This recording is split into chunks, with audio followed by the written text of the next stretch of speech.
most expensive, highest amenity, best service communities in our country, we're having falling school enrollments, schools closing because families can't afford to stay there anymore, and then huge pressures on other growing suburbs in Sydney's west. So this is a pattern we've seen over the last 10 years that will continue to occur if we don't make changes now, with very real implications for individuals and existing communities. Thank you for that. Your submission strongly backs, if I understand the emphasis is correctly, for a significant medium to long-term plan for building affordable homes, a 5-year plan to build 6,600 homes with a significant expenditure. And you draw attention, as you did in your comments this morning, to the shortfall of housing on that $1.2 million national target. Is there anything further you want to say about that? And are you very focused in those comments on building affordable homes as opposed to general supply or public homes and social homes? Do you want to comment about that supply side and the intricacies of it?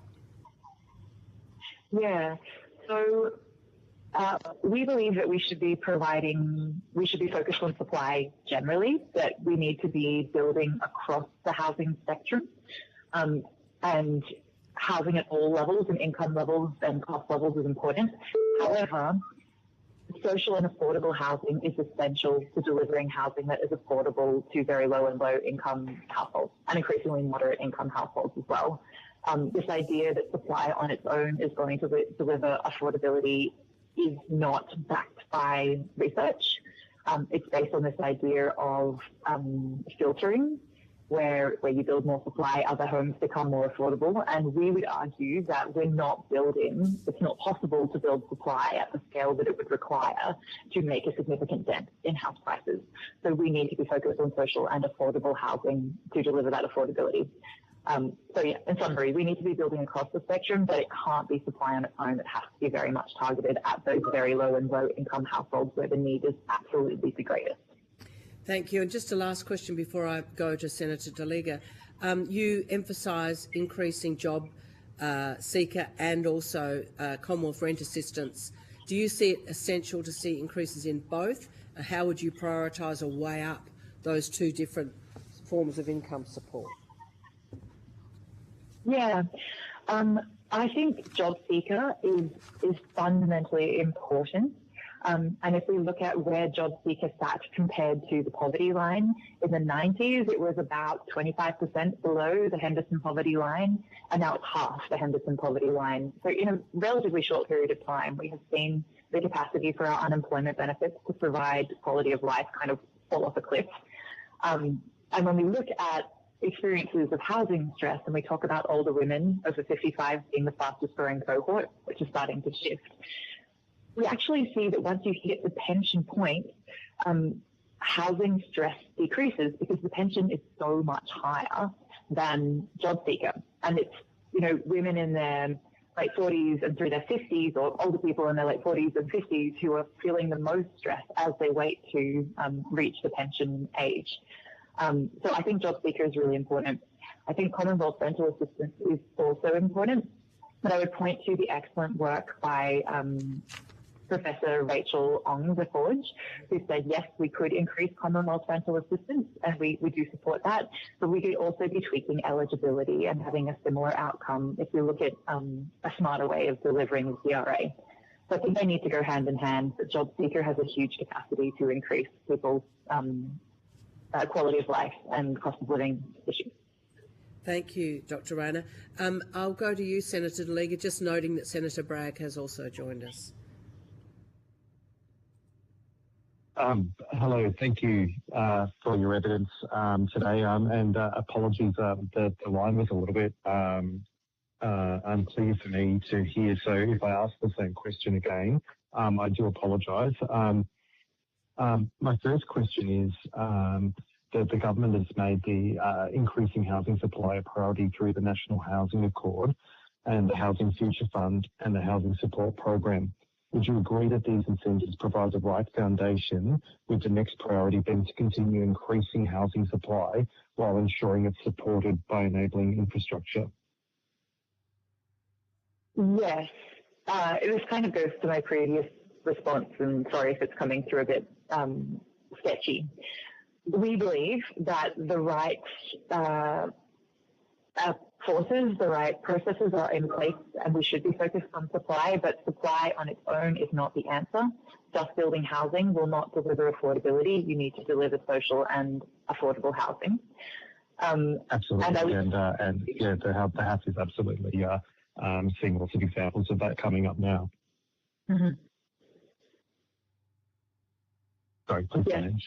The only thing I was going to add to that is a discussion of the productivity of our construction industry and the importance of continuing to invest in modern methods of construction and improving our construction processes and productivity in that way as well.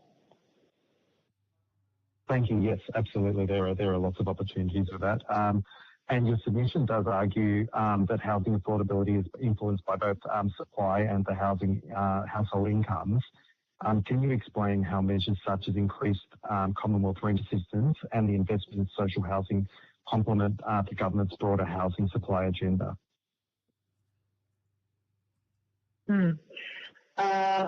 I think the benefit of CRA, Commonwealth Rental Assistance increases, is that it's an immediate response or a fast response, and it's going to address housing stress where it's most significant. Because we know supply takes time to reach the market, that it's going to be a while before we see the full benefits of an increased supply. So CRA very much does that. Social housing is also an essential component because it's very, very targeted. And so we're going to be able to see that going to the households where the housing shortage is the most significant and the need is greatest. And so they're part of a set of things we need to stack on top of each other. Thank you. And just finally, my question before I pass back to the chair, your submission does recommend a range of broader tax reforms. And setting those recommendations aside, what are the most practical actions the Commonwealth could take over the next Parliament to build on the National Housing Accord and the Housing Australia Future Fund to improve the housing affordability? Yes. Lucas, I'll invite you to jump in as well, because I know that this is a topic that's very close to your heart. I will just say on the Housing Australia Future Fund that I know that there has been feedback that it has, there's been issues with rollout, that things have happened a bit slower. But one thing that Australia really struggles with is inconsistency in policy arrangements. And it's so wonderful to see the HAF come into being, that I believe we really need to continue investing and putting multiple rounds into it so that we can reap the benefits of all of the work that went into building that platform and that infrastructure and that governance system. So additional funding and additional commitments through the HAF is something that the federal government really should be emphasising and focusing on. But to go to that tax question, Lucas, did you want to jump in with your thoughts on that one? Thanks, Kate. Yeah, look, I think you've covered it really well, focusing on increasing that investment in the HAF and continuing to improve rent assistance are the ways that we're really going to target people most at risk, most vulnerable to housing stress. In terms of tax, look, there's definitely more that can be done at both the state and federal levels.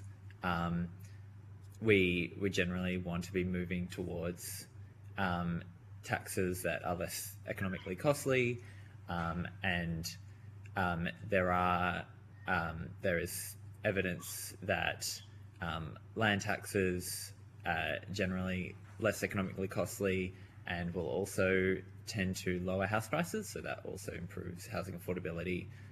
So a transition away from more economically costly taxes and towards land tax over time is a strong policy option. It's also worth looking into things like value capture taxes, because one real benefit of value capture is that then when we build out the infrastructure, when we allow for more housing in established areas, and that increases the value of housing, not only are we potentially improving our ability to build more housing, but we're also spreading those benefits across to the community. So that's something that's generally going to be at the state level, but the federal government could potentially play a role in supporting that as well. Great, thank you. I'm conscious that we're over time, so I'll pass back to the chair so you can share the call. Thank you. Thank you, Senator Linger. If we go to you, Senator Kovacic. Thank you, and thank you all for your evidence this morning. I think one thing that plays on my mind, and I note your comments in relation to rents going up, which we all know. We know the government's own budget papers say that rents will increase as a result of the most recent tax changes, which I note that you've also supported. So I'm trying to get an understanding of whether you're across or have modelled or have any insights to share on the impacts to people while we don't have the supply, and we know that supply is not the only solution, but we have these tax changes that have taken investors out of the market. First home buyers or buyers aren't entering the market, and we have this continued squeeze on rents forcing them up. Like, what happens in the interim? Because the houses under the HAF are not being built at the moment. They may be on their way, but they're certainly not close. Yeah, I think it's a valid point. Most of the modelling, and I've seen many different modelling exercises on the impacts of capital gains and negative gearing changes, is that we would likely see maybe a 4% increase in rent. It depends which study you're reading. That does have implications for low-income households, and I think CRA is one of the ways that we could be addressing that. I do think we will see more home buyers move into the market as investors take a step back, and I think that is a really positive thing. But we haven't seen it yet. Yeah. Oh. And I think this is my concern, is that we're modelling for something that might happen in the future when we have certain supply, including a social housing supply, but we actually don't have a solution for what is occurring now. Like, there's no current solution. So that I'm just trying to understand whether you have any concerns in relation to that. So a 4% increase for a low-income earner is no requisite increase in government assistance, actually means they have even less money to spend on essentials. Indeed, and we would argue that there should be more government assistance in that situation, in the form of CRA or changes to job seeker or things like that. Have you had any indication from government whether they actually intend to act on increasing that support or increasing job seeker, as you've asked, to 90% of the pension? I haven't had that conversation. I don't know if you and Wessa have, Lucas, with anyone. I don't believe so, no. That would probably be a question for the government.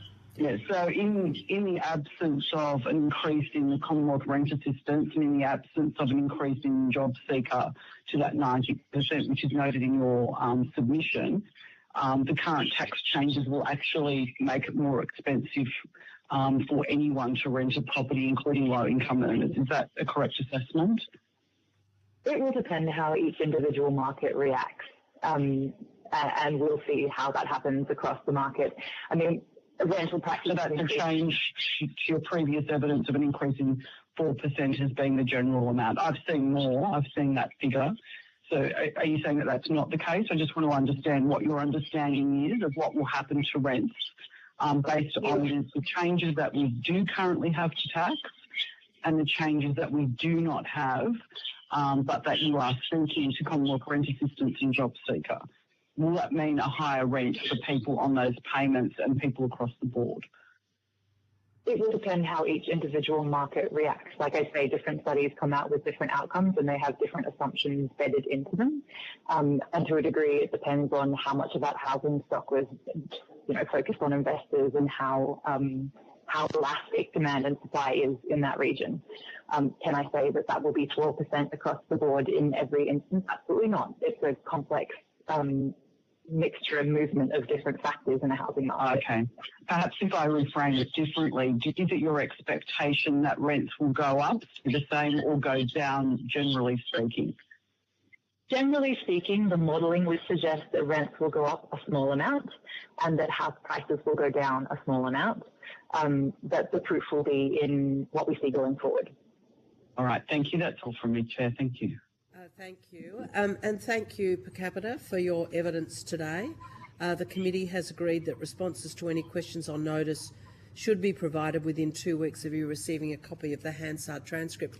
Just on that, I wonder if on notice you could give us further detail on your recommendation for value capture taxes, for increasing the value capture. Your submission didn't give us detail, and I think it'd be helpful if you provided that to us. But thanks very much for being here today, and thank you for your flexibility around our systems of communication.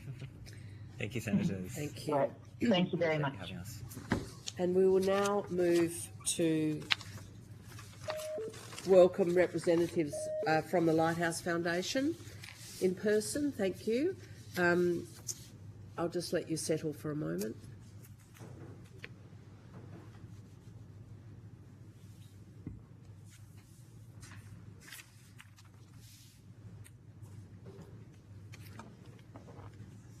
Welcome, Ms Bollard. I understand information on parliamentary privilege and the protection of witnesses giving evidence to committees has been provided to you. That's correct. Thank you. And for the Hansard record, could you please state your full name and the capacity in which you appear? Yes, my name's Brenda Boland and I'm the CEO of the Lighthouse Foundation. Thank you, and I invite you now to make a short statement, opening statement, and at the conclusion I'll lead off with some questions. Thank you. Thank you, Chair. Firstly, I'd like to acknowledge the traditional custodians of the land we're gathered on today, the Wurundjeri people of the Kulin Nation, in this NAIDOC week, which is very significant, and pay my respects to elders past and present, and acknowledge all the Aboriginal children and young people who entrust Lighthouse with their care. I'm sorry, Chair, but I'd just be able to cut in. I'm just finding it very hard to hear. Like, I don't know if there's... Oh, if I'm blocking the... Yes. Sorry, can you hear me? Is that better? Pull that quite close to you. Okay. Is that better? That's a little bit better. Maybe it's my AirPods. I'm not sure, but I'm struggling to hear. But sorry, please continue. Thank you. Apologies for that. Lighthouse Foundation has been working with young people from trauma backgrounds for about 35 years. So we've provided care, accommodation and support to those young people for a long period of time. So what we see, and the young people that we represent, is very much about those young people who we feel are excluded from housing options in the longer term, unless they have significant supports to achieve that. And I guess we're a little bit different from a lot of the bigger housing providers in that we really stay with our young people for a longer period of time. We are funded mainly through philanthropic funding. But what we see is the importance of being able to guide young people through that period of their lives when they don't have family support, because not only is wealth transferred intergenerationally, so is trauma, often is family violence, and capacity to form relationships and to make decisions that enable them to build resilience and have meaningful lives. And that's what we wanted to bring to the attention of the committee in looking at the intergenerational housing inequity, that for some young people it's not just a delay, it's often an exclusion because they don't have family to assist with rental, putting on, going for rental forms and putting up bonds and that kind of thing. And that's where support is really important. But also, when that's provided, the opportunities afforded to them and the opportunities they are then able to make significant difference for them, and is also really is not only cost effective, but a great recognition of what's possible for young people, and ensuring that young people all have the same opportunities. That's something I'm sure you all feel really strongly about, as do we, that inequity based on where you're born and where you come from is really not something of the Australian way, and certainly not something that Lighthouse supports. So we have a few programs that have grown because we've identified gaps. We have probably the only home for young women escaping forced marriage in Victoria.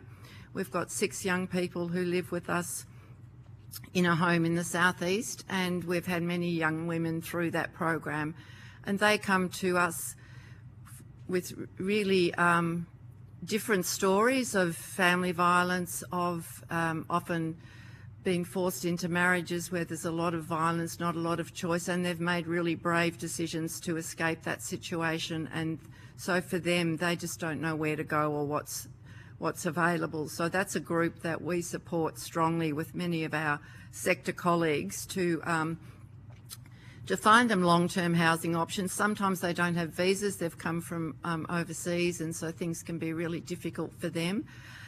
But if you put the time in and you do the work to support them with their trauma, their outcomes and what they give back to the community, to themselves and to the families that they form is really significant. They're very motivated to get education and employment, and we support them to do that. Often when they come to us from these situations, they don't know how to use public transport. Their English is, needing to be learnt so that they can access services, and to watch them grow and develop with that support is really significant, and then move into more long-term housing. But for those young people, the option of not having families, needing therapeutic support to deal with trauma and recover, and particularly young people who've been in out-of-home care, that's another cohort that we do a lot of work with post their care experience, and getting them into housing in a way that is more long-term. But you can't just find them a house and put them there. That's not the answer. And a lot of the newer housing, and I understand the economics and the situation that we're in as a country and as a world,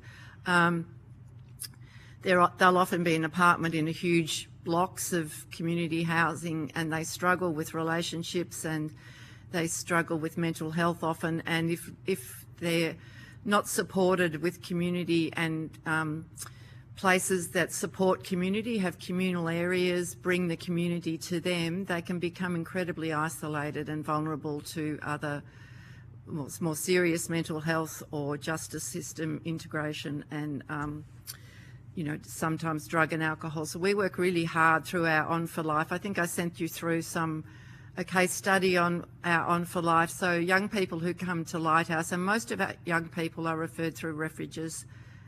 Sorry? I'm just going to draw attention. Okay. Time is limited, and Okay. we've got some questions for you. So please. That's fine. I'm happy to stop there, Chair, if that would suit Thank you. Yep. And thanks for your submission and for your appearance today. I wanted to ask straight off what you're seeing that's different. You've been offering services Yep. for 35 years. We're interested in if things are changing and how. You're offering very intensive wraparound support, and this committee's heard a lot of evidence in support of that. Indeed, yesterday I was at an ADOC ceremony in Redfern, where there is a wraparound service with several big towers, 3,000 public housing people, and they were talking only about the incredible importance of a good hub of support. So what's different? What are you noticing that's different, say, in the last 10 years of this house and recently in the crisis that we're facing on housing? I think, supply you know about, and I'm sure you're much more expert on that than me, but I think as a society we've become, for young people, it's much easier to disconnect with the way the world is with social media. I think the levels of family violence have increased, and whether that's connected to social media and what's available online, and the issues that leaves vulnerable groups, women and people from other cultures vulnerable too. I think that's changed. I think the neighbourhood's changed, and all of our homes have community support around them. We use the neighbourhood. We have committees of just local people. They may assist the young people to drive, that kind of thing. Neighbourhoods don't generally do that as much now. People are busy because of the economic situation. Families are often, both parents are working, children are at school and aftercare, and children who don't have access to sporting facilities and things like that, or there's no time for that, aren't getting that level of connection. We see that really strongly, Chair, the lack of connection, because connection builds resilience and it builds strength, and we are a species who needs to be connected. And if there's not good connection, young people will find less connection, less positive connection, and they're really vulnerable. One other thing we've seen much more is the vulnerability of sexual exploitation of these young people by adult predators who are able to access them through the online networks and other things. So there's quite a bit around that that's changed. Last question from me before I go to Senator Kovacic. Are we investing enough as a set of governments in the kind of prevention and wraparound services that your young people need? No, definitely not. The best thing we can do for young people is to support them to live at home so that they stay with that connection. If that's not safe, then in their extended family or in their community, and particularly for First Nations children, that is so important with the culture and the other cultures as well.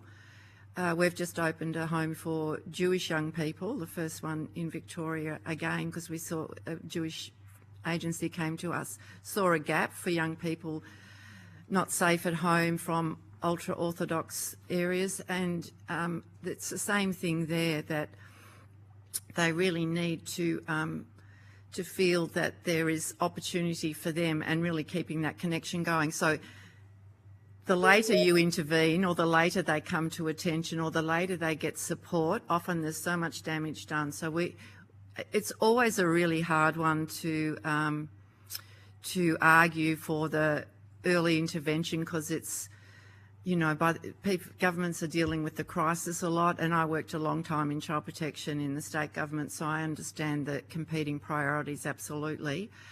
But it's such a good investment to invest in communities and prevention of family violence and getting in early and having mentors for young children and for the women who are trying to protect themselves and their children early on before they're in really unsafe situations. So that's really something we support strongly. Thank you. Thanks so much for your evidence. Over to you, Senator Kovacic.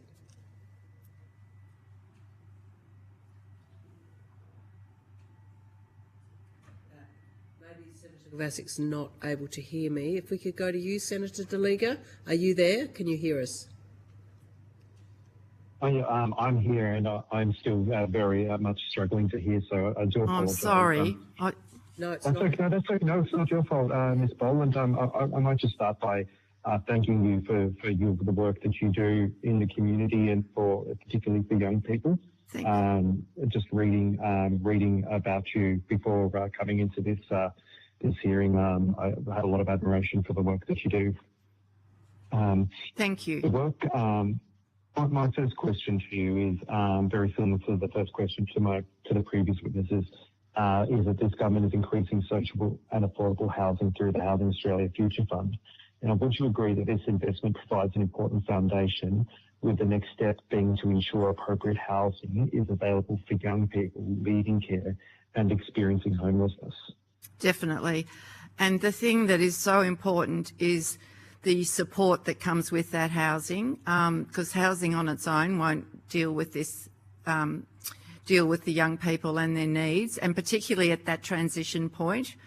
It's a really important time that there is support for them to move into the housing, to get to know the neighbourhood, to make some friends, to really explore what's going on, and if they have ongoing trauma, being able to deal with that, because children who don't have strong connection to family, they still have the hiccups along the way that all children and young adults have, and they need people to guide them through that, and they need strong support that they can come in and out of.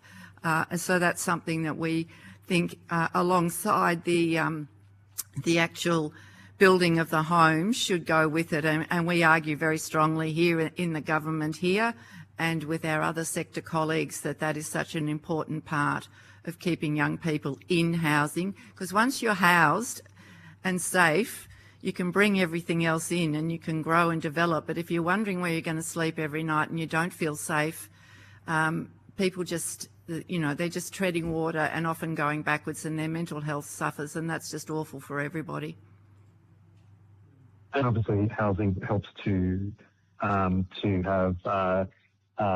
stable relationships, Yes. and to have the dignity and that everybody does deserve. So I agree with you on that.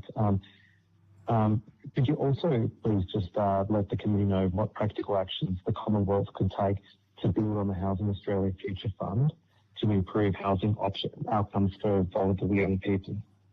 I think ensuring that when the actual building of the housing builds in community connections and spaces for young people to connect, and there are examples in Melbourne of, Nightingale and other places where the structure of how the housing is built really facilitates community and communal areas and outdoor areas, not just massive buildings where you have a one-bedroom apartment and people don't necessarily know or talk with each other. The other is to ensure that there is support and opportunities for them to access systems and support with education, employment, community when they move there. If they have mental health issues, that they're able to be dealt with. I mean, it doesn't need huge amounts of services going in. It just needs a person they're connected with, they know they can ring, and that something will happen if things aren't going well. And it makes them a good neighbour too, as well as being part of a good community around them. So the housing is absolutely critical, but it's what goes with it. That's sort of not the end of the story from our perspective and what we see. And the gains we see young people make when that occurs are really significant. Right, thank you very much. In the interest of time, I'll share the call with colleagues. Thanks, Chair. Thank you, Senator Delegar. I noticed, just finally, you're very strong in your recommendations in your submission, but also here before us, about the need to not only do the bricks and mortar, Yes, right, but create the right spaces and then the wraparound services. Yep. And we've heard from others, Mission Australia, very similar arguments. Housing is not enough. Yep. And especially if we're going to keep people out of homelessness. What do you see, the final question, about the cycling between homelessness and housing? What kind of experiences are young people having through those? Do you see people coming and going? Yes, we do. You do? We do. So not so much through our service, but we're not very big, so our numbers aren't large in terms of, we don't have all the answers and everyone does their best. There's no problem with that.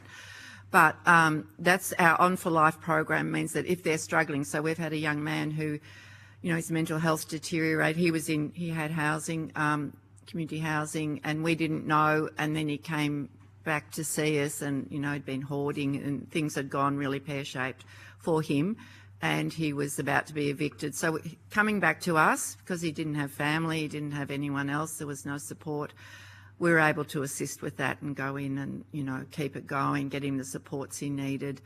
And so you do see it does break down if you don't factor those things in. We've got other young people who have serious mental health issues that might get quite paranoid, and then that they lose their housing because they don't pay the rent or they don't want to be there, and it's not a lot of support, and it doesn't have to be really expensive. It just has to be available.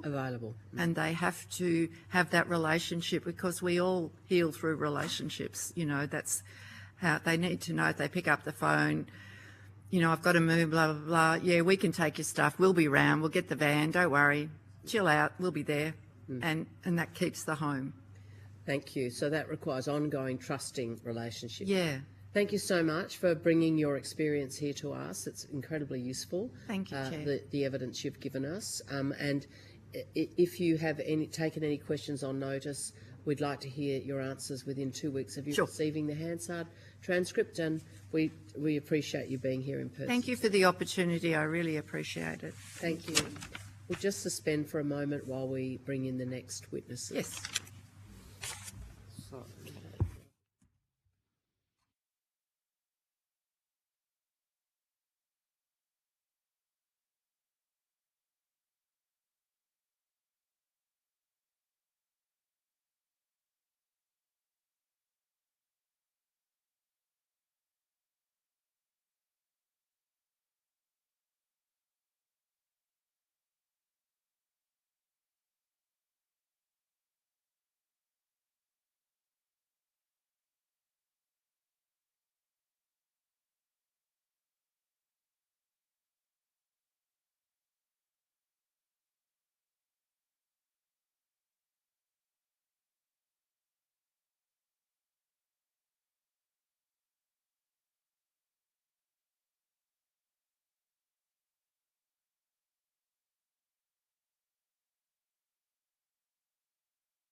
Oh, and Do I stop?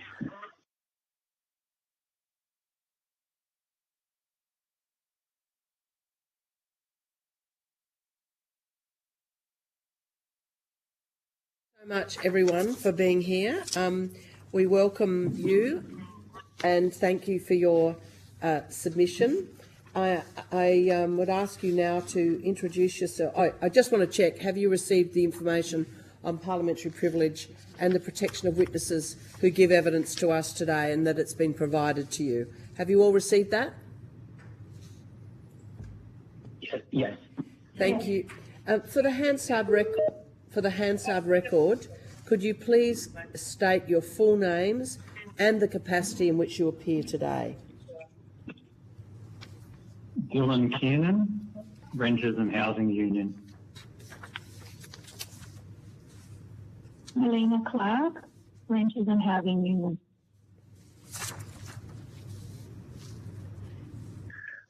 Ethan Reeves, I'm currently a young person. Thank you.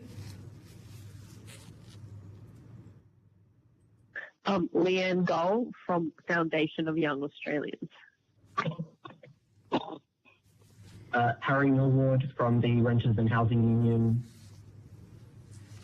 Thank you. I wonder whether any of you want to lead off with a brief opening statement before we commence our questioning. I'm happy to lead if that's good. Dylan, Renters and Housing Union. Lovely. Please go ahead, Mr. Gunn. All right. I'm Dylan Kiernan. I'm the Research and Policy Officer with the Renters and Housing Union. Rahu is a member-run union comprising renters, public housing tenants, spotters, people experiencing homelessness, and people in unstable housing. We organise collectively for the right to affordable, accessible and appropriate housing for all. This is through self-advocacy, education and eviction defence. Rahu exists because both Labor and Liberal governments have failed renters. Decades of bipartisan neglect, tax concessions for investors and retreat from public housing have left hundreds of thousands of Australians without safe, secure or affordable places to call home. We organised in response to that failure. I'd like to note that no one on the committee is a renter, so we are here to represent the people who are. I'd also like to note that two members of this committee, Senator Bragg and Senator Kovacic, have voted consistently against both public housing and affordable housing measures.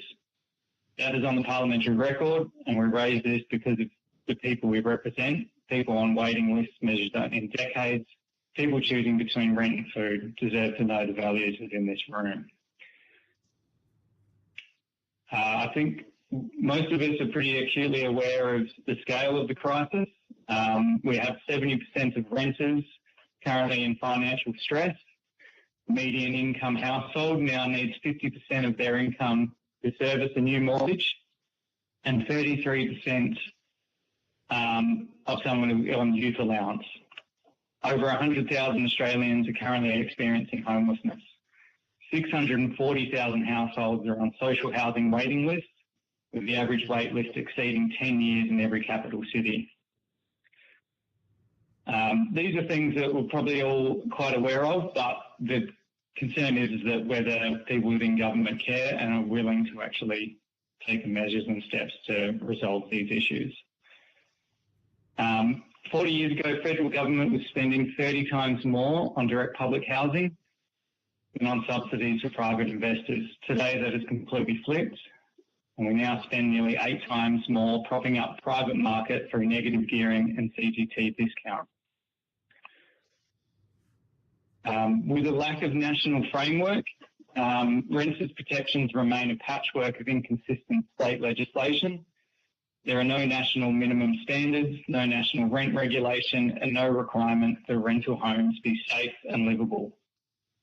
Landlords and agents face no consistent national accountability, and renters have no guarantee of good faith treatment, regardless of where they live.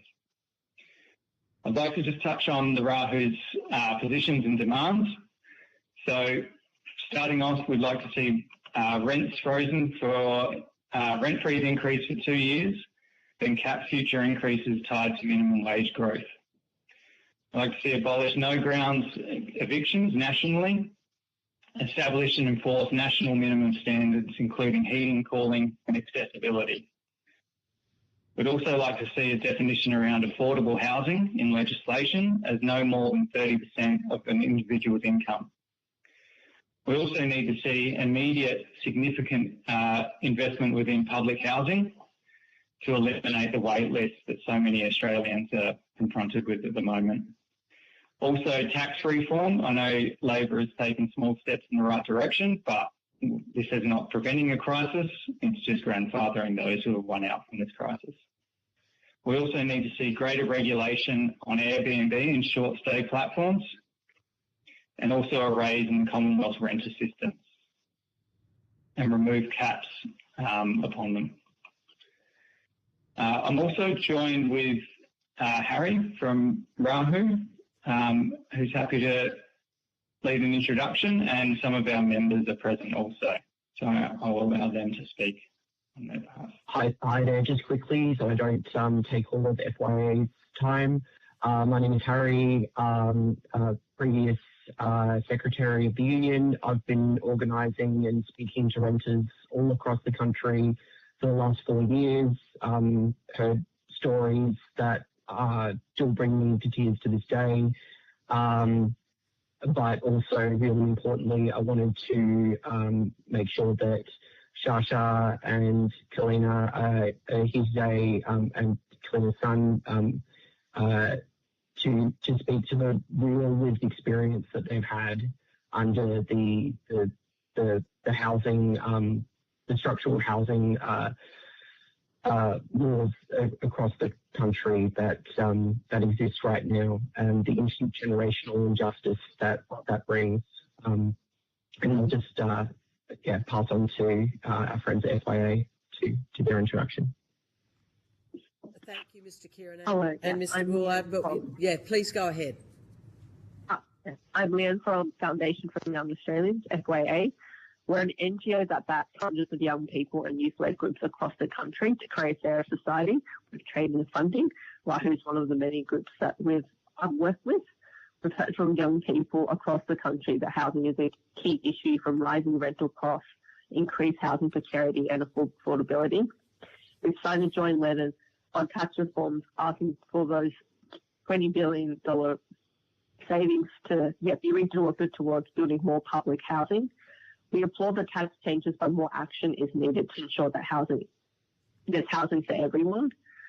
In the post-war era, the government bills account for 60% of total national resident construction. This was like the golden era for housing ability. We need to see more government action. The current system is failing young people at the moment. Thank you. Ms. Clark, would you like to add anything? Certainly, I can speak to my lived experience that has been happening for decades. When I was a young woman in my early 20s, I was in a motor vehicle accident, and then again at the age of 35. And I have a mild acquired brain injury that, due to the medico legal system, I'm only just this year learning more about, even though my treating practitioners recommended they get a neurological assessment back in 2017 that the TAC refused to pay for. Due to my injuries and my neurodivergence, which also wasn't diagnosed as a child, even though my parents were informed that I should have been tested for something, the cost to them and the lack of understanding of neurodivergence back in the 1980s meant that they thought that because I was good at puzzles that I would not need any assessment or support.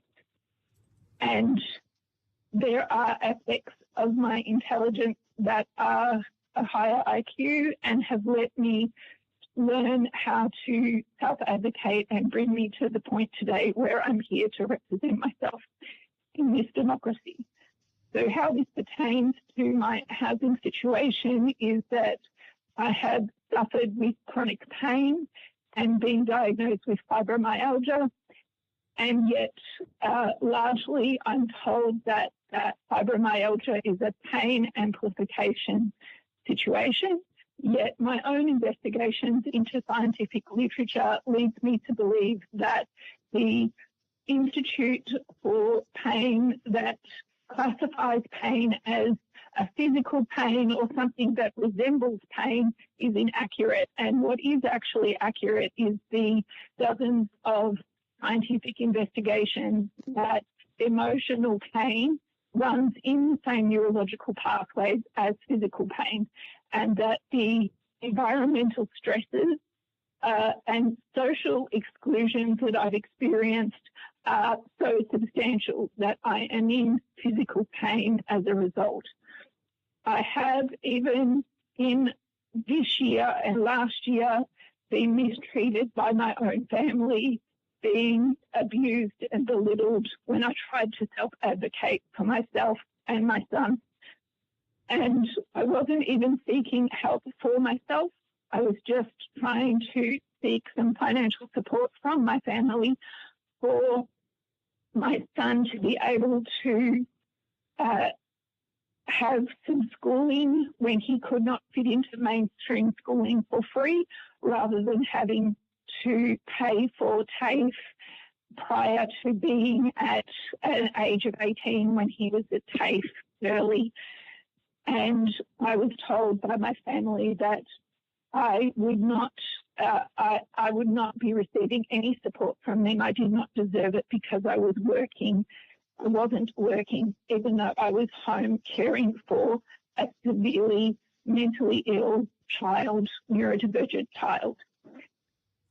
All of this stress and lack of ability to work has meant that I live in inappropriate housing at times. One example is that when I was living with just one of my sons and the other was with his dad, I was living in the lounge room of a one-bedroom house, and he had the bedroom. And that went on for almost 2 years. And also, the circumstances that I'm very well aware of is that when I was in my early 20s, I was earning, say, around $500 a week, and my rent was only $110, $120. It was only around $75 when I was about 18. And then when I had my accident when I was around 22, then I was earning an annual wage of about $45,000, and my rent was only $110, $120 a week. I was saving money. I was getting ready to buy a home when I had the motor vehicle accident. And the way in which my acquired brain injury impacts me is my intelligence is intact, but my working memory is impaired. And the recent cognitive assessments that I've had have shown that I'm actually only on the 5th percentile for working memory. So I very much have an accessible disability that has been impacting my ability to navigate all these social systems.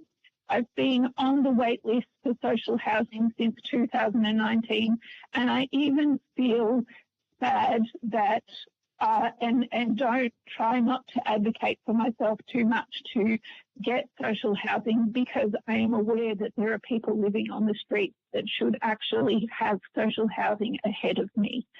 I'm also aware that there are government programs like the loan guarantee program that gives up to 40% of a purchase price guarantee, so the mortgage is only 60% less the deposit.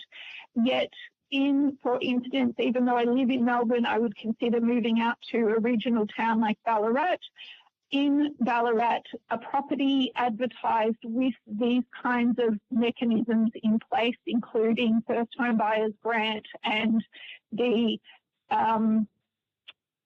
and the access to superannuation, which I have very little of because I've used it due to financial hardships before.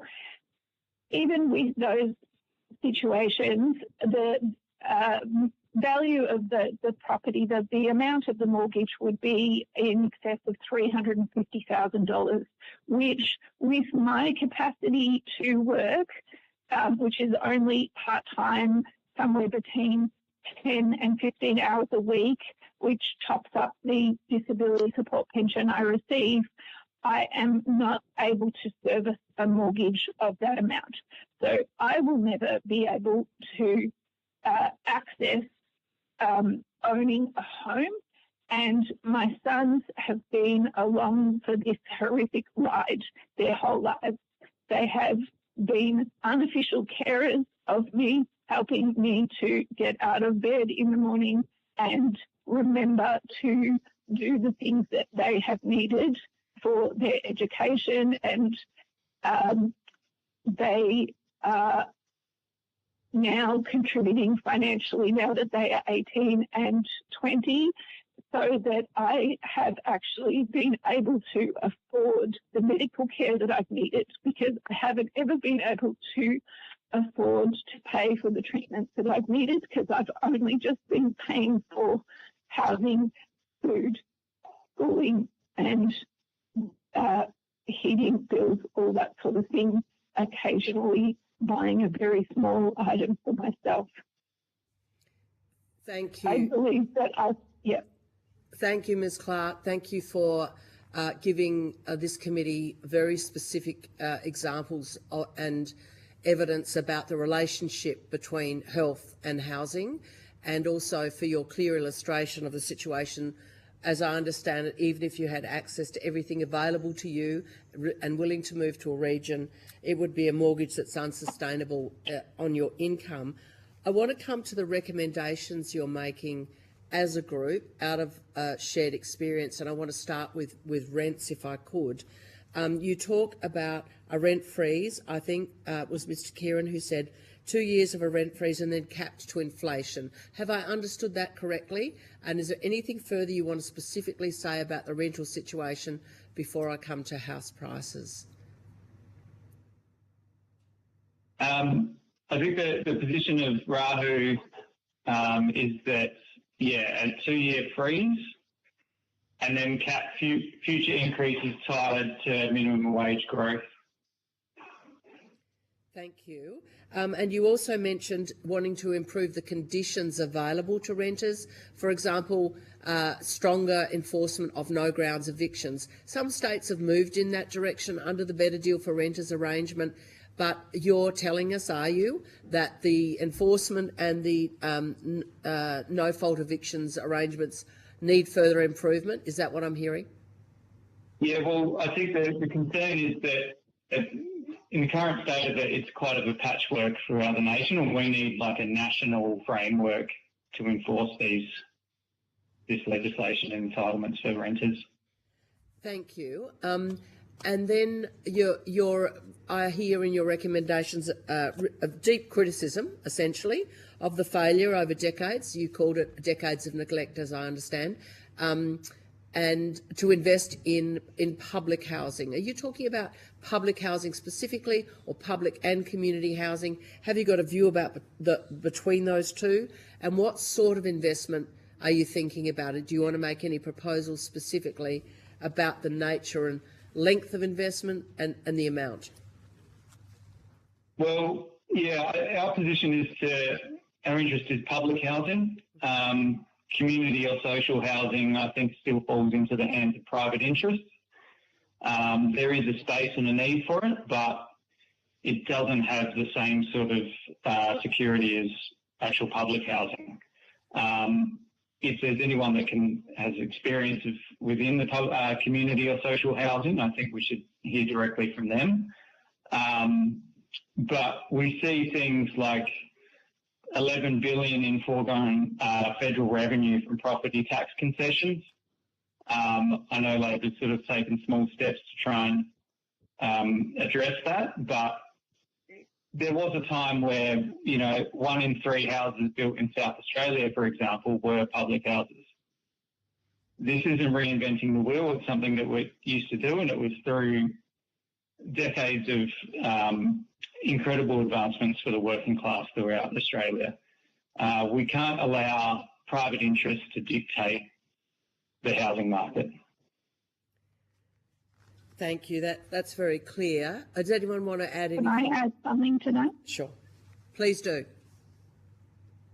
It seems that, I don't know for sure, but I wonder if the current guarantee system is viewed as community housing, yet what's actually happening is property developers are making goodness knows how much profit over every house that they build, that they assist someone to purchase through that system.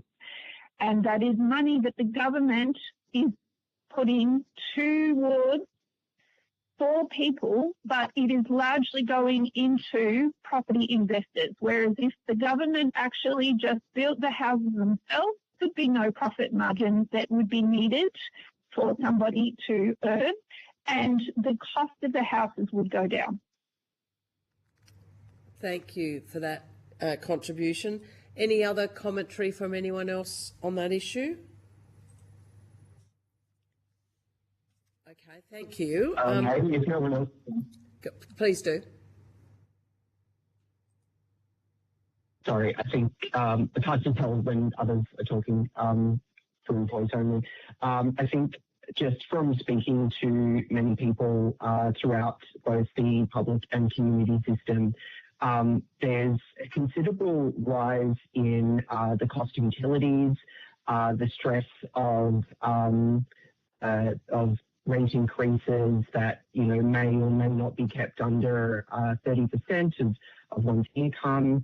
A lot of confusion about that, and it's also a patchwork of systems that there's no one system that describes the community housing aspect. There's different access, different prices, different rules across different community the housing sector. And so while this is obviously better than the private housing sector for a lot of people, it really falls short of the consistency and reliability that the traditional public housing sector has given. And I just wanted to check if Shasha wanted to jump in for a short comment, just because they, I believe, the only person here who actually lives in community housing. Hi, Harry. Thank you. Can you all hear me? Yes. Thank you. Yeah. Hi, thank you. So I'm Shasha, and I just actually moved to Melbourne from Sydney, and I've moved into community housing. I've been here for 7 odd months, and it is still expensive, and it is still very difficult for me with a chronic health condition, because even though the price is 75% of market rate, I also know that the market rate fluctuates, which means that the rent can fluctuate as well. So there is actually no safety net with regards to how much I'm paying, and it's reviewed yearly. The other surprise is, because I live in a high-rise, there's certain utilities that are called embedded networks, so I don't get a choice as to who I choose as my utility provider. My bills have been consistently over $200 a month for utilities, and I did not expect to pay this much because I'm in a high-rise, and because I'm in an embedded network, and because of the ways that the utilities are delivered.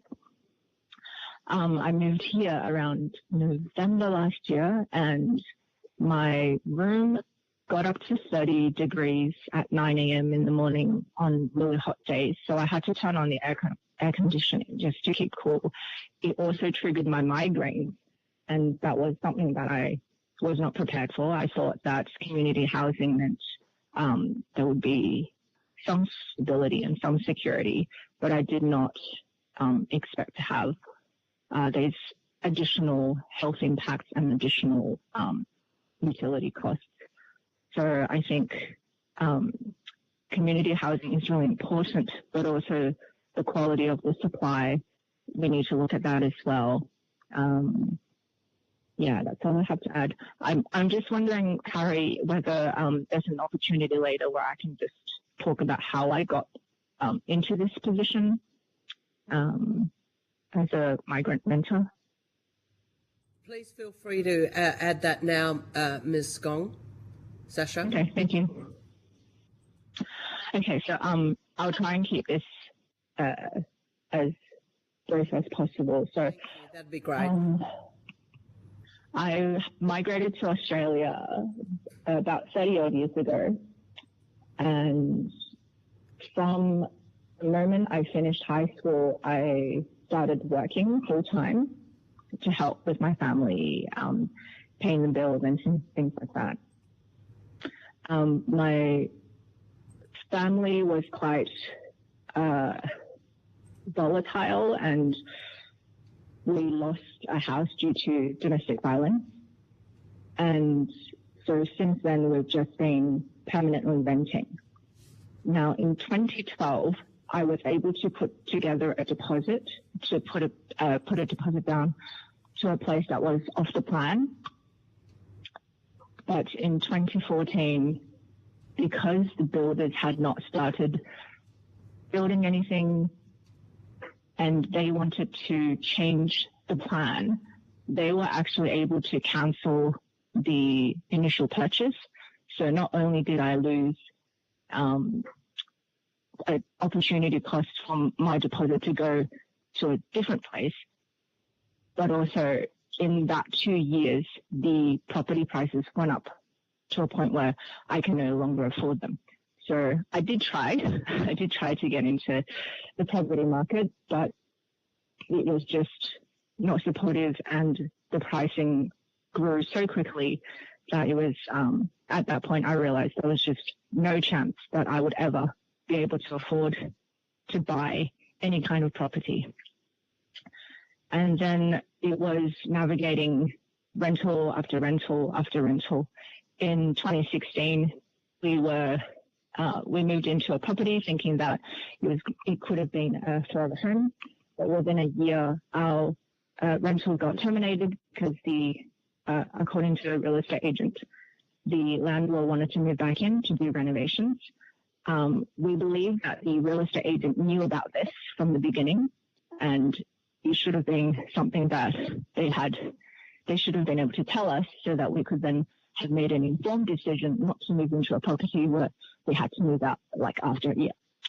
And then we moved into another property that was extraordinarily hot in summer and very, very cold in winter, but they couldn't install air conditioning.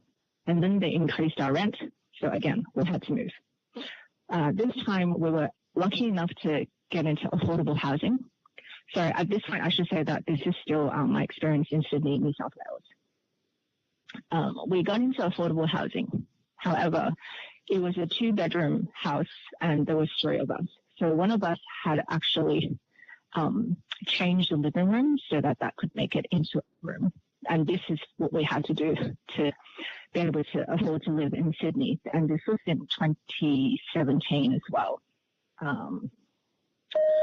So we were there for a little while, and we were paying 75% of market rate. However, the rents kept increasing, and it actually became a lot more expensive, because even though it was claimed as affordable housing, if the market rate is going up, then our rents were going up.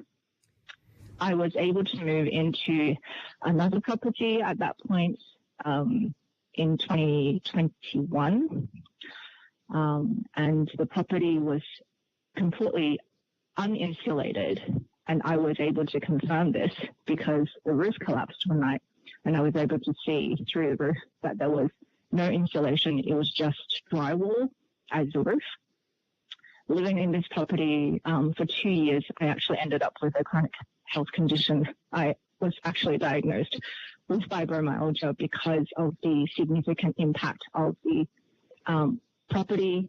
At some point, I measured the temperature at home and it hit 49 degrees It was so crazy, but I actually had physical evidence because I had a hygrometer, and it told me that the house was that hot, and getting a chronic condition because of living in such a uninsulated property is, I don't know, real proof that housing is so important to our health.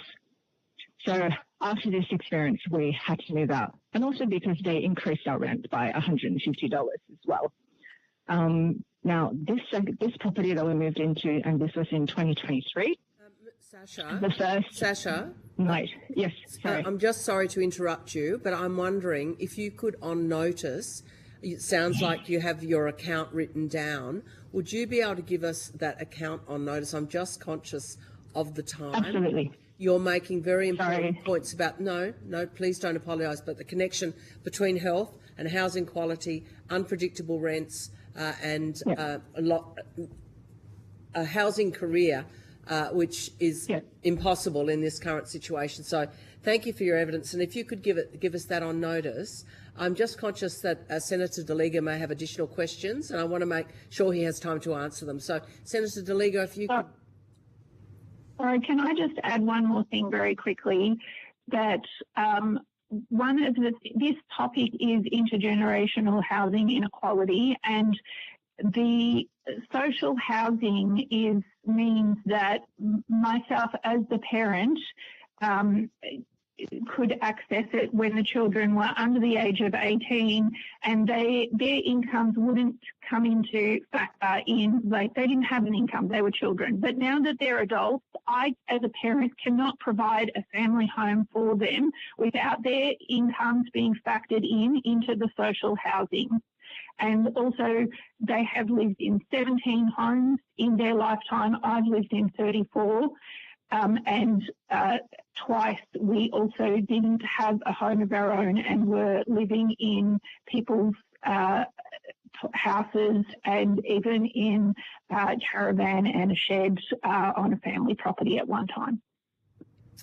Thank you, Ms Clark, for adding in that very important information. Senator Daliga, I know it's tricky to hear. Have you got any additional questions you'd like to ask? Just a couple, if I may. Thank you, Chair. Thank you to everyone for the evidence that you've given today. For Ms Gow, if I may, just a couple of quick questions. The government has made improving housing affordability for younger Australians a priority through the Housing Australia Future Fund and the National Housing Accord, and with Help to Buy. Do you agree that these initiatives provide an important foundation for improving intergenerational equity, particularly for young Australians entering the housing market?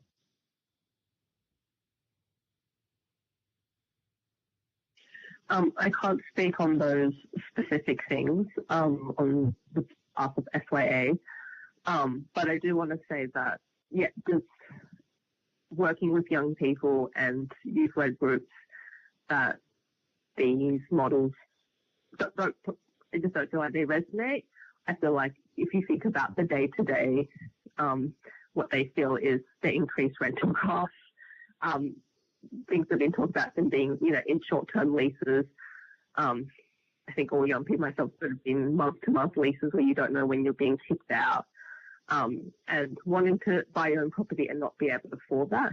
So I think those kind of, we need policies that address those kind of, those material day-to-day concerns. And so additional supply for these particular vulnerable people through schemes like the HAF there, do you think that they are it's an important foundation? Can you repeat that last bit? Sorry, so considering what you just said, so schemes like the HAF, which are providing additional supply, or through the schemes that are helping people to actually get into housing, do you think that's a strong foundation for young Australians to start? Which scheme specifically? Sorry, the Housing Future Fund and the Help to Buy scheme, or the National Housing Accord. If you're not sure, that's okay. I can ask you another question. Yeah. I mean, I don't want to break down to all those the policy things specific. I'm not a policy expert, but I guess broadly just saying that some of the, I guess, schemes like the 5%. I don't know if this covers under one of the things you mentioned about like the 5% deposit. I feel like it is pushing, as studies show, pushing the prices up, and it's not really providing affordable housing, and the government's policy has been too reliant on the private system, and that's why we have been pushing public housing. So obviously, with the Housing Australia Future Fund, obviously there's a significant portion of housing that has been set aside for social and affordable houses. I was recently just going through to have the sods turned on a block of well-located houses that are being built in northwest Tasmania, which is being set aside purely as social, 50% social and 50% affordable houses. But social is, as we've outlined, is different from public housing. Yes. Yeah. Absolutely. But do you think that this is a good framework or a good starting point? Can I answer that question? Sure. No, I don't think so. My son earns a good wage. He is earning around $770 after tax. Now, where we live in Hyatt in Victoria, I know that the minimum price for a 2-bedroom home is like $900,000. And that example that I gave earlier for me being able to afford something out in Ballarat, that applies to him also. So I don't know what the Future Fund scheme is, but the guarantee one, the Help to Buy scheme that gives the 40% guarantee, he could not afford to buy a home in Ballarat under that scheme, even though he's on a fairly good wage for his age. Also, may I just add that none of my friends or myself know about these schemes. We don't even look for them because affording a house or even moving out on our own renting is just so out of the picture that there's no point really. Like it is completely infeasible for us to buy a home. Like we're all entering our 20s now, and not one of us is living on our own. We are all still living with our parents, and not one of us is close to being able to move out. The concept of us buying a house, it doesn't seem like it will ever happen in our lifetimes. That's incredibly disappointing just to hear that you still, as young people, that you don't seem to be able to recognise that that you should be able to buy a house if that's what you want to do in your life. So obviously, there's communication and giving people more information about these particular schemes is obviously critical, and obviously through one of the unions obviously that represents renters and everything. Maybe there's a way in which information can be provided to you guys to be able to help with that as well. Yeah. That's not the purpose of a union. The purpose of a union is to fight for better rights. And right now you're just saying that you're going to give information that I as a parent am mostly aware of, that I'm telling you doesn't actually solve his problem. Like, in order for him to, he would have to choose a career that provides income that is well in advance of what he has now in order to achieve buying a home. I'd just like to, just to jump in and add something about the house and how our position is that it just doesn't reflect the scale of the issue that we're facing, this housing crisis. And the housing crisis is kind of treated like it's something new when this has been evolving over several decades. We can date back to sort of Robert Menzies pushing everyone to become, little capitalists, as he liked to say. So the shortfall for social or public housing is 640,000 homes. We're currently only building 3,000 homes per year against a required 15,000 homes just to maintain this issue. In the 2023-2024 financial year, we saw 11 billion in tax concessions go to landlords. This is more than the opening balance of the Housing Australia Future Fund itself. So, look, these things are great, but does it really reflect the colossal issue that we're facing? No. Well, Could I quickly add something? Sorry. A foundation to build on, but I am just conscious of the time that we've gone over the allocated time for this particular panel, so I might just pass back to the chair. Thank you, Senator DeLigo. I heard someone say that they want to add something. Do you want to add it in now? Yes, please. It's Joshua. I'll be very, very quick. So with regards to the Future Housing Fund and also the Help to Buy schemes and all of that, I've looked into it, and it doesn't help people who have disability because the banks do not recognise the disability support pension, which I am on, as income. My mother, who has retired, but prior to her retiring, I also looked into her borrowing, and because she is nearing the age of 65, the banks also would not lend us money. We have enough deposit to put down a deposit for a house, but we cannot get a loan. So that's another problem as well. Thank you. Thank you. Thanks for that. And I just want to go back. I think it was Ethan whose voice we heard tell the story about the impossibility of getting into housing. I just want to check who was speaking when that was. Yeah. That was Ethan Rees? Yeah, it was Ethan. Yep. Great. Thank you for all of you for your detailed, specific personal experience and for drawing out the policy implications for what you're telling us.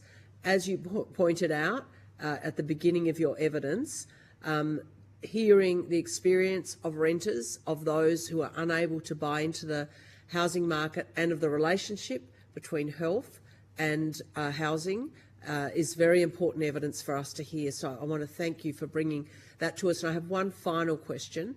You made a bid for a clear and singular definition of affordable housing. I think it was you, Mr. Millward. Can you explain why that's important and what you are pushing for in your policy recommendations on that? It was Dylan, but I'm happy to speak to it because it's been an issue. Yeah, no, it's fine. Affordable housing, what is affordable housing? Who is it affordable to? These are questions that are sort of blocked by the name of the type of housing itself. It's called affordable, so people assume that it's affordable for people on low incomes. It's not. It's not based on your earnings. It's not based on what is affordable to you. It's based on a percentage of the average property rental in a specific area. So that makes affordable from one place completely different to another. And so when we're talking, and also it's got completely different definitions between federal, state and local governments. So if we're going to talk about investing in affordable housing, I would really like a clear bottom to top definition. What is affordable housing and who is it affordable for? Because it only reaches a very narrow gap of people between too poor and too wealthy. Thanks so much for clarifying that, and thank you for your evidence. You have taken on notice to give us additional detail for things we were unable to listen to the full story on, and we would welcome that evidence to be provided to us perhaps within 2 weeks of you receiving the Hansard transcript of this hearing. Thank you very much for your presence here today and your very important evidence. Thank you. Thank you for the opportunity. Thank you. Thank you. Now we'll briefly suspend for 10 minutes. 15 minutes we'll suspend.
Fabulous. Okay. Welcome. So I now welcome representatives from the Victorian Trades Hall Council in person. Thank you so much for being here with us today.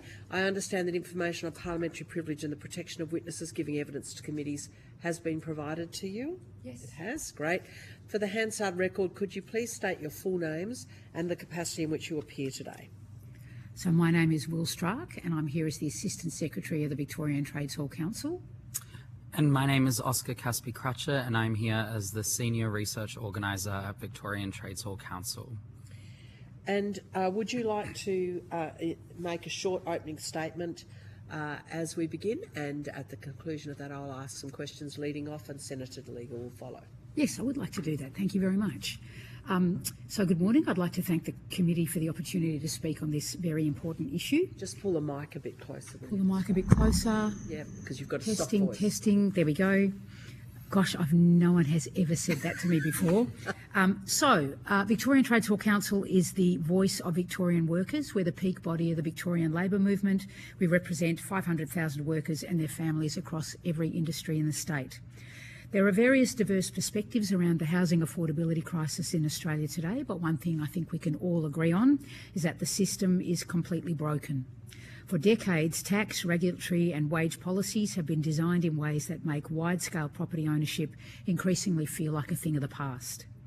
Young people living in Australia face unprecedented barriers to affordability, including an undersupply of affordable homes, consistently poor wage outcomes, combined with an insufficient stock of social and public housing options. The federal budget was a step forward to addressing some of those structural problems, but there is significant work still to be done. A young worker in Australia today sits at the receiving end of a decades-long process in which public investment, taxation and industrial relations settings have worked against their interests. Many young workers are looking at the economic landscape and have resigned themselves to the prospect of permanent, lifelong renting. This is an understandable response to an abject market failure, which has created a situation where first home buyers face near insurmountable barriers to entry. You would have heard this statistic before, but it bears repeating. In 1970, the average dwelling price in Australia was equivalent to 7.9 years of average household disposable income. Today, that figure has soared to a staggering 16.7 years of average incomes. We owe young people in Australia the courage to confront this. VTHC endorses the positions put forward by our affiliate unions and the ACTU Housing for All policy ratified at the 2024 ACTU Congress. We offer various complementary recommendations, framed by our view that whilst there are lots of variables impacting home ownership for young people in Australia, they can ultimately be sorted into two piles: the cost of housing caused by issues of both supply and demand, and the incomes available to young workers. Any serious response to the housing crisis will need to confront both sides of this ledger: increasing the stock of public, social and community housing, reforming the tax system to disincentivise the concentration of ownership, abolishing junior wages and expanding access to collective bargaining. Our recommendations are also informed by Victoria's experience in recent years following specific changes to housing policy made by our state government. These include changes to the land tax thresholds, an increase in land tax rates for major owners and significant improvements to renters' rights. These changes have seen residential dwelling prices grow by 2% between March 2023 and September 2025, compared to national price growth of 17% for the same period. In other words, these changes have restrained price growth and the concentration of ownership. Our submission also emphasises the importance of industrial law reform at the federal government as a necessary step for addressing the root causes of intergenerational inequity. We see housing affordability as sitting at the top of a much deeper inequality crisis facing Australians today. Since 2003, the top 20% of Australian income earners have seen their wealth grow by over 80%. The bottom 20%, meanwhile, have seen wealth grow by less than 20%. The gap between the top and the bottom is ever widening. The share of young people forced to work multiple jobs has been rising. The share of young workers trapped in low-wage growth industries has remained persistently high. Improving these workers' access to the instruments of collective bargaining will improve not only their prospects of buying a home, but also of participating in national prosperity more broadly. We look forward to discussing our submission with you, and we welcome any questions. Thank you, Ms Stark. That's a very interesting and useful beginning. and thank you for your submission, which is very detailed and very useful to us as a committee. I want to start with a statistic we heard this morning, a new data that tells us that rents have increased in the last 5 years by 6%, and they are spiking in some places right now. And alongside that, yesterday we heard the stat that wages, real wages, purchasing power, has fallen by 5%. These are not statistics affecting young people alone, but we see essentially a rent wage crisis and a squeeze from both sides of that. Can you comment on that, and also specifically on how it's affecting young people? Well, effectively it confirms the position we've made, which is that there is a housing affordability crisis and there is a low wage crisis, and those two things are happening at the same time. And young people face particular problems because the industries that they're likely to be concentrated in, you think about hospitality, retail, those kinds of industries, apprenticeships, all of those are low wage places. They are persistently low wage. So you think about collective bargaining doesn't happen across the hospitality sector, and so there is no real capacity for those workers to collectively work to improve the wage outcomes that they're getting. At the same time, they are facing the struggle of trying to find housing and housing stability. And Mr. Caspi-Cratchit, if I can come to you, you look like a young person. I'd like to hear your perspective on that too. You've obviously got a policy interest, but how does this affect the community of people that you live amongst here in Melbourne? The way I see it is, for a lot of young people, the precarity of working life is replicated and extended into the precarity of their living conditions. So, for instance, you might be a young worker dealing with, flatlining wages that aren't growing in line with costs, and you might be more likely to be employed under a casual arrangement where even your long-term income is not secure. That situation is almost mirrored increasingly in your own housing circumstances, because you will be, in a position where you're cycling between 12-month leases typically. You don't know where you'll live in 2 or 3 years' time. And I think that sort of pincer movement where you have in the workplace this perpetual insecurity and pressure, and you go home and you experience it there as well. Maybe you have urgent repairs that aren't being met. Maybe you have rent increases that are indefensible. So many of my friends and the people that are close to me and myself have experienced living in this kind of situation. I think the impact of it is obviously financially, it's extremely tough. But one thing that's worth, I think, emphasizing is the psychological impact of this. It's very difficult to feel like you have a future worth planning for, or that you can plan for, when you're in this kind of, you depend on this like web of short-term arrangements. I think for many young people, it really contributes to significant distress. It's not sustainable. Yeah. And how do you think that is different from previous generations? This committee is very focused on what's shifted. Precarity of employment, precarity of housing, expense, a loss of hope is what you're describing. That's distinctive, you would say, from earlier generations. I think working class people have always faced, profound difficulties in work and in housing. But I think the unique situation facing young people today is, we talked a lot in our submission about how industrial law has shifted, and I believe in previous generations, with the award system and the availability to take industrial action, the freedom with which workers could collectively organize, these things represented a horizon that young people could look to, even in the most difficult working and living circumstances. There were these instruments that are not there anymore. And just like with the budget, we have seen with multi-employer bargaining and the closing loopholes, secure jobs, better pay, movements that are encouraging, but they don't restore by any means what previous generations had access to. I think that combination of significant housing stress combined with an inability to take collective action to raise your income, I mean, I don't think we can really blame people for feeling hopeless when they're in that circumstance. I think what I would say, I'm an old person, and I remember when you lived in rental accommodation, it was a temporary thing. You might be studying, it might be early in your work life, but it was always a built-in expectation that the day would come where you would be able to afford to buy a home. And when I bought my first home with my then partner, we did that effectively on one secure income. I didn't have an ongoing job, she did, so we were able to get money and buy a home. That is inconceivable now.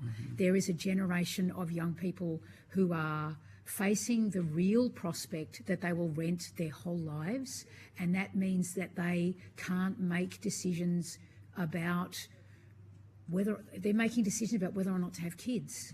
Do you do that in a situation where, as Oscar's described, you don't know where you're going to be living in 1-2 years, where at any time a landlord might choose to raise the rent by more than you can afford, and suddenly you're not just moving you, as we did when we were students, and just like, oh, well, we find somewhere else. You're moving an entire life, childcare, school, all of those things, and everything becomes impossible. And that sense that this crisis has been coming for a long time and no one has done anything to avert it makes, I think, a generation of young people feel like there is no hope, like nobody cares.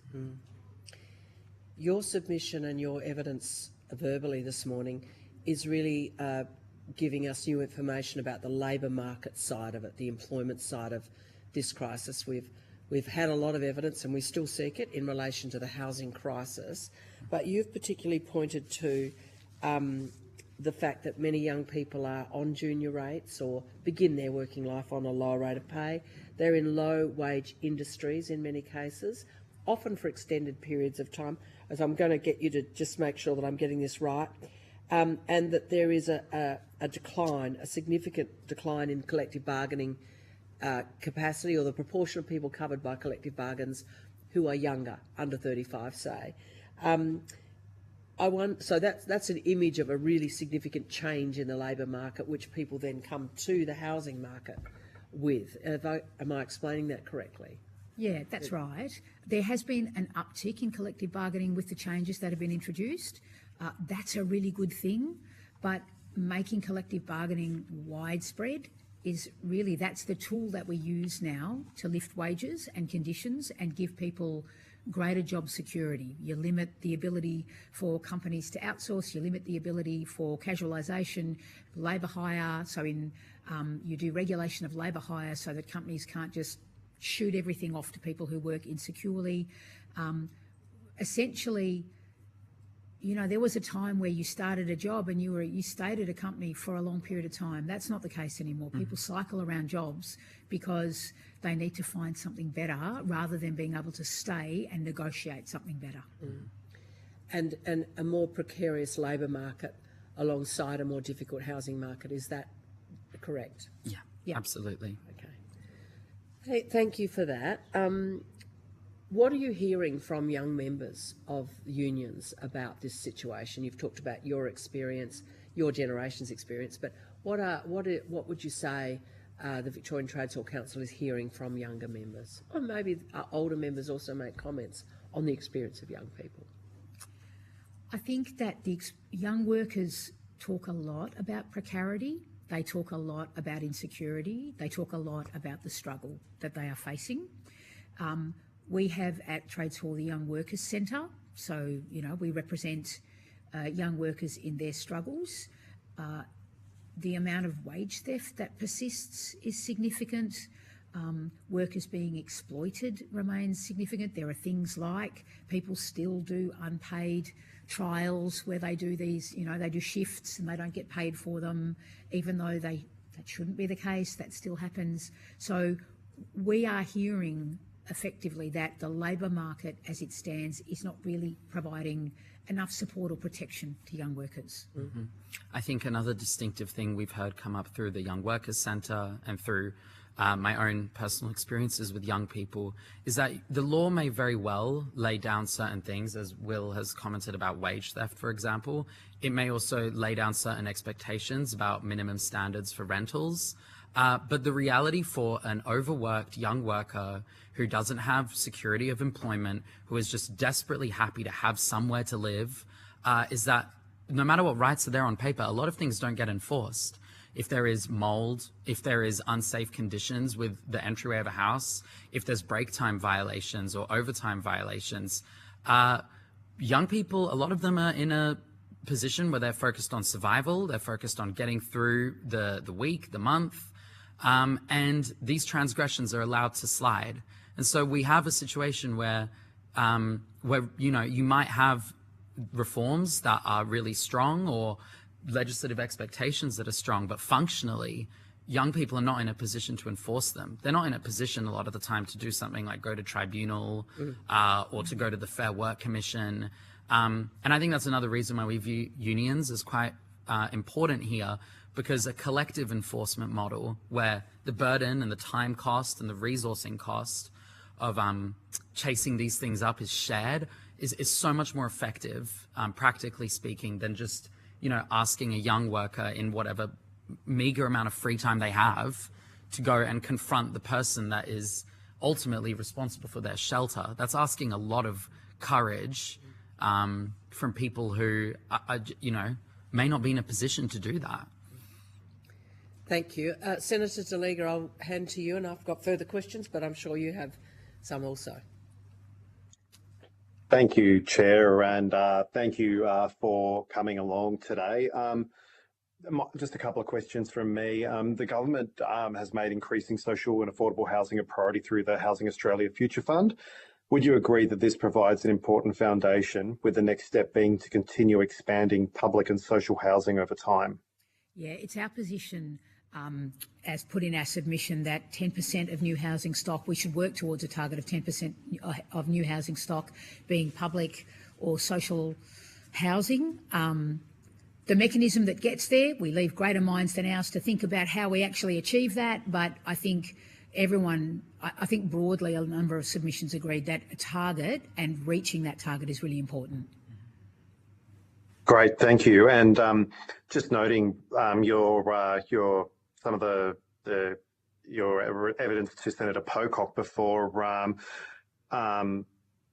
Can you give any other further insights about how housing supply should be complemented by policies that improve young workers' earning capacity? So you spoke about the collective, greater access to collective bargaining. Any other ideas that you might have? I think abolishing junior rates of pay is really key. Improving apprentice wages is really key.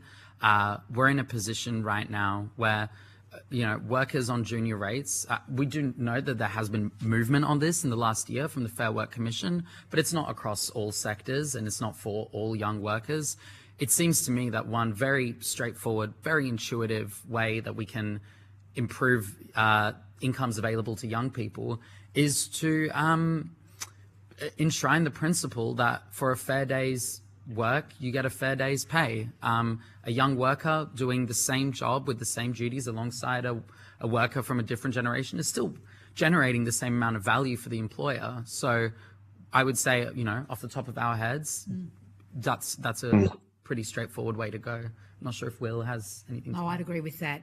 We have a long-standing campaign to make now our catch cry is to make Victoria junior wages free, because as Oscar said, a young person delivers the same value in doing the same work. Oh, absolutely. And how can they expect to save for a house if they've got it hand tied behind their back because they're being paid a lesser wage? 100% agree. Yep. Setting aside your recommendations about taxation, what are the most practical actions the Commonwealth could take to build on the Housing Australia Future Fund and improve housing outcomes for Australians, and particularly young Australians?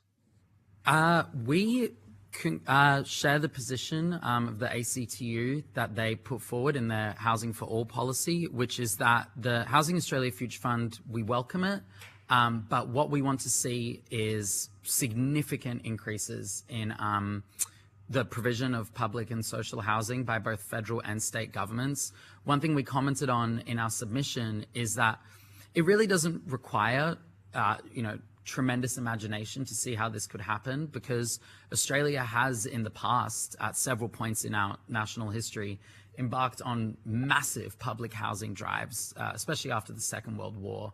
And these kinds of, looking at these examples and their successes in uplifting a whole generation of people, I think is a worthy source of inspiration. There's also, in the meantime, because naturally it takes a while to build housing stock, we can increase Commonwealth rental assistance. We can increase payments for working age Australians to sort of carry them over while we are fixing the housing system. We can't just leave people behind. But I think we really do commend the federal budget for its changes, and we do commend the industrial reforms that the government has passed recently. But I suppose what we're looking for is not so much a change in direction, but an intensification of what the government is already doing in these fields. Excellent. Look, thank you very much for the evidence today, and also as a comrade, thank you for the work that you do for supporting working people. Thank you. Thanks, Senator Liga. I want to come back to your recommendations. You support in recommendation for making changes to capital gains tax discount, and I'm assuming negative gearing also has your support. But then you also point to the need to tax extreme land wealth, and you support that. Do you want to say a little more about what you want to see there? So what we've picked up on there is Mikel did a report, and effectively that extreme wealth says that if you own property holdings over $20 million, then a tax is applied to the proportion between 20 and 50 million. And if you own over 50 million, then a further tax, a higher tax is applied. And effectively that's about disincentivising land hoarding, the kind of massive build-up of property as an investment, as opposed to fundamentally, real estate is about housing and homes. The investment component should be aside. It seems to be the other way around. Real estate is seen as an investment, and housing people and giving them homes is a side benefit. So we support the Mikel recommendations on that. Which is essentially a tax on wealth, land wealth. That's right, as opposed to income. As opposed to income. What aspects or elements of the Victorian experience in particular do you endorse and think we should be thinking about in other parts of the country? Because house prices and rents have increased at a slower rate here, and it is remarkable and interesting. Can it be replicated, and what do we need to do? Well, the critical things that were done was, first off, the land tax thresholds for investment properties were reduced. So rather than 300,000, they were reduced to 50,000, which means you pay land tax on an investment property if it's valued at over 50,000. There are also charges that apply for land holdings between 50 and 100,000, and then over 100,000. So you pay a fixed charge. There's a fee that you pay effectively to hold that property. And then land tax rates were increased, not hugely, it was 5.1%, for holdings over 300,000 and trusts that had land holdings of over 250,000. And the other thing that was done at the same, well, not quite the same time, but the other major reforms were much greater rights for renters. So Victoria introduced the ability to have pets, and so for instance, rents can only go up once a year. They can't go up excessively. If they go up excessively, that can be challenged. It's rent control as opposed to a rent cap, as I understand applies in the ACT. But a number of reforms happened to effectively make real estate, it's still an investment, you're still making money from it, but not to help with people who hold large holdings of real estate contribute towards the general wealth of the country. I think one thing I would also add is we'd all be familiar with the inquiry that was held about the operation and adequacy of the capital gains tax. And the Australia Institute, in their submission, took quite a forensic look at what the Victorian government has been doing in this area. And I'd like to share what their conclusion was, just briefly. Property investors who got out of the Victorian housing market after these changes couldn't take the houses with them. Instead, they sold them. With investors leaving the market, they were selling to owner-occupiers and particularly first home buyers. So I think tying everything together that Will has shared, we've seen in Victoria first home buyers have a fairer playing field than they have in other parts of the country. I think that the basic principles of these reforms, nothing says that they can't be extended on a national level. Mm-hmm. And we haven't, the property market hasn't collapsed. It's not been the end of everything. Properties continue to, like, they've gone up in value, just not by the same amount. Mm-hmm. Is there anything you would like to offer further on rent caps and rent stabilisation policies? We've had a range of views put to us, often very general, that rents are out of control and they need to be pulled back. Some people speak positively about the ACT. Is there any, and you might want to take this on notice if you want to think about it further, but are there particular changes you would like to see in relation to rent levels? I think that the critical thing about this is housing insecurity. People who pay rent, who are living with the uncertainty of when their rent might go up and how much it might go up by, is part of what Oscar talked about when he talks about the precarity that people feel and therefore the lack of hope and their inability to plan properly for their futures. So kind of the two key elements of that are, certainly in Victoria, only being able to increase rents once a year seems entirely reasonable. The idea that you can continuously or at any time just increase rents once a year seems right. The Victorian model is that it can't be excessive and that tenants can challenge that. The ACT model is is the CPI plus 10%. What we don't want is a situation where landlords are disincentivised from being able to make the improvements that might be needed to properties. So we don't want to create something that is completely inflexible, but a model whereby there is some control over how much rents can go up by so people can plan, whilst at the same time giving landlords the ability, if there are unforeseen circumstances or there are major remodelling things they need to do to meet requirements, they can go somewhere and justify something more than that. That model seems, I think, to be appropriate. Yeah, and I have experience with this model that we have in Victoria. I had a landlord, this was after the reforms were brought in, attempt to hike our rent by several $100s. And given that we had the ability now to challenge this, to compare it to similar properties and to the level of CPI, we were able to defeat this proposed rent increase, bring it right down to something we could all handle. And I live with, I live with two young women. One is a hospitality worker.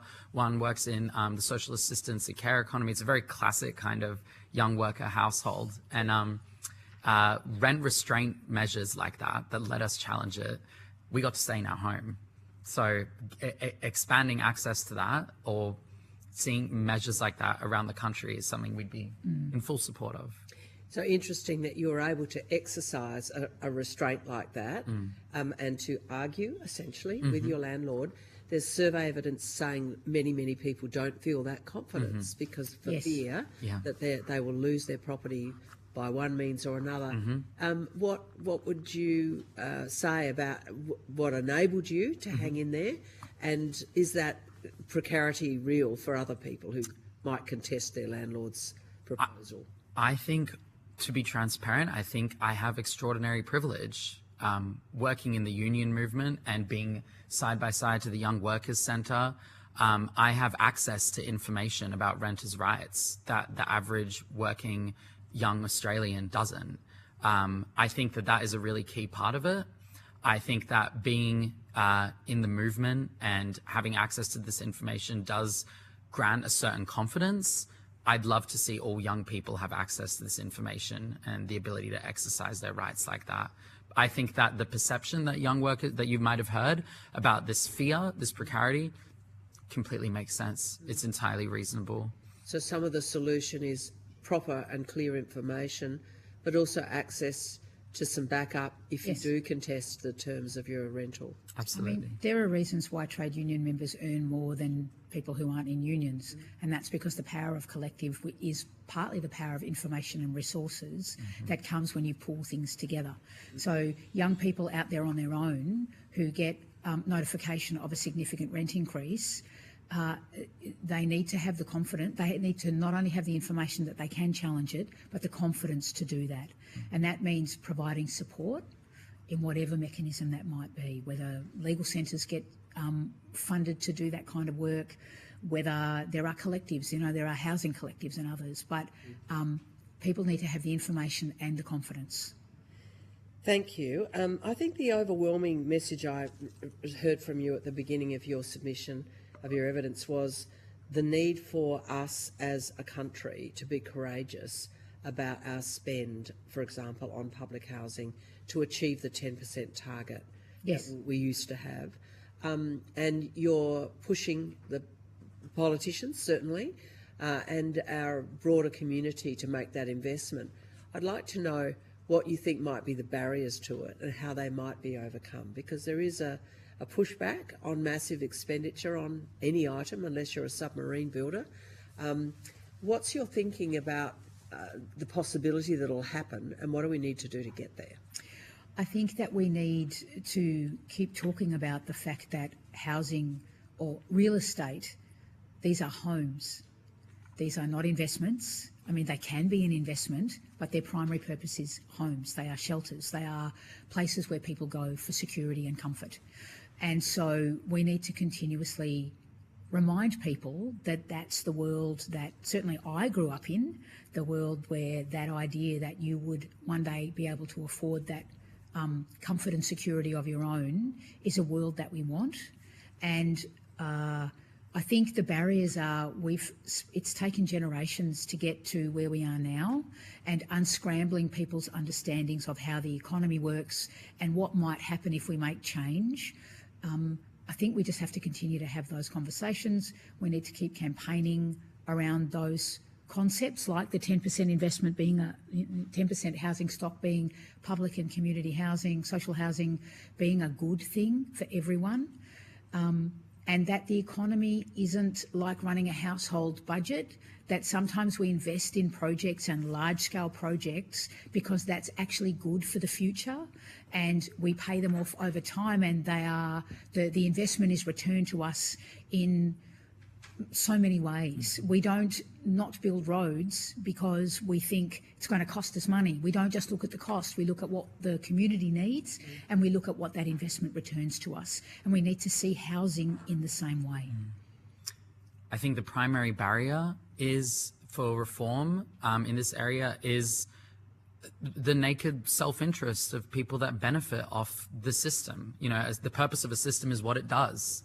And for some very small sections of the community, the concentration of ownership, the skyrocketing of rents, and the flatlining of wages, this is a very handsome situation for them to be in, even if the vast majority of Australians are suffering.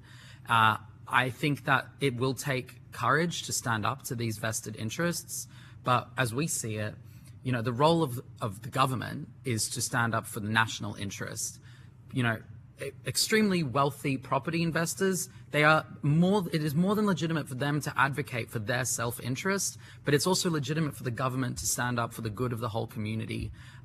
There is no alternative but to fix the housing crisis. The long-term ramifications of a situation where the vast majority of people are not able to have their own property, their own, stake in society that is theirs, I don't understand, the long-term effects on that, not just on the individuals, but on the kind of society we're all living in. It's unimaginable. It's unimaginable. And it's certainly not democratic in the long run. I wonder if you want to make any comment about the fact that this crisis is widespread for renters and for many people who are homeless, and for the aspirations of young people to own their own home. How is that affecting the politics, that level of hardship that is very widespread around a basic human need, a roof over your head? We see massive shifts in voting patterns. Is there a connection there that you see? Absolutely. I think the sense of precarity gives a sense of hopelessness, And if you believe that the system isn't listening to you and that the people that are supposed to be, as Oscar said, acting in the national interest are no longer acting in the interests of the nation, then what you do is start to look for the people that you think are speaking to that. And we would say the rise of the far right in Australia relates to the fact that people feel that precarity and they feel that the systems are not working for them. We need people to have a sense that they're being heard and that their priorities are being addressed, and the lack of the fact that people are struggling with housing, and the fact that parents are looking at the world and saying the world that we are leaving behind is not as good as the one that I grew up in. You know, I'm a grandma. I worry. It keeps me awake at night, worrying about the future that we are handing to kids. We absolutely need to turn this around. The descent into far-right politics and fascism comes from a sense of despair. Completely agree with everything that Will has said. I think we talk a lot about trust, trust in democracy, trust in public institutions. Trust is something that has to be earned. Trust is something that can be broken. And so long as people are excluded from what they need to live with dignity, why should they trust in the system?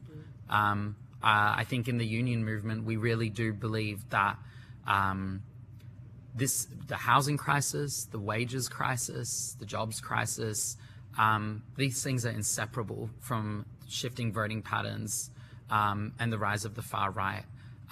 There is an unquestionable, cultural, racist element to all of this. But the landscape on which it's all playing out seems to me and to us really defined by the economic dimension here. Mm-hmm. Thank you. Thanks so much for your submission and for your appearance today. I really appreciate your evidence. Committee's agreed that any responses to any questions on notice should be provided within 2 weeks of you getting the Hansard transcript. We'd appreciate your help with that. Thank you so much for being here today. Thanks for having us. Thank you very much. So I now welcome representatives from Aboriginal Housing Victoria to the table.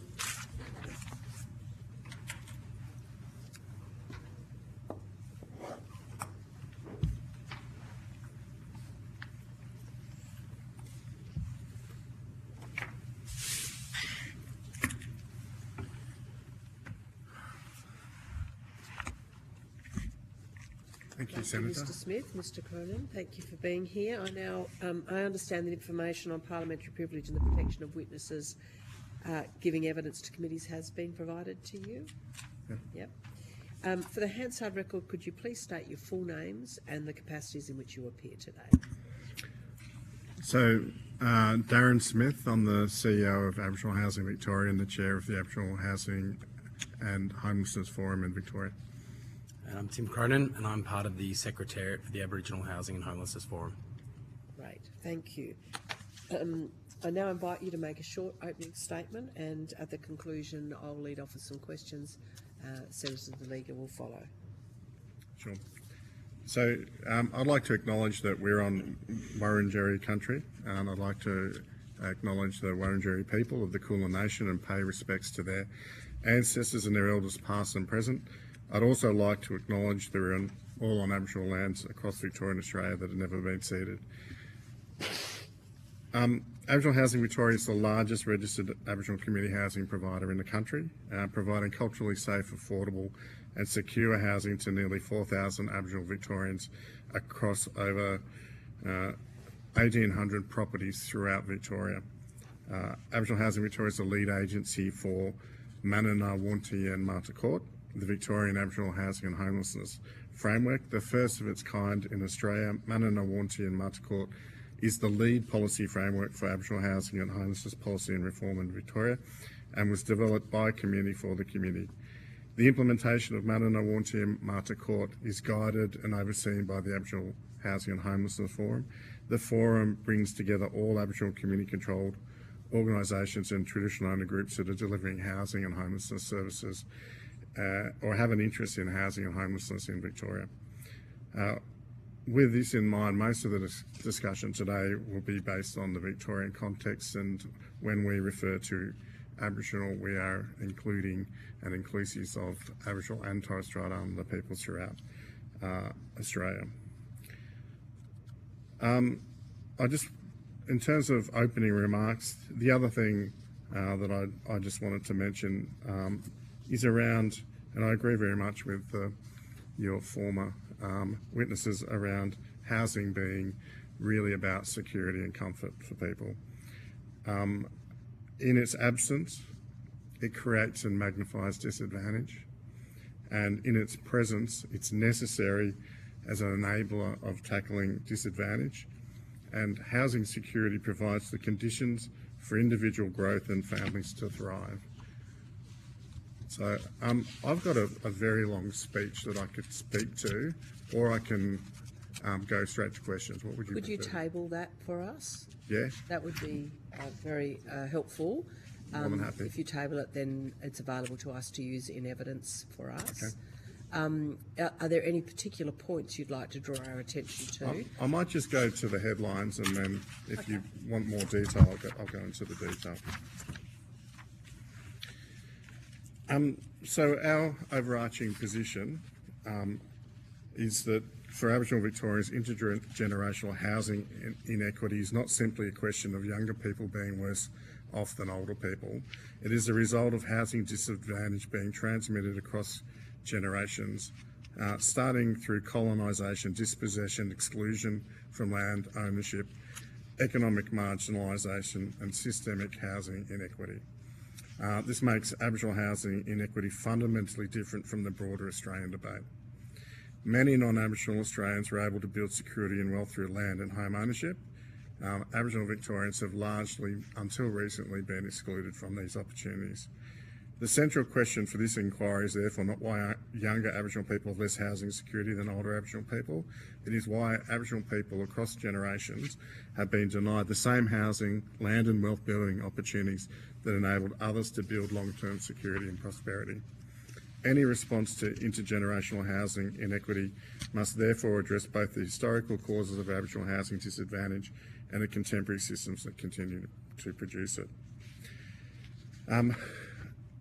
I've mentioned Manana Warnti and Marta Court, which is the Victorian Aboriginal Housing and Homelessness Framework. This is the Victorian Aboriginal community's response to ensure that all Aboriginal people have a house. And it's framed by a set of goals. There are 5 goals: secure housing improves life outcomes, building supply to meet the needs of growing Aboriginal population, opening doors to home ownership and private rental, building an Aboriginal-focused homelessness system, and developing a capable system that delivers Aboriginal housing needs. And there's 2 major themes that run through Manana Warnti and Marta Court. The first is we actually need an effective safety net for Aboriginal people of homelessness services that serve to support Aboriginal people and in crisis and house them. And then secondly, social housing that meets the needs of the Aboriginal population. I'll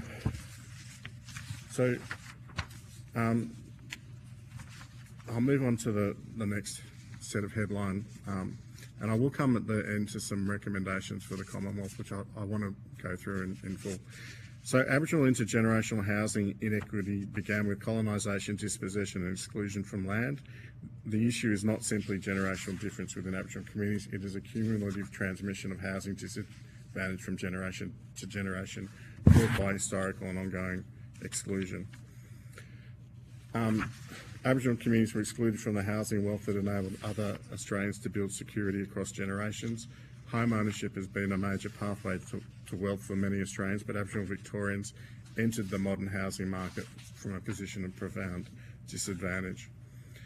Closing the Aboriginal home ownership gap is essential to reducing intergenerational housing inequity.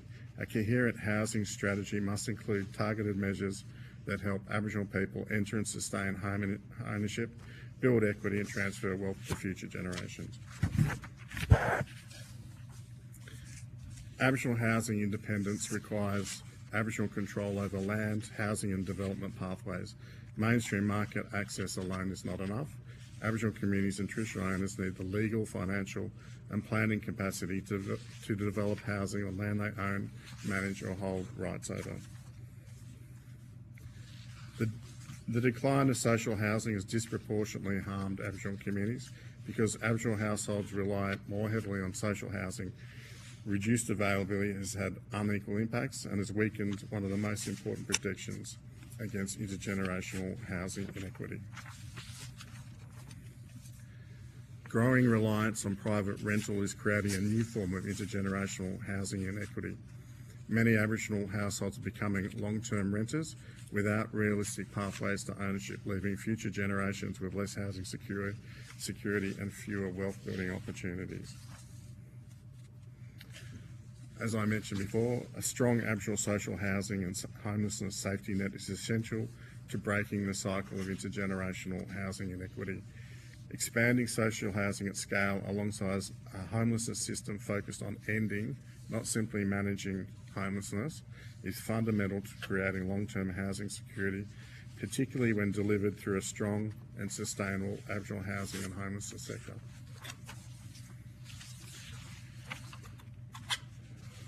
Okay. In terms of the recommendations, so the Commonwealth should develop a national Aboriginal housing and homelessness framework that gives national expression to the vision of Manana Wonti and Marta Court, that every Aboriginal person has a home. This should operate as an overarching national vision and framework, setting shared ambitions, principles and accountability for reducing Aboriginal intergenerational housing inequity. It should be supported by more detailed Aboriginal housing and homeless frameworks at the state and territory level, because jurisdictions are best placed to work with Aboriginal communities, traditional owners and local sectors to respond to different community needs, housing markets, land arrangements and service systems. In terms of developing the overarching Commonwealth Aboriginal housing and homelessness framework, the Commonwealth should develop its own national framework for Aboriginal housing and homelessness grounded in self-determination and informed by existing Aboriginal-led frameworks such as Manana Wonti Marta Court. This should be done in genuine partnership with Aboriginal community-controlled organisations, traditional owners and the Aboriginal housing and homelessness sector. It should establish a national vision supported by detailed state and territory frameworks. The Commonwealth should set an overarching national vision and framework for Aboriginal housing and homelessness, while states and territories should develop more detailed implementation frameworks in partnership with Aboriginal communities. This is because jurisdictions are best placed to understand local Aboriginal community service systems, land arrangements, housing markets and regional differences. The Commonwealth role should be to set national ambition, principles and accountability while enabling state and territory frameworks to translate that ambition into locally relevant action. Recognise that Aboriginal housing needs exist in remote, regional and urban communities. Housing need may be more visible in remote communities, where the issue is often absence of housing altogether. In regional and urban areas, housing outcomes are shaped by the operation of private rental markets, affordability pressures, discrimination, social housing shortages and limited pathways to home ownership. The Commonwealth response must not treat this as an either-or question.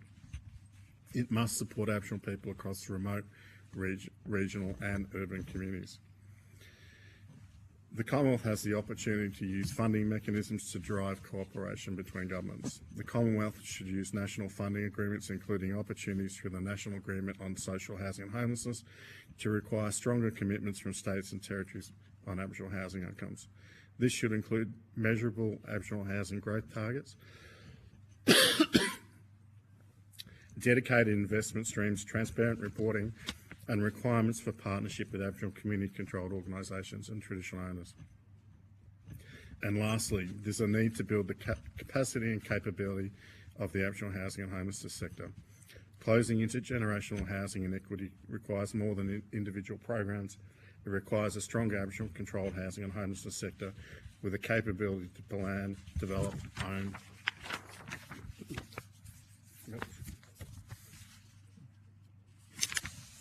manage and sustain housing over the long term. Commonwealth investment should therefore include sector development, workforce capability, governance support, project pipelines, access to finance, and support for Aboriginal organisations to participate in housing delivery at its scale. There is no doubt that Aboriginal outcomes are enhanced when the approach is embedded with Aboriginal self-determination as the founding principle. Thank you, Mr. Smith. Please have a drink after that. Thank you very much for your comprehensive document and for taking us through your key recommendations. That is very, very helpful to us. I hear a lot of resonance with what you have said, with what we have heard in other places in South Australia and 2 days ago in New South Wales. Strong emphasis on self-determination, on use and locating housing in Aboriginal communities on Aboriginal land where their control is real. But you're also, I think, all calling for a national set of targets and plans with transparency and local control, but a real effort by the Commonwealth for change. Am I hearing some of your key points correctly? Absolutely. Okay. Yeah. I have personally been very struck by the account of dispossession and the different way in which the issue of intergenerational inequality exists for Aboriginal communities. And we heard from Mr. Hope, I'm not sure if I remember his name correctly, who appeared 2 days ago in New South Wales, a lot of people with a lot of evidence. But he made the point in his own family and community, his extended family of 100 nieces, nephews, children, that only 2 of that 100 owned a home. So he was just using that as an example of that intergenerational failure to transmit and accumulate housing assets and you know, the roof over the head that's secure. Would your local experience be very similar? What do you say to that example?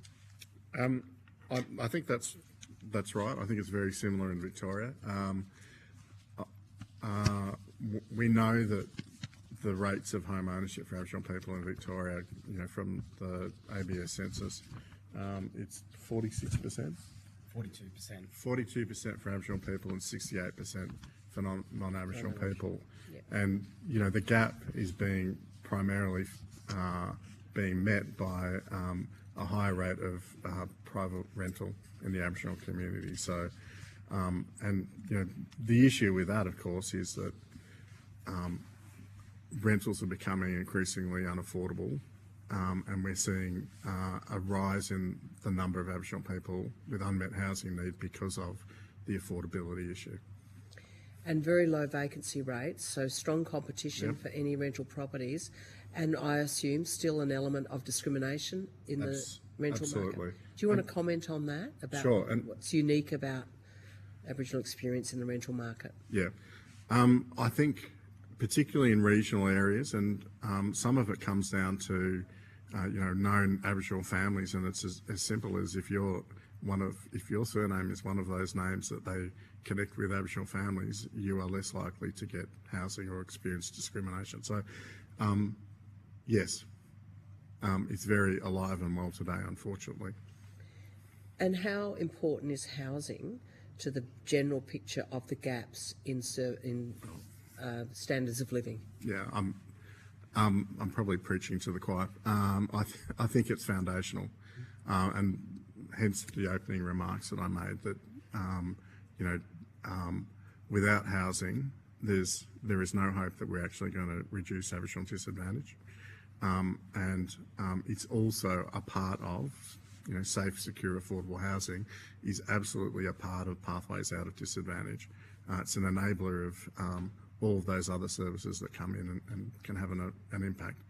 And I guess the other thing I think as well is it's also about building resilience and strength, and you know, providing the opportunity for people to achieve their potential. If you have safe, secure, affordable housing, all of those other things that come in, the preventative type services will actually have an impact and have an effect. So, and in terms of, I think, you know, part of the answer to home ownership is actually building the skills and capacity in people while they're in social housing, so they can so that they understand what they need to do in order to actually achieve home ownership in the future, and they can start to put in place the goals that they need to get there. The Aboriginal housing crisis was there before the larger crisis that has really intensified across the country, in regional towns, in cities everywhere. What has that meant for Aboriginal housing in particular, to suddenly have this larger wave of crisis, both in rentals and home ownership and homelessness, for Aboriginal people already in crisis? What does it mean? It's a very good question. I think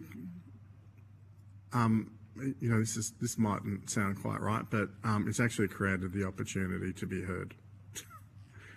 Because all of a sudden we have the majority of the population that is aware of and understands that there is a housing crisis, whereas previously there wasn't an awareness around what was happening in Aboriginal communities. And so the big housing build in Victoria, which was more of a response to the declining proportion of social housing in Victoria, provided an opportunity to actually obtain more social housing for Aboriginal people.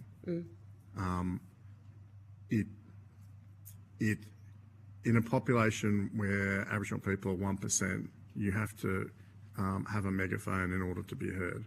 And I think because the general population now understands that there is a housing crisis and what's going on, they're more sympathetic and open to solutions, which is a good thing for governments.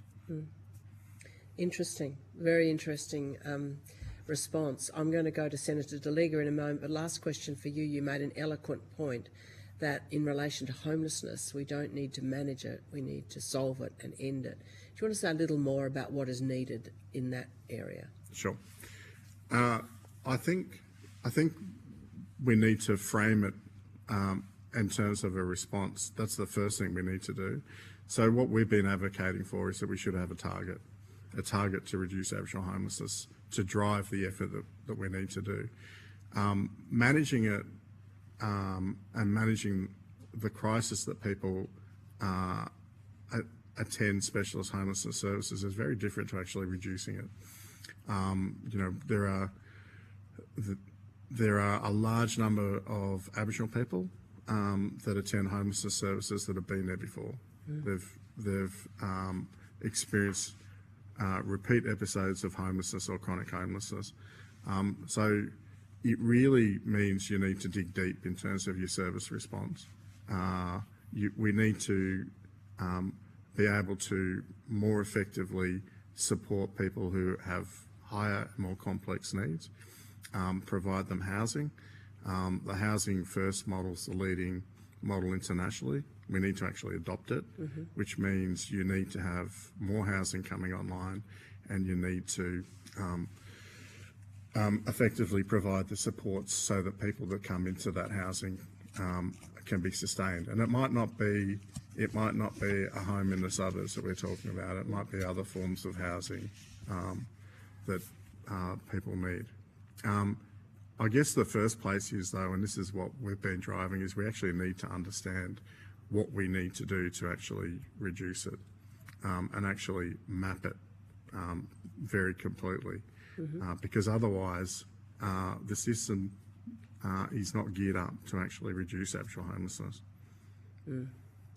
Thank you for all of that evidence. Senator De Liga, if I can come to you. Thank you very much, and thanks for your evidence today. Just a couple of questions from me. Firstly, the government has committed funding through the Housing Australia Future Fund and is working with the states and territories to increase the social and affordable housing. Now, would you agree that these initiatives provide the strong foundation provided Aboriginal community housing organisations are central to delivering the housing for the Aboriginal communities? Okay, I think I've got that. So in terms of the Commonwealth Government's response to housing,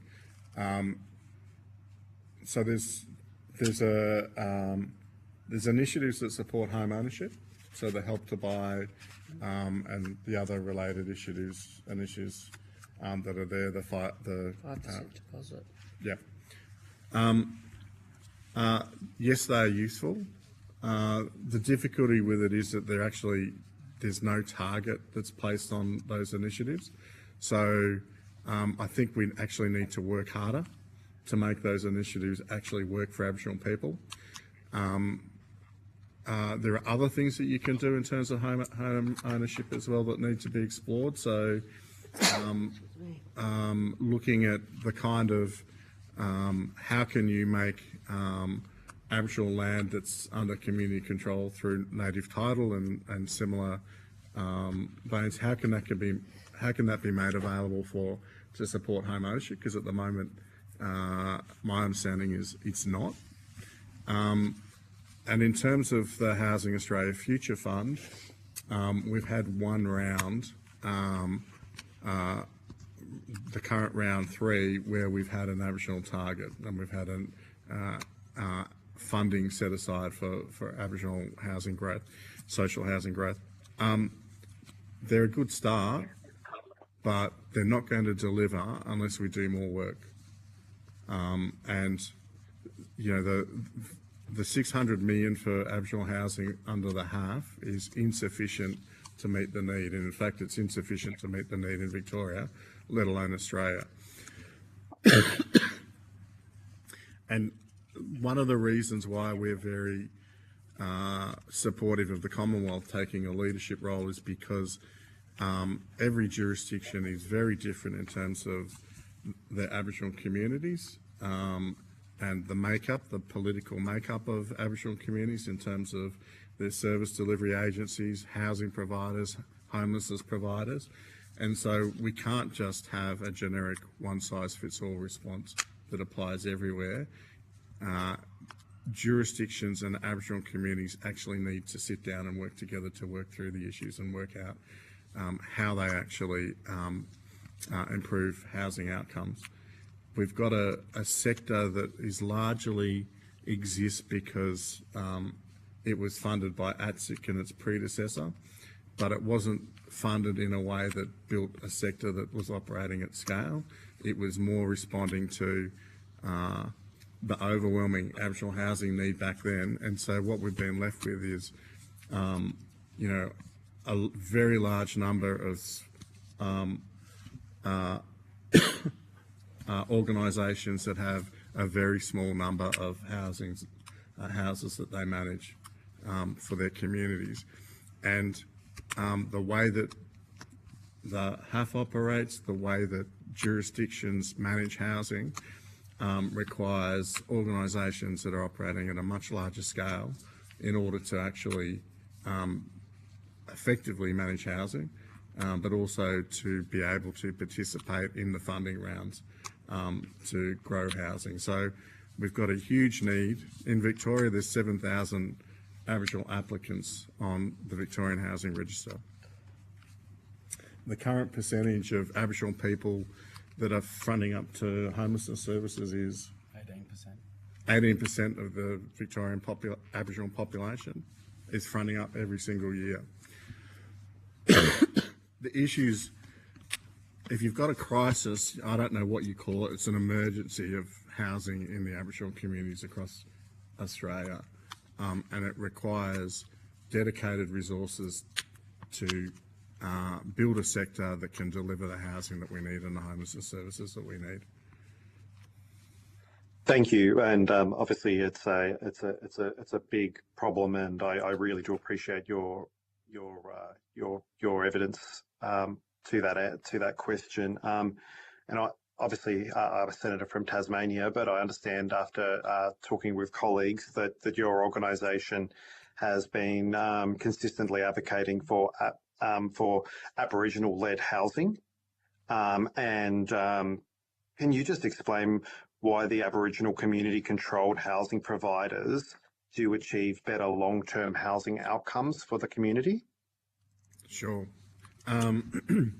One, because they're totally focused on the Aboriginal community. So when a renter leaves, an Aboriginal renter leaves, they're their housing is filled by another Aboriginal tenant, not somebody else. And secondly, because Aboriginal community-controlled organisations understand their communities, and they deliver culturally safe services, and they will always go the extra mile, which is not the case in the mainstream. So Aboriginal people have a different experience from their Aboriginal community-controlled organisations than what a mainstream organisation can provide. Thank you, and obviously that cultural safety is so important to the community, and I hear you with what you're saying.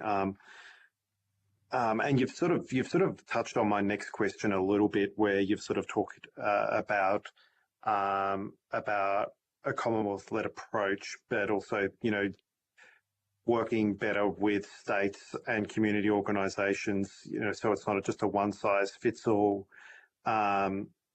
solution. Do you have any other suggestions for practical actions that the Commonwealth could take to build existing housing initiatives and improve housing outcomes? So is there anything else that you would like to have on the record that we can take away from today? I would suggest that the Commonwealth builds on the Housing Policy Partnership under the Closing the Gap. I think the foundations are there. Our issue with the work under the Housing Policy Partnership is that the overarching target is around addressing overcrowding. Now, in Victoria, apparently we've met the overcrowding target. Now, we've met the overcrowding target, but we have 18% of the Aboriginal population fronting up to homelessness services.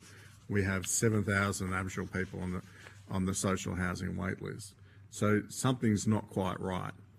I think we need to actually work these things through a process, and the Housing Policy Partnership is it's there, it exists already, and we should be investing in it heavily to develop the solutions together.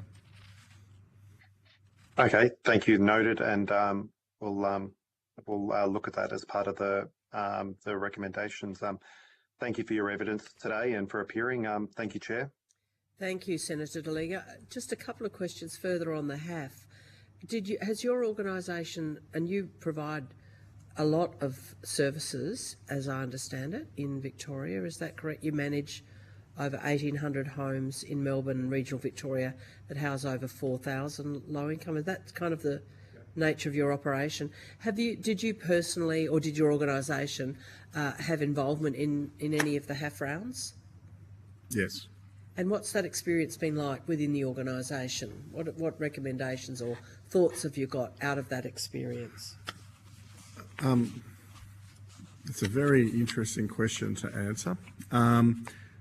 I think, I guess the overarching feeling was that everything's been rushed. So while we appreciate the Aboriginal specific round, and we understand the emphasis on the HAF on delivering as many houses as what it can, it's just a shame that there wasn't better preparation for the Indigenous round and round 3.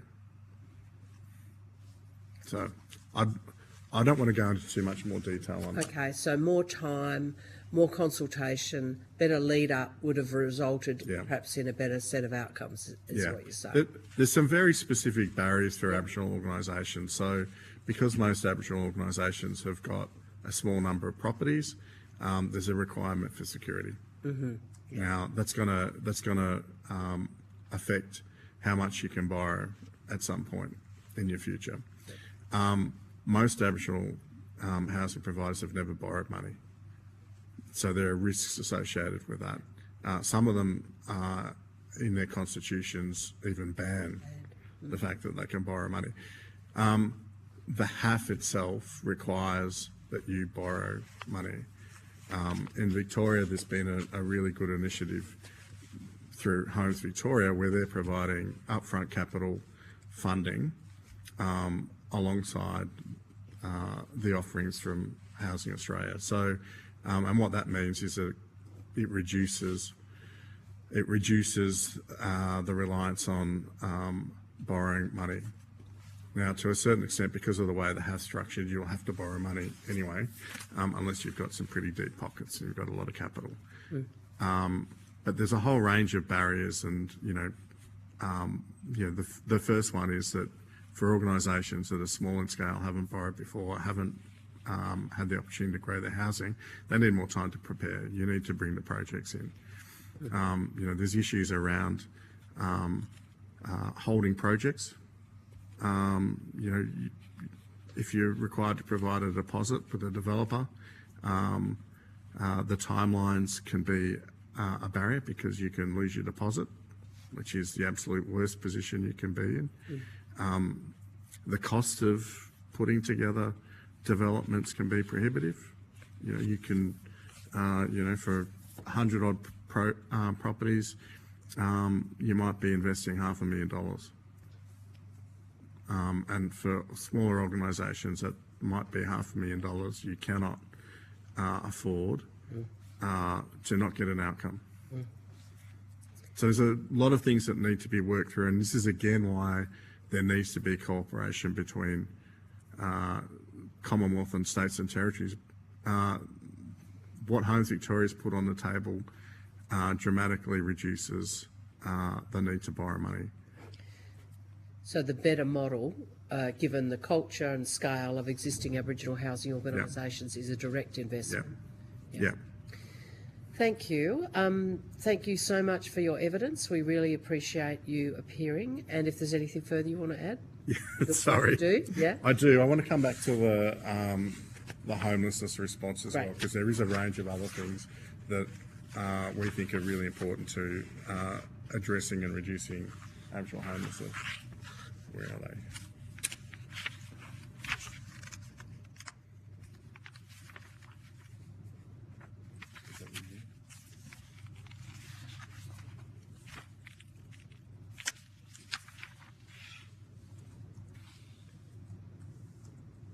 We're happy to take anything on notice that you want to give us afterwards as well, of course. Sure. Well, we will give you this presentation. Yes, thank you. Yeah. I think the really important things that we recognise as well, I mean, obviously, social housing growth is essential to reducing Aboriginal homelessness. There are opportunities through the private rental to support more Aboriginal people into housing there. In Victoria, we've got an Aboriginal private rental assistance program.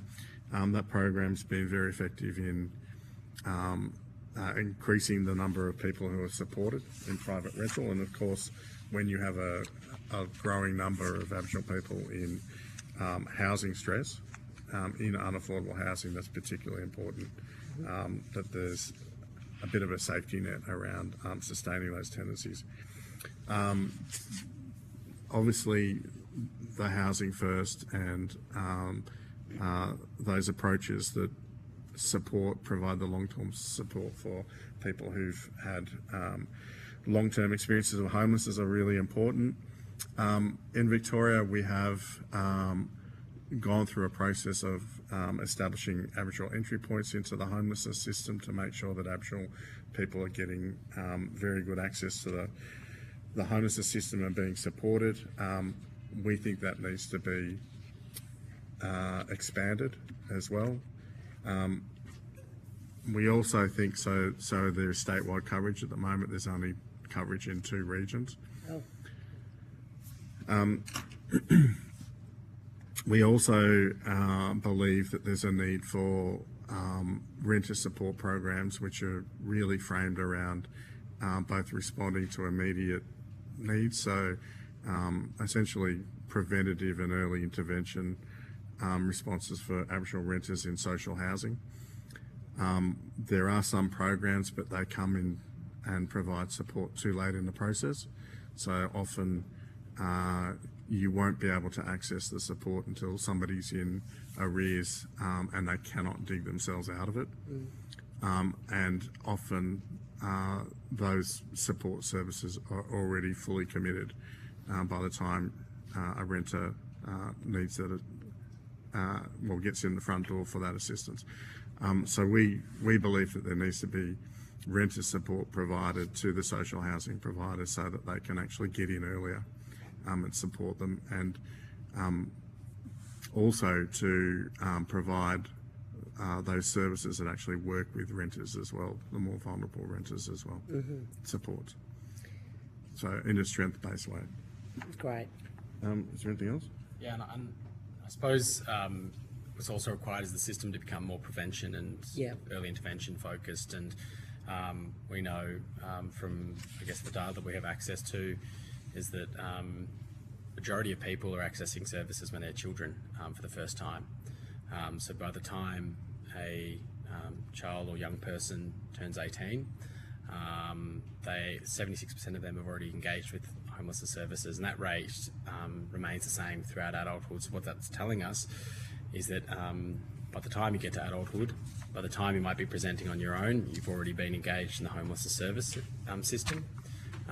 And the first time you did that, you were most likely to have done it with your family when you were a child. So there is, I guess, a real imperative to look at how we engage, particularly so children, young people aren't entering the system young. We know the research suggests that once they're in there for a long time. It's really hard to get them out. And the other part of that preventative focus is that we know that 50% of Aboriginal people, so 18% of Aboriginal people are accessing homelessness services. 50% of them are housed but at risk of their tenancies breaking down. So they're in social housing, they're in private rental tenancies, and a fair proportion of them, their tenancies are breaking down while they're in the system. So there's a real opportunity to, through some simple measures, as Darren touched on, around really proactive renter support early before it becomes an issue, to slash that number in half pretty quickly. Can I just go back to your 76% number? What was that? What was that figure? So 76% of, roughly 76% of all Aboriginal people accessing homelessness services have accessed services before. They're repeat service users. For those that are around 18 years of age, that number's the same. 76% of them have engaged with homelessness services before. Well, thank you so much for all of your very powerful evidence. We will certainly be visiting it in our recommendations. And if there's anything further that you would like to provide, we certainly will take your reports. Anything further, then we'd like to receive it within 2 weeks of you getting the Hansard record. But we appreciate all the work you do in your organisation, and also the fact that your evidence grows so clearly out of a very extensive experience. So thank you for bringing it here. Thanks. Thank you. And thank you for the opportunity to present to you today. So thank you, Senator Pocock, and thank you, Senator Deliga. So we'll now suspend until 1:45.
Everyone, I now welcome representatives from Housing for the Aged Action Group in person. Thank you both for being here. I understand information on parliamentary privilege and the protection of witnesses giving evidence to committees has been provided to you. Yep. For the Hansard record, could you please state your full names and the capacity in which you appear? I'm Jenny Leonarachi. I'm the advocacy lead at Housing for the Aged Action Group. Welcome. I'm Lynette Stevens, and I'm a lived experience advocate. Sorry about that. We're very appreciative of lived experience coming to the table. So, Ms Stevens, thank you for being here. So I now invite you to make a short opening statement, and at the conclusion I'll lead off with some questions and other senators will follow. Thank you. Thank you very much. Before I begin, I would like to acknowledge that we are meeting on the traditional custodians of the lands we meet Wurundjeri and Woiwurrung people of the Kulin Nation. I pay my respects to elders past, present and emerging, and acknowledge that sovereignty over these lands were never ceded. Again, thank you for the opportunity to give evidence today. Housing for the Aged Action Group, or HAG, is a member-based organisation with a service arm in Victoria. Last financial year, we supported about 2,600 people across the state through our various services. We also have a national project which is building awareness of older people's homelessness in Australia and advocating for appropriate policy responses to address housing-related challenges for older people. Our work is centred around older people with lived experience of housing challenges. We coordinate a number of lived experience advocacy groups, including the National Alliance for Citizens for Housing. We've got an LGBTIQA+ group. We have a multicultural and multi-faith group, an older renters group, and a retirement advisory group. I'm missing one, but we do coordinate a lot of lived experience groups, and our lived experience advocates and volunteers like Lynn shape and drive our policy and advocacy agenda. Coming to this inquiry, our position is that Australia's population is ageing, and the current retirement system is built on the expectation that older people will own their own home at the time of retirement. However, home ownership among older people continue to decline. According to our research, Aging in a Housing Crisis report that was released in 2023, looking at census data from 2021, almost 700,000 people aged 55 and over were in private rentals. And that was a 73% increase compared to 2011 census. And we also think this is an undercount because when the census was conducted, income support payments were increased. Most of the states and territories were in some form of lockdown, and there were supports to house people who were at risk of or experiencing homelessness. And we conducted another piece of research, again based on ABS data, that looked at the number of people who are ineligible for public and community housing, but are also not able to get into the private housing market. So they're kind of, we call them missing middle. I understand there are different groups calling different groups missing middle. And there were about 500,000 people in that cohort who are stuck in private rental market or still not in home ownership, but also not in public and community housing. And our most recent piece of research, Priced Out Rundown report, also found that older renters were more likely to be in very poor quality and unaffordable housing.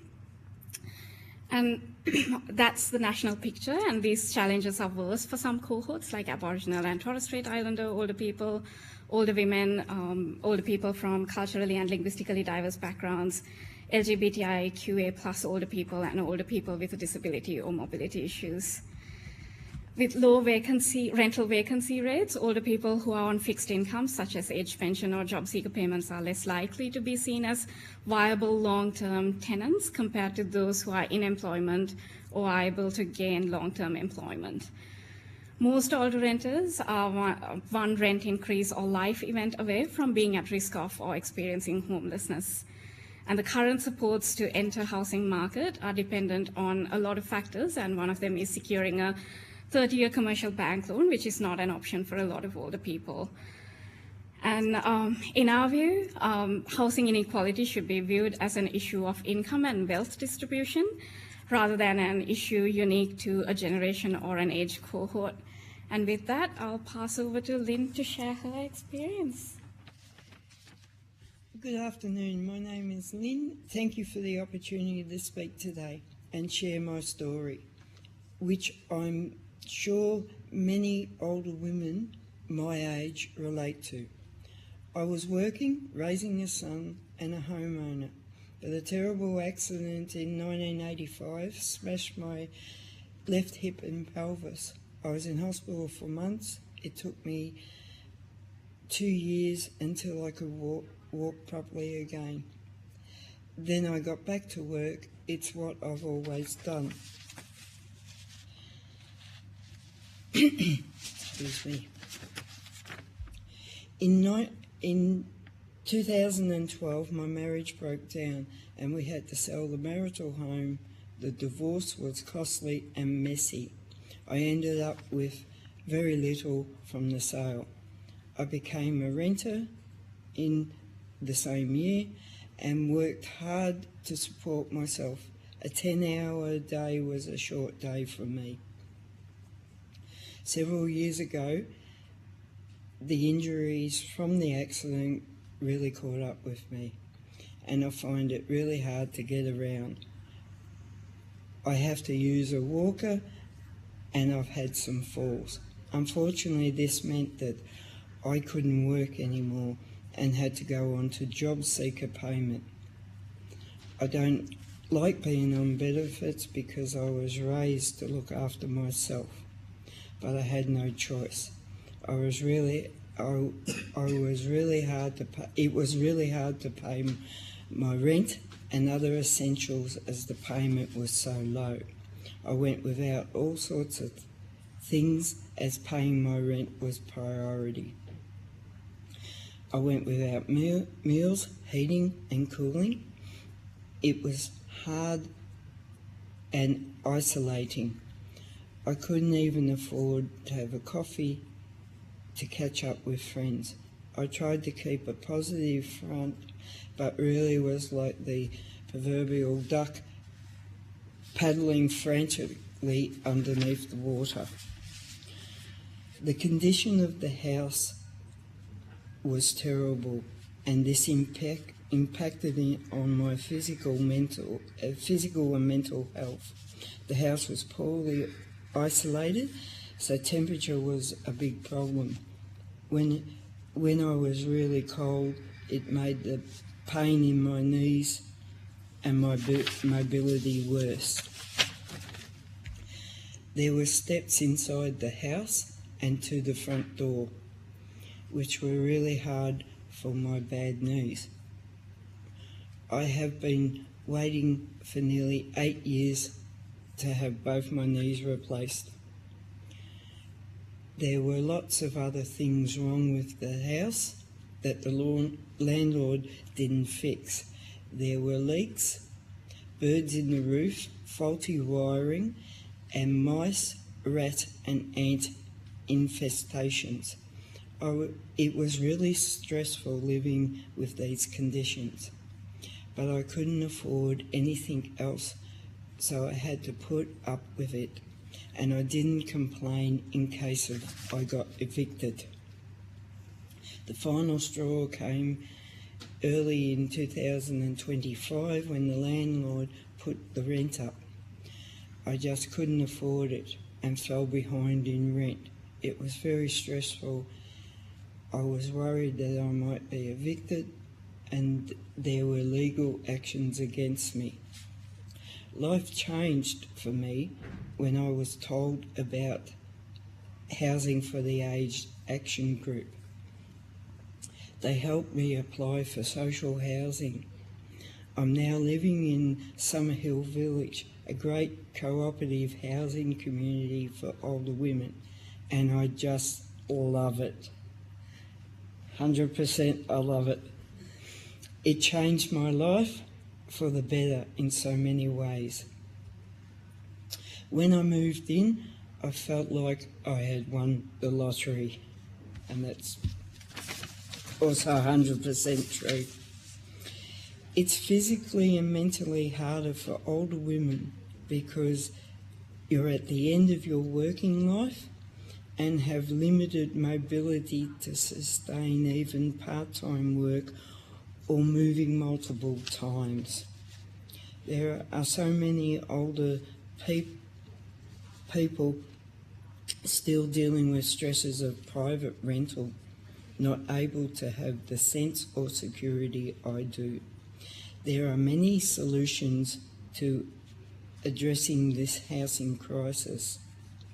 What we need is the government's will to act.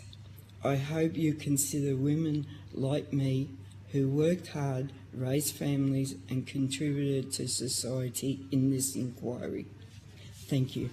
Thank you, both of you, for your evidence then. Thank you for bringing your experience, Ms Stevens. I wondered if you can tell us a little bit about Summerhill Village. It's a cooperative, did you say, housing co-op? Yeah, it's managed and run by United Housing Co-op, right? Okay. Which I've found to be a fantastic organisation. They have instigated many activities for the women to participate in. They included in the construction of the facility or the village a multi-purpose function room so that we can have physical activities, craft afternoons, chats and coffee afternoons for the people within the village to participate in. They have organised Tai Chi instructors to come in for the residents, Zumba, which is modified for the various age groups of the women and the physical capabilities. We went earlier this year to the Melbourne Garden and Flower Show, which was a great outing, and it's just, I love it. It's just from going, being isolated to now having a social life, being involved. It's just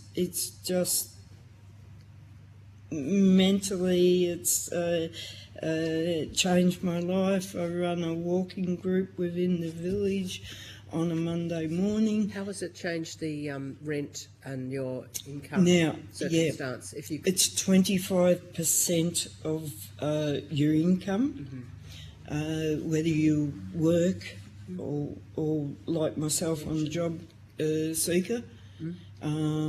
So that's helped as well. Each unit has its own meter, so we build individually for your essential power and so on. Yeah. I want to come back to your submission. Thank you for all of that. You make the point in your submission that we shouldn't frame the housing crisis as only an intergenerational age-based one. And we certainly, while we're focused on that, we also recognise and have had plenty of evidence about how the housing crisis doesn't discriminate by age. And thank you for your evidence, which makes that very clear. And there's certainly a vulnerable cohort of older women in particular that your evidence also is clear about. But I want to come to your thinking about what's caused this crisis and what's your perspective about what government need to do at a larger scale to get better outcomes of the kind that Ms Stevens has talked about. Yeah, I think there are several things that has contributed to the current crisis, and one of them is lack of investment from different levels of government, federal and state and territory governments, into public and community housing. Public and community housing as a proportion of housing stock has been declining. I think it's sitting at about 4.1% of all housing stock. And one of our recommendations is that it should be brought up to 10% of all housing stock, because, as I mentioned, there's a large cohort of older people who are relying on age pension or job seeker payment who simply cannot afford private rental properties at the moment. Another thing that's probably contributed and currently being fixed is the tax settings that kind of accumulated wealth amongst investors, which kind of made housing property market what it is today. And the current reforms will go to a certain extent in addressing some of those. But I think the main thing is the lack of investment in public and community housing. And for older people, another thing is that there are no below market level housing options that are widely available for people with a bit of wealth to purchase. The current, some of the schemes like shared equity models don't necessarily work for older people because it's geared towards the younger cohort with a smaller deposit but higher incomes. When we've got a large group of older people, especially older women, who've got a bit of savings, so they've got a good deposit, but they simply cannot get a 30-year bank loan. And we've got multiple case studies to support that. So the government products don't necessarily reflect the needs of the current population groups, especially older people. And what particular tools or policies or programs would you like to see to meet that need? So in terms of the shared equity schemes, I think there needs to be a better targeted scheme that's supporting older people with a deposit to come to the private housing market where the government guarantees the loan. And hopefully it would be cost neutral for them because they'll have equity in the house when the person passes away or goes to aged care. They can recover that. Yep. Because getting a commercial bank loan is not possible for them. Another requirement under those shared equity schemes is that you can't be a homeowner in the past 10 years. And for people like Lynn who've been in a marriage with a property, that's not an option. So things like that the government could address. And the other thing would be the affordable housing schemes that are coming through both at federal and state level. There's no consistent definition of affordable housing across all levels. And the current affordable housing under half is tagged to market rent at 74.9%. So if you're in Sydney, when the rents are like $900 a week, it's not affordable for the cohort that we are talking about. So adjusting some of that, and our recommendation around affordable housing is that it be tagged to household income and be available for the lowest two income quintile households, so the bottom 40% of income groups. Thank you, that's very clear. And we've had other evidence exactly in the same direction. So thank you for making that clear. You're looking for clarity about the definition of affordable, and it needs to be genuinely affordable related to and in perpetuity as well.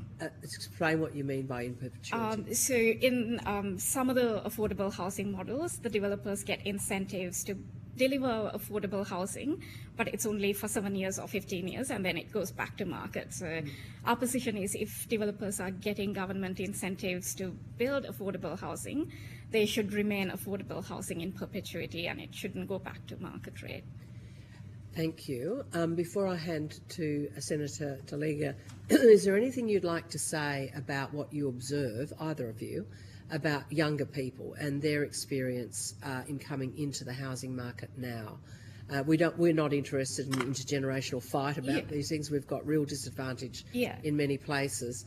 But do you have anything you would like to offer about what you see of coming generations and what's different for them? Yes, so we absolutely agree that there's a huge housing crisis across all groups, and it's affecting different groups differently. And the federal government's investment in supporting community housing providers to deliver housing for young people on youth allowance is a very welcome development. But our position is that population is aging. So if you build housing ring-fenced for older people, people who are now working will be able to age into those properties. So it needs to be a pipeline of housing that's available, considering that Australia's population is aging, and pre-planning for that now. But Lynn, do you have anything to? Yeah, I think housing such as where I live has been constructed with ageing in the consideration.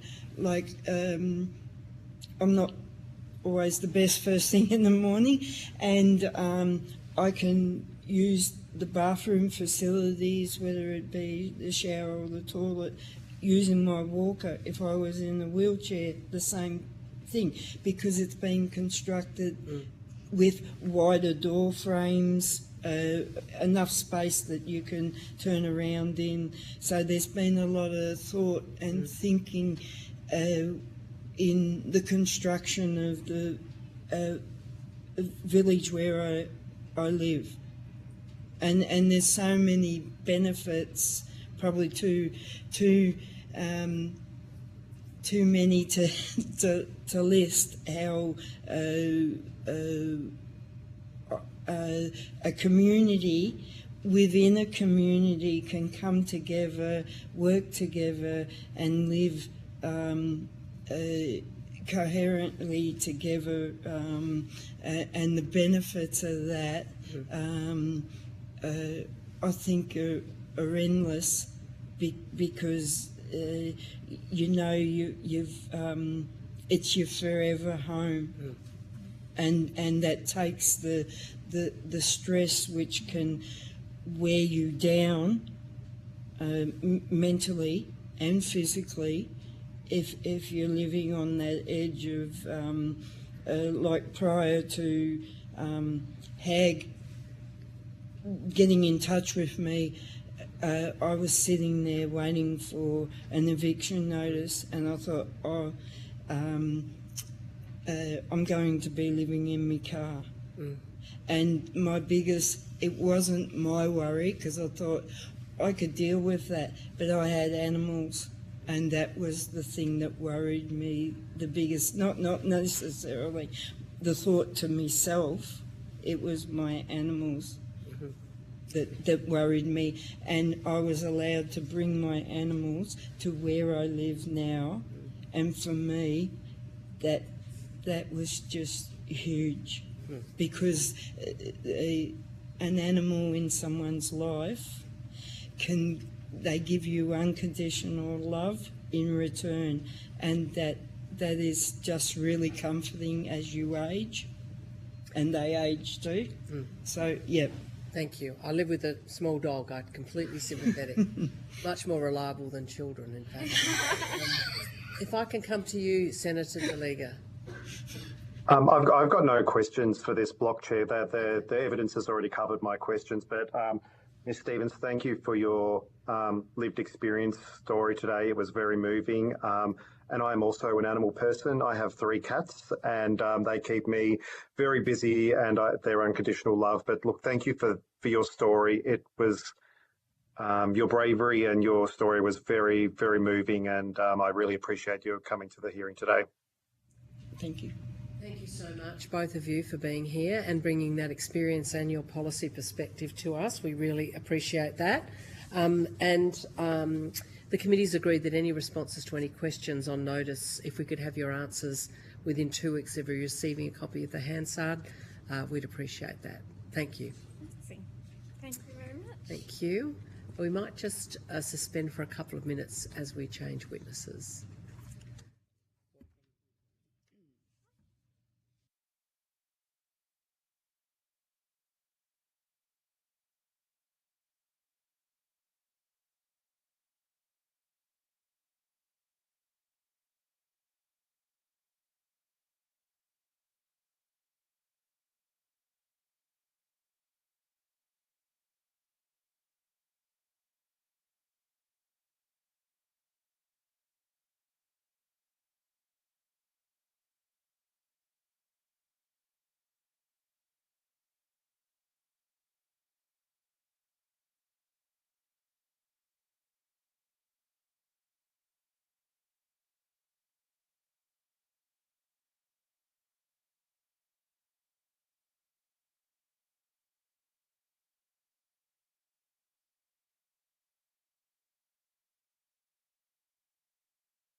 So I now invite and welcome the Chair of the Productivity Commission. Thank you for being here, Dr Wood. We really appreciate you being in person.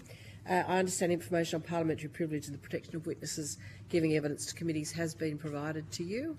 Yes. For the Hansard record, could you please state your full name and the capacity in which you appear today? Danielle Wood, Chair of the Productivity Commission. Great, thank you. And I invite you to make a short opening statement, and at the conclusion, we'll lead off with some questions. Thank you. I haven't prepared a formal statement, but I just, for the committee's benefit, wanted to note that since we put in our submission, which was focusing on the work we've done in housing in the last few years, which has been fairly limited, but it was a short piece on housing construction productivity. But since we've put that submission in, we have received a formal inquiry into housing from the government, which is looking into housing supply regulation. So we received that terms of reference on the 28th of May, and we are expecting to publish an interim report in that inquiry by the end of July. End of July. And a final by March next year. Thank you. So we look forward to benefiting from that. And that will particularly focus, if I can clarify, on regulation, is that right? That's right. So it's regulation in the sense of planning and zoning rules, approvals in all their different forms, as well as issues associated with connections to infrastructure. And I know that work is underway and you won't tell us where you land necessarily, but is your general sense that there are some important improvements that can be achieved in this area that will make a difference to the housing crisis? No one is contesting a housing crisis terminology to us as an inquiry, but what's your sense about the possibilities there? Are they significant? I do believe they're significant, and I think that's consistent with things that we already do have on the public record. We have stressed the importance of housing supply, and we've certainly pointed to the fact that one of the barriers to housing supply is ability to be able to build where people want to live. We have written in our work on housing construction productivity about some of the challenges with slow and complex approvals, and we've also touched in various reports around challenges with connections to infrastructure. So yes, we think there is a big opportunity. We think the report is important in pointing to some of the areas for priority. I want to come back to supply and some other things as well, but we've had one local council appear before us, the Onkaparinga Council, the largest council area in South Australia, my state, and the mayor was very enthusiastic about developments to the south of Adelaide, a very significant area of expansion. And she felt their council had really moved on approval processes, and she was quite proud of how efficiently they did it. Is it very variable, the possibility for intervention and for seeing improvement across the country? It does vary a lot. It is an area, as you say, where it's both local council and state governments are involved. So we do see differences at the state government level in processes, and we're seeing actually a number of states are taking this quite seriously and trying to introduce reforms. The same applies at a local council level. Some have much more binding processes and restrictions on developments compared to other areas. And is it big city, inner city versus regional and small town, or what is there any generalisations you can make about the potential for change or need for change? Not at this stage. So the report that we have coming out on housing supply regulation, we've had a fairly short period of time that we've been working on it. What we've said is after the interim report, we will start delving more granularly into some of those differences between state and local areas. Okay. Look forward to that work. If I can just come back to the question of productivity and its relationship to housing. I spoke to a witness before we went on to transcript this morning about looking for rental properties in the Melbourne area. We've heard this morning we've got a very rapid increase in rental property prices across the country, 6% over the last year, and a really, really serious vacancy problem everywhere in country towns and big cities as well. And this witness spoke of visiting 50 properties in Melbourne before they found a rental that they were successful in achieving.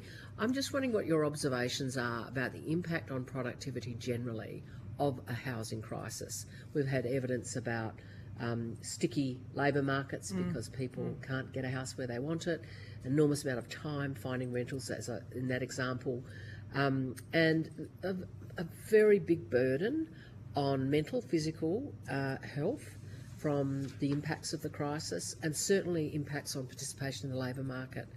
not just for young people, but for older people as well. What observations would you make about productivity and a housing crisis as we're experiencing? Look, certainly something that concerns me about the challenges in housing affordability is the impact on the sort of labour markets and the dynamism of our cities. So I describe cities as these sort of productivity engines that bring together people and jobs.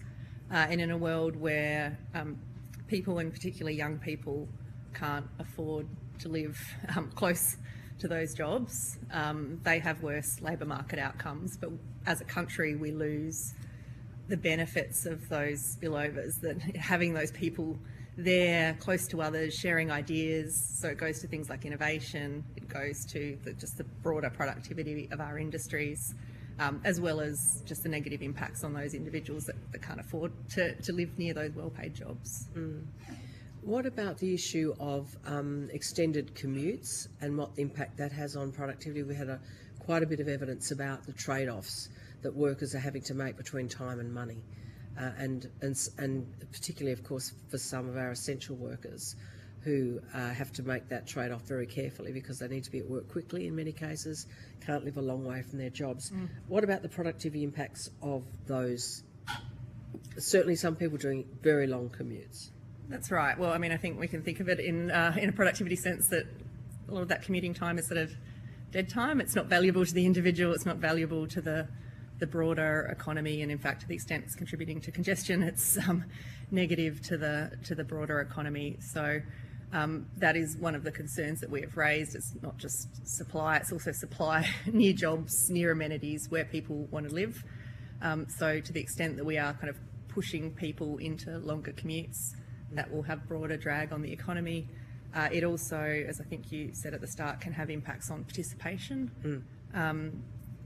I haven't seen studies on this for a while, I should say, but I have seen studies in the past suggesting it particularly impacts participation of second earners, which tend to be women, because they might not need to be, closer for school pickups or if a child is sick, and that constrains then the sort of set of jobs that they can have. There's sort of a spatial leash effect that happens. Exactly.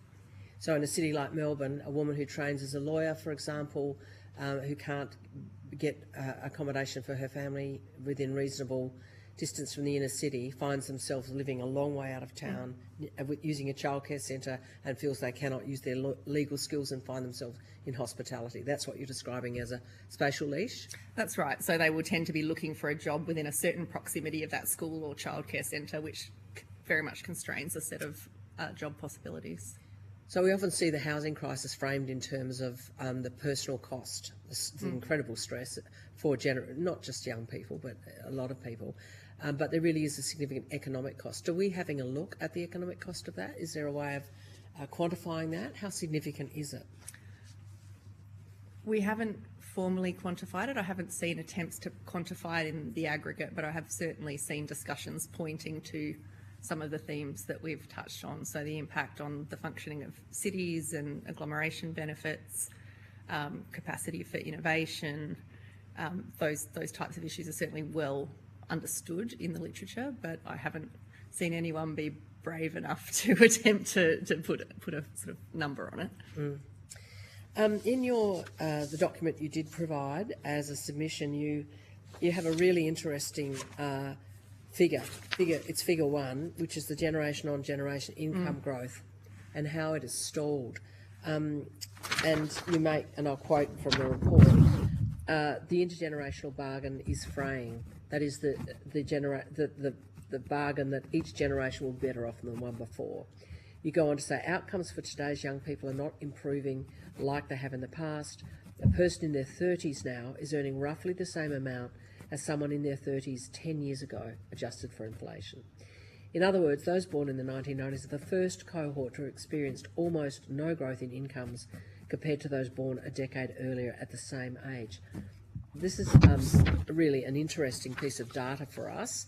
It doesn't go to housing, but it goes to income. Do you want to say something about how significant that data and that figure is? I mean, it's certainly one of the figures that keeps me up at night, and that's because, you know, I think we have become accustomed to, and we should want as a nation, that each generation, at least on average, is better off than the last. We try and leave the country a better place for those that come after us. That sort of generation progress and income growth that you can see in that figure reflects the fact that we've had productivity growth and wages growth across many decades. What we are picking up with that cohort born in the 1990s, they hit the labour market, mid last decade when productivity growth was slowing, wages growth has been pretty stagnant, and so that's why we kind of haven't seen that progress. But it is significant. It's not set in stone. That can turn around if we have healthier productivity growth, healthier income growth. That group will be a beneficiary, as will those that come later. But certainly, it does concern me that sort of expectation that I think we should have of generation progress, we haven't seen for that cohort. I certainly grew up with that expectation, but my kids are in that cohort and they don't. Yeah. So we're looking at an income stalling as opposed to generational improvement on the income side. On the other side of it, of course, we've got new data today, which is rent increases of 6% over the past year across our country, regionally and in our cities, and data the day before of a 5% real fall in wages. So we're a country now, would you agree, that are caught in a wages rent squeeze, one going the wrong way down and the other going up very fast, with a third of Australians now renting? It's certainly numbers of incomes going backwards and rents going up by that amount are concerning, absolutely. In your previous role at the Grattan Institute argued when you were there that improving housing affordability required both supply reform and demand-side reform on taxes, including changes to negative gearing and capital gains tax. You focus now at the Productivity Commission as chair really much more, it seems to me, on the supply side. What's your thinking about the role of demand and tax policy as well? The Commission, as you kind of rightly point out, has been focused on the supply side, and we have the very significant piece of work going on the supply side. So, it's from a PC perspective, we think that's where the bulk of the action is, and frankly, that's consistent with what we said when I was at Grattan as well, which is demand side matters. Tax changes can make some difference, although we did say it was relatively modest, but we tended to stress the importance of supply side reforms. So what's your thinking now about supply? Is it any supply? Because we've had quite a lot of evidence to us that it's a very segmented market, and that affordability certainly, and people in need of housing assistance, public housing, community housing, are really suffering in terms of increases in costs and lack of availability. What's your thinking about the complexity under that word supply? And so the focus of the work that we have done and are doing is the sort of making it easier to build. So that that tends to be private market, although we'll pick up obviously benefits for community housing providers and others as well.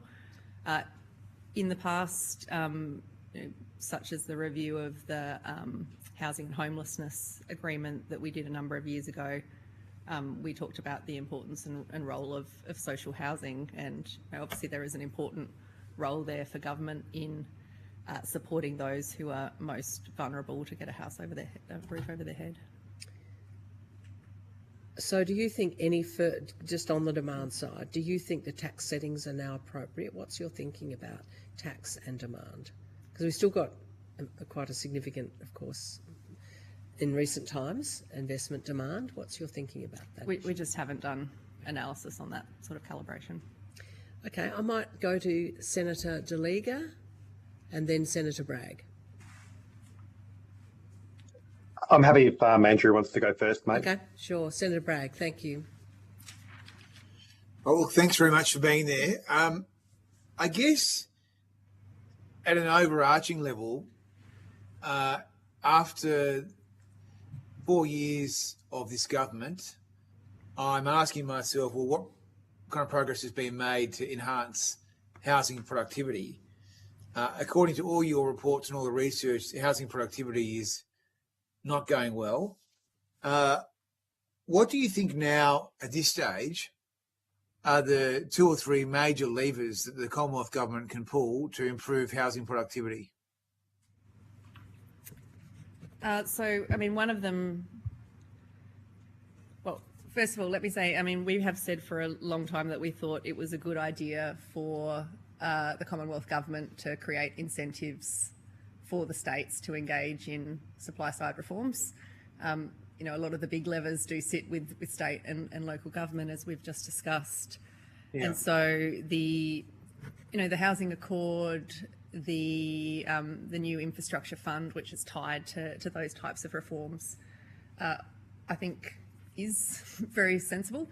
I think it's a good thing that we have Commonwealth Government trying to incentivise state governments to do this, and we are actually seeing some movement at a state level, which I think is worth recognising.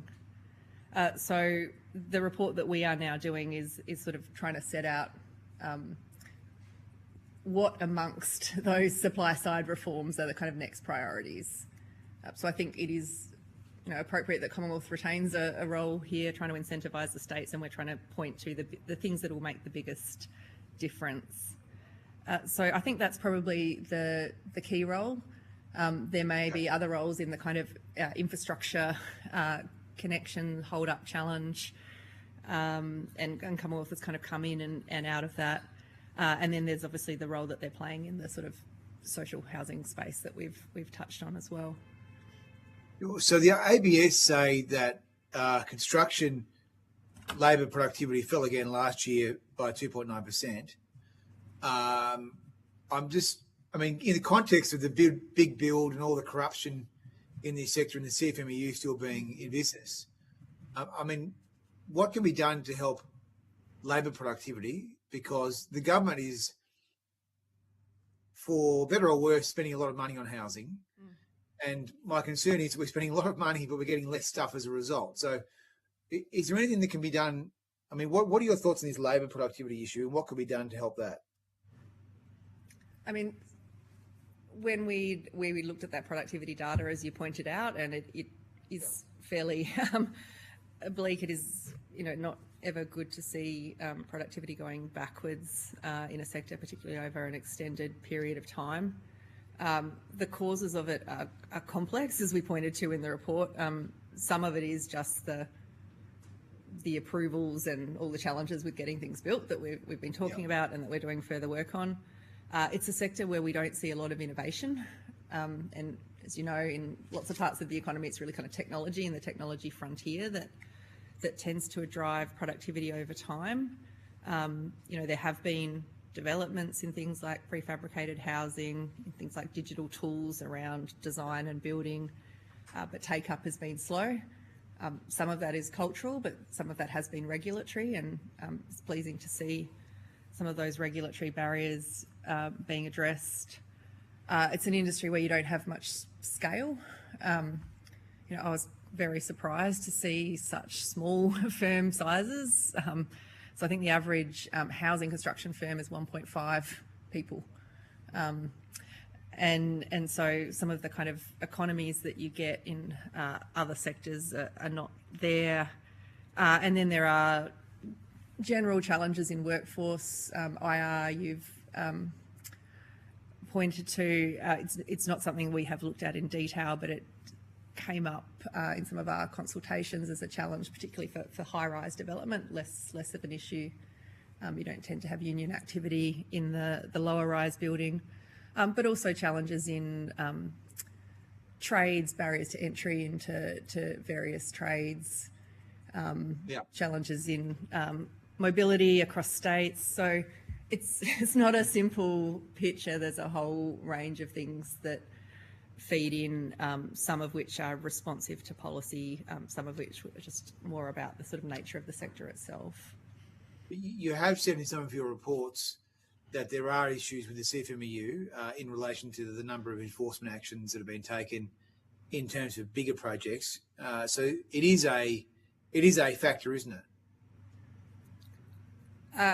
It can be a factor. I certainly believe from consultation that it can play a role, but it's certainly not the only factor. And I say that because we do see a similar challenge in productivity in low-rise building as well. I understand it. It's a factor that this government hasn't done much with, but that's a comment, not a question. So then go to the red tape issue. So I've seen a lot of your good work on this front. So in terms of the red tape and the National Construction Code being the principal, I mean, it's a bit like, federal politicians can complain about the states and waste years of potentially the best years of their working life, perhaps. And it's like complaining about the Swiss Alps. So if we focus on what we can control in terms of the National Construction Code, which the Commonwealth does lead, that does appear to me to have been a good idea, which started out as a pretty simple sort of document, which then a lot of vested interest, I should say, to be specific, have been able to stick their nose into. And it has become voluminous, hard to read if you were a practitioner. And I guess I just take the view as a non-builder, as a former accountant, that it's probably not a good idea that a builder wouldn't ever be able to actually read the building code because it's too long. So what do you think can be done in relation to this construction code? I mean, we certainly share some of those concerns and raise them in the construction productivity report. We pointed to a few areas, and I do note the government has a review underway, which I think is looking at this really systematically, and that is a good thing. It seemed to us a concern just that it was sort of required to be updated on a certain timetables. I think it was every 3 years. Kind of regardless of whether you needed to, there was sort of new bits added all the time.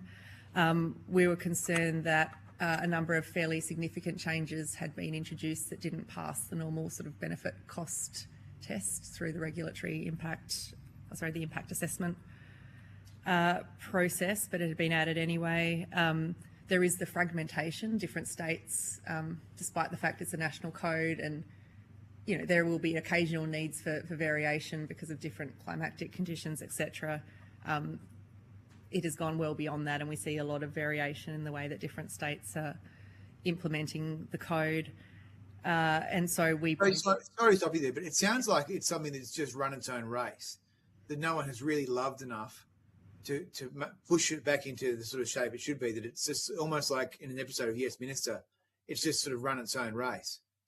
I mean, I think that probably ends up being the case with a lot of regulatory regimes. You sort of tend to add over time rather than subtract. I think it's a good thing that the government is doing a review. We recommended a review. We have spoken to that review team. I think they're doing a pretty systematic look at it, and I think that's very welcome. Okay. In relation to migration and the building challenge, so I'm sure we're on a unity ticket here that we need to bring in more skilled trades. Certainly the sort of supply of skilled trades is one of the constraints on building more. Yeah. Then on taxation, is there, I mean, at the moment, the average sort of new build in Australia looks like it attracts about 50% of the cost going to government charges, fees and taxes. It's heavily taxed. So is there a case for more or less taxation in the housing sector, do you think? As I said, it's not something that we have looked at. We are looking at the questions of developer contributions in the context of the broader piece we're doing on regulation and supply. That's specifically asked for in our terms of reference. So we will be looking at that kind of component of cost. Well, I mean, I would have thought we would just want to have as many buildings as we could possibly get right now. That would be my sense. And that if, for example, the Victorian government have a tax which disincentivises foreign investors from providing housing stock, that would actually be not a good thing, because we're not, given we're in a housing crisis, we just want to have the houses built. So certainly very pro building more. I mean, my experience in tax is you've got to kind of assess each different tax on its merits, and there'll be costs and benefits of any tax. And as I said, I haven't done work on that particular tax or other aspects of tax other than developer contributions. But surely the Commission would have a view about the level of taxation in housing. I mean, I wouldn't have thought it'd be a technical question, really. The housing appears to me to be a very, very heavily taxed concept. Look, as I said, we haven't done, and I don't comment on tax without having done the work. Is I think a good principle to hold on to. But then, what about rents then? I mean, we're seeing rents already going up. I mean, is this just the inevitable result of having the population grow by 2 million over the last 3-4 years, and having seen housing construction collapse by 30,000 on average a year? I mean, rents are set in a market. Supply and demand factors determine that outcome. It's one of the reasons we are very focused on supply. It's not just about helping young people buy a house, it's also rental affordability. Because from a productivity point of view, in terms of and efficiency, in terms of the Commonwealth government spend, I mean, the government will brag every day in Parliament and everywhere they can about their spending. I think the number they use is $47 billion on housing, but we're getting 30,000 fewer houses than we were getting under the last government. So something very wrong is going on here, because if the Commonwealth is true and accurate in that it is spending billions of dollars more, then we're getting vastly fewer houses. So the system appears to be very, very sick, doesn't it? I mean, there's obviously a range of different forces that happen in the market as well, which are outside the government's control. So there, since the Housing Accord was introduced, as I said, I think there have been some positive moves by state governments doing things that will, in the long run, increase supply. That doesn't necessarily translate immediately, particularly when construction costs are high or interest rates are high. There are other things that kind of go into the feasibility of development, which can have an impact on housing in the short term. But I think it is certainly a positive that we're seeing some of those moves that should boost supply relative to the counterfactual over time. Because the way I look at it at the moment is you've got high levels of inflation, or higher levels than we've had in the past. You've got low productivity or negative productivity in the case of this sector. So the fundamentals, at least in the immediate term, are not too good, are they? We'd certainly like to see them be better. It's a real challenge. Yeah, well, thanks for all your work you're doing there. Really appreciate it. Yeah, thank you. And we look forward to putting that supply report out into the world, and no doubt discussing it with you in different contexts further. Thanks, Chair. Thank you. Senator De Liga.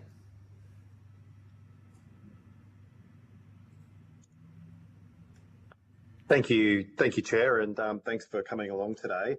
Just a couple of questions from me. The government's National Housing Accord set an ambitious target of delivering that 1.2 million new homes. Would you agree that improving the housing construction productivity is essential if that target is to be achieved? You'd certainly need to have a big step up from the current trajectory to meet that target. And so, yes, I think you would, you'd have to build more than you are currently building, and in the time frame that would mean an improvement in the productivity. For sure, and your submission does outline and identifies planning delays and slow approvals as the major barriers to the supply. Can you explain how streamlining these processes would complement the government's existing housing initiatives? So we certainly point to the fact that it's one of the factors is it just takes longer to build, and a key reason seems to be the number, the complexity, the kind of overlapping nature of approvals. And the challenge with housing is it can create these sort of cascading delays if you're waiting on one particular approval and your trade's not there, and it's a sequencing challenge as much as anything. So we've argued to try and streamline that as much as possible. Some states have taken approaches, for example, like SARA in Queensland. I'm trying to think what it stands for, but it's a coordination body that essentially tries to help developers and builders navigate through that process and unstick things where certain approvals become stuck, and it seems to be pretty well regarded by the sector. So those types of innovations, process innovations, can help speed up time to delivery. What that does is mean that you can build the houses faster, but it can also improve the feasibility of development and make it more attractive to supply more. Thank you. And what would you say could be the most practical actions that the Commonwealth could take to build on the existing housing agenda and improve that construction productivity? So I think there's a number of things. I think, as I said, we're doing this work on the sort of key regulatory and infrastructure impediments, and that sits with that, I think, for the Commonwealth is how might they design schemes that continue to incentivise state and local governments to move on those fronts, or help defray the costs where new infrastructure is required. I think the work on the construction code that we've just pointed to is really important. So the review matters, but then going on and delivering on the recommendations from that review. I think working on impediments and entry barriers into trades is another important area, which can be around migration settings. It's also around the kind of occupational licensing regimes that exist. So there's a few different fronts, I think, where there is scope for the Commonwealth to play a role. Excellent. All right. Look, thank you for answering those questions, and thanks for appearing today. Thank you, Chair. Thank you. Thank you, Senator DeLeague. I've got a few more questions, if I may. I want to go to your submission, and you agree with much of the evidence we've received about it becoming harder to get on the property ladder for younger people and increasingly expensive to service a mortgage. You say that on page 2, and then go to the declining rate of home ownership. In the early 80s, 70% of those in their early 30s owned their own home. Share now has slumped to 50%. And similarly, when we look at renting, the share of renters has doubled over the past 40 years. I'm wondering what your perspective or your views are about those shifts and their impact on productivity. Does increasing precarity in housing for this generation, for more recent generations, is that something that we should be concerned about? Is it a real phenomenon? What's the relationship of housing insecurity and less housing certainty on productivity? I suspect if you're talking about sort of specifically the precarity point, it's probably around the capacity to engage in a community, invest in a job, those kind of questions. So if you don't have a sort of security of tenure, it might be harder to find and keep a job. That goes to, and then lots of challenges with children in schools and all the other things that go around that as well. And that goes to people's kind of human capital, their ability to kind of build up skills and use those skills to the best of their ability. So I think it probably has it's not a direct impact as such, but that could be a sort of a broader economic implication of having people not be able to sort of have confidence that they're going to stay in any location for a period of time. And it was really belief, was it not, in the strength of that relationship that led a government like the Playford government in South Australia to put housing directly alongside significant industrial expansion, for example, around car plants, around steel plants. We don't do that now. We don't do it at all, actually. We have, your own data says and shows that in the last year, 24-25, our investment, for example, in social housing, I'm trying to find the figures in front of me, actually fell. I'm looking at your data. So, we're actually not doing what previous governments have thought was an important investment. The data, just to be clear, your Productivity Commission report on government services 2026 showed that between 24 and 25 there was a decline in total social housing, public and community housing stock in Australia. Data pack showed the stock declined by 240 units from 432,396 to 432,129. So actually not only not doing what Thomas Playford and many other state and federal leaders did, we're actually going backwards. Just very briefly on that data, there was an update in our mid-year update. It has gone from a decline to a small increase, and that is because of the update to the Indigenous community housing. Can you give numbers. us that latest figure, just so we know how big the update was? It is 56. 56 units. Between what period? Between 2024 and 2025. 2024 and 2025. That is the total increase across the different categories. Public across housing. our whole country, we have a growth in 56 units in social and public, public and community housing. Is that correct? Public housing, state-owned and managed Indigenous housing, community housing, and Indigenous community housing. That's so right. all of it. Yeah. Okay, hardly a sign of the kind of investment that previous governments have made on the assumption that decent housing for workers and communities was associated with economic benefit. So that's right. That's the figures which include obviously the efforts of state and territory governments in this space as well. I think the point I was making on tenure applies equally in the kind of broader private market sense as well. We're making it harder for people to, like across the board, to live close to jobs. And it's very acute in somewhere like Sydney, where we see a sort of outflow of young people, outflow of lower income people. Social housing's always been a smaller aspect, but it's about supporting the most vulnerable. What do you see as the relationship between growing inequality and productivity outcomes? I would try and be careful when we're talking about growing inequality. Sort of overall income inequality hasn't shifted that much since the sort of 90s, other than sort of a COVID blip. Hasn't shifted since the 1990s. Is that what you're saying? Income. If I'm just looking at a sort of Gini coefficient type analysis, wealth inequality has increased somewhat.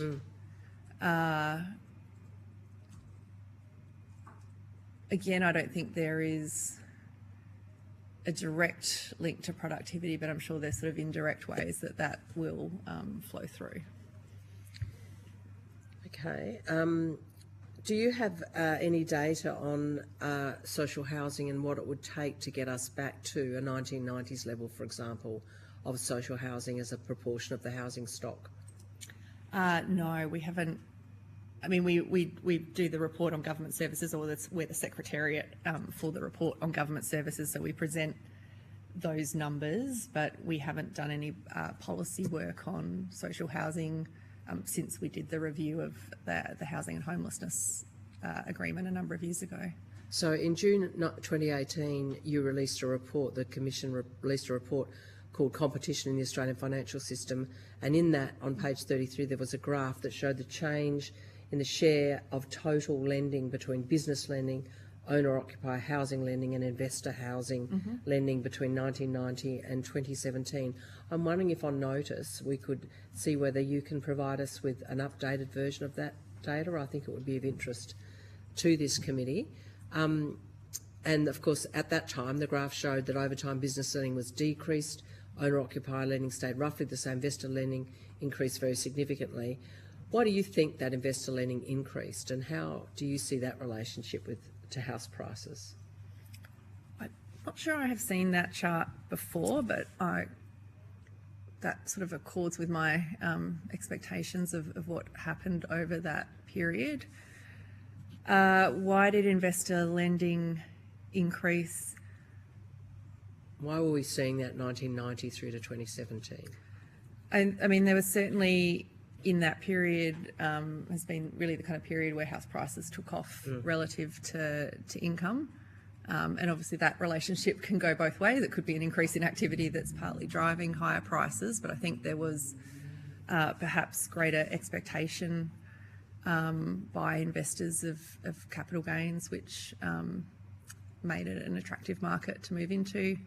There may be some things around lending rules as well. I'm not across it enough to know. Thank you for that. Do you have a view on the current state and adequacy of social housing in relation to the economy and productivity? No, we haven't. As I said, we haven't looked at that for a number of years, so I'm not able to comment on that. So you don't want to make a comment on whether we're investing enough in social housing, giving these figures of a 54 unit growth in the most recent period? I would have to understand the broader context, and I just don't want to make a statement to that effect. Okay, I think that's my questions pretty well done, and I assume my other senators would be making a noise if they had views.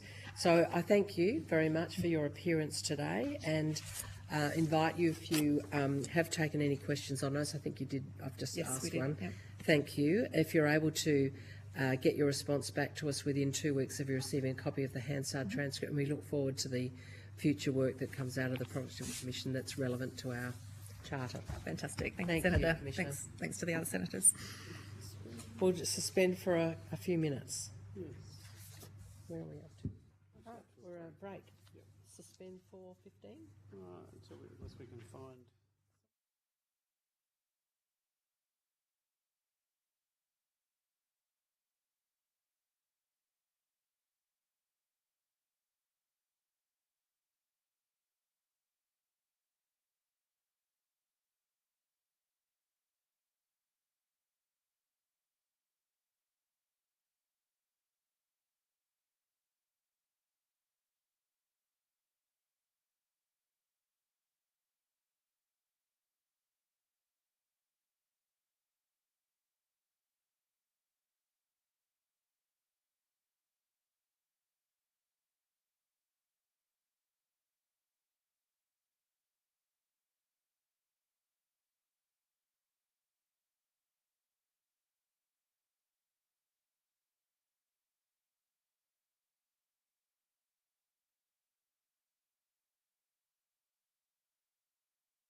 Welcome representatives from the Consumer Policy Research Centre online and from Mortgage Stress Victoria in the room. Thank you all for being here.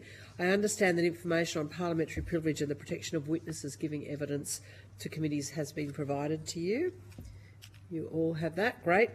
For the Hansard record, could you please state your full names and the capacity in which you appear? If you'd like to start, Ms Harrison.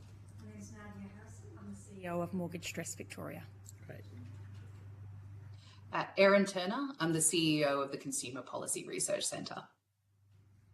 And Sarah Penkridge. I'm the Senior Research and Policy Advisor at Consumer Policy Research Centre. Great. Thank you. And I now invite each organisation to make a short opening statement, and at the conclusion of remarks, we will proceed to questions. Who would like to start? I'll start briefly. Yep. Thank you, Chair. So, the Consumer Policy Research Centre, or CPRC, is an independent not-for-profit.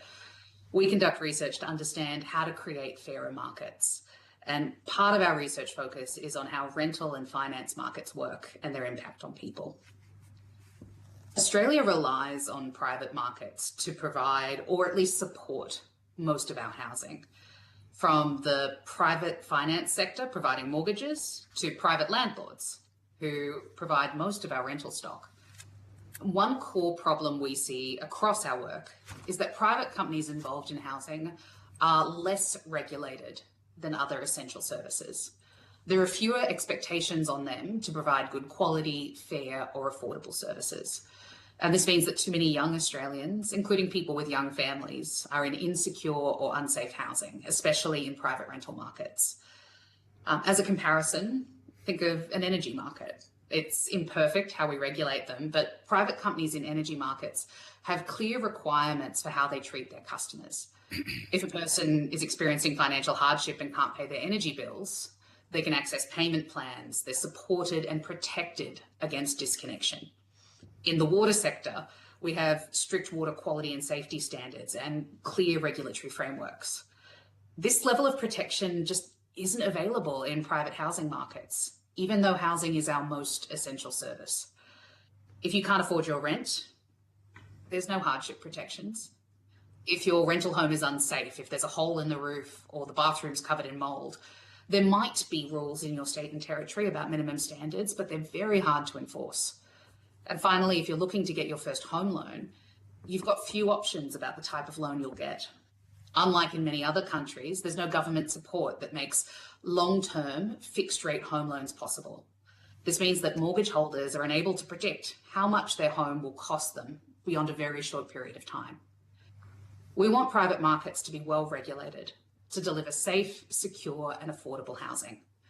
As you know, the levers for better housing are shared between levels of government. At the federal government level, we think there's 3 actions that would most help make housing better for everyone, including young Australians.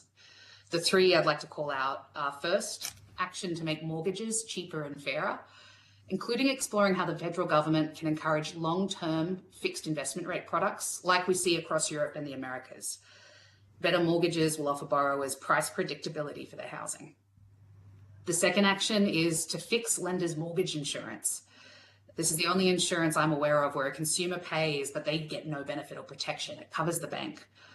This sector needs much greater scrutiny. We need to understand how big it is, how many people are actually relying on it or claiming on it, and really test if that product is still needed, if that cost is still needed to be put on borrowers. And finally, we think you could take action within federal government powers to improve renting, by making sure that people borrowing for an investment property can actually afford to maintain and repair that property. If someone can't afford to fix an oven when it breaks, they should not be able to borrow as an investor. More Australians are taking on larger mortgages or they're renting long term. Addressing intergenerational housing inequity requires governments to regulate housing like it's an essential service. Thank you. Well, that was a model presentation, I have to say.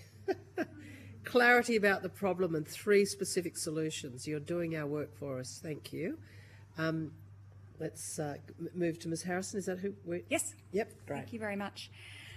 I'm here representing Mortgage Stress Victoria, as I said, a Victorian government-funded community legal centre.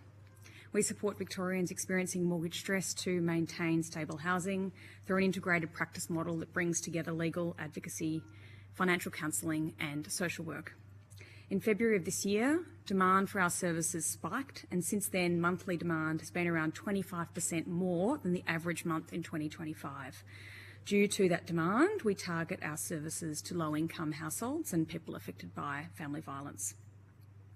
Australian homeowners now, with a mortgage, are under serious financial pressure, with almost half, 45%, spending more than a third of disposable income on mortgage repayments in the 2025 financial year. Household debt as a proportion of disposable income has more than doubled in a generation, and mortgage stress is now the leading reason that people seek help through the National Debt Helpline. At the same time, renting is no longer a reliable fallback, with capital city rents at record highs nationally. Being forced to sell your home can lead to housing insecurity or homelessness. Mortgage Trust Victoria supports households on fixed or low incomes struggling to meet mortgage repayments. When interest rates fluctuate, our clients, and indeed all Australians with a mortgage, act as shock absorbers for financial risk. It does not have to be this way. Homeowners with a mortgage are bearing the brunt of the economy-wide fight against inflation, and the impacts as a proportion of overall earnings are greater for low-income Australians like our clients.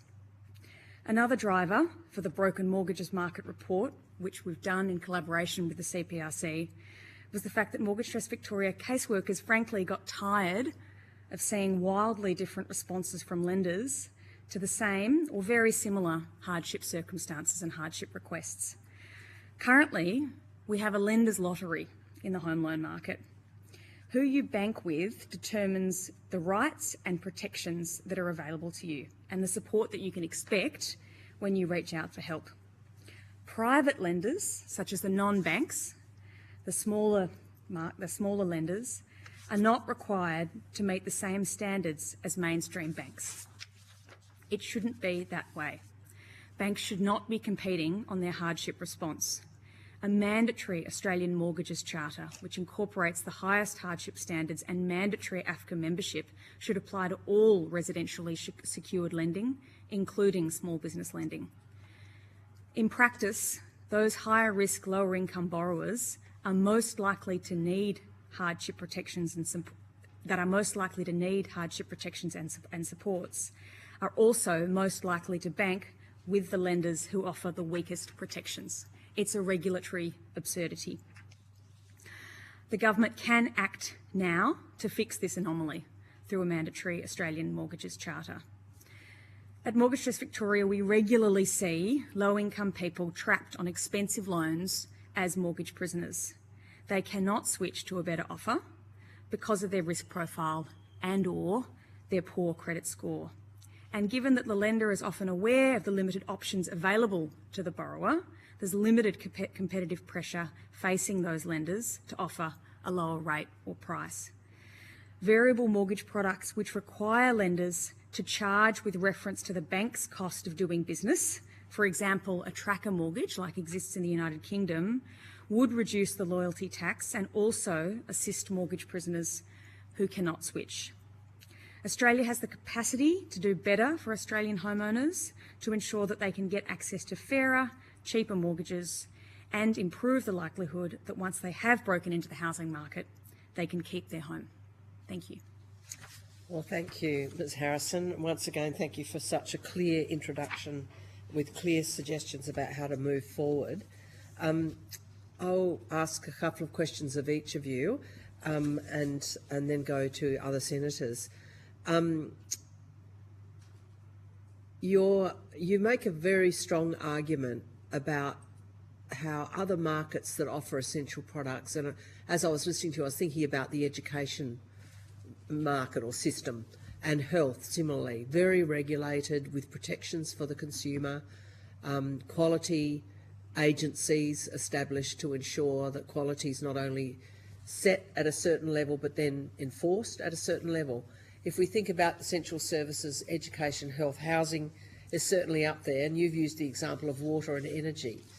Why are we in this situation? What's the historic explanation for housing being treated so differently despite its critical role in a decent life?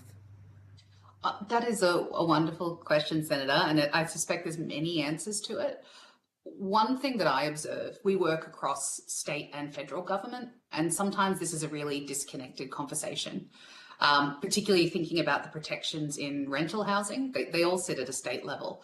But when we look, the housing market is so connected. If you change something in renting, it often influences investor behavior or how motivated people are to buy. It's a very connected problem, and it's hard to coordinate across different levels of government. I think there's also been an assumption that, particularly for renting, that it's a phase. It's something you might do when you're younger, and maybe it's okay that the standards are a bit lower.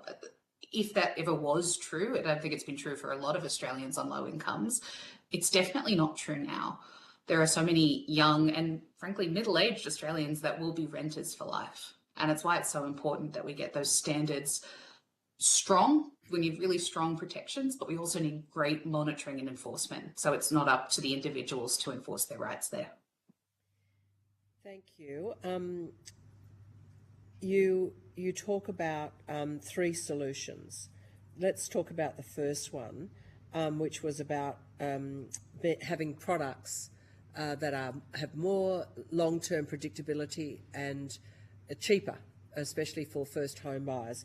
Can you say a little bit more about that, how it would work? Does it work in other places? And why wouldn't we? What will be the impediments to moving to it?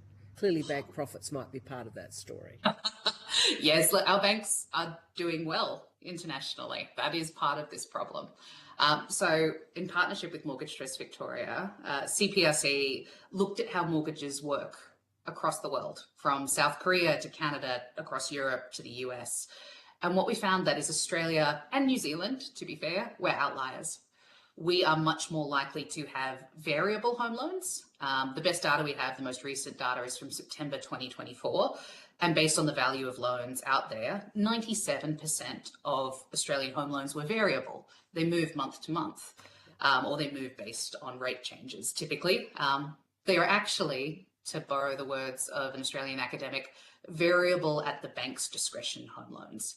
Interest rates for home loans move when banks choose to move them. Most other countries have much more predictability in their home loan market. They have the option for most borrowers to get a longer term fixed rate model. And it means that, unlike in Australia, their borrowers aren't on the edge of their seat on that special Tuesday in any month, waiting for the Reserve Bank to make a decision. A lot of borrowers wouldn't even know who their Reserve Bank is, unlike in Australia.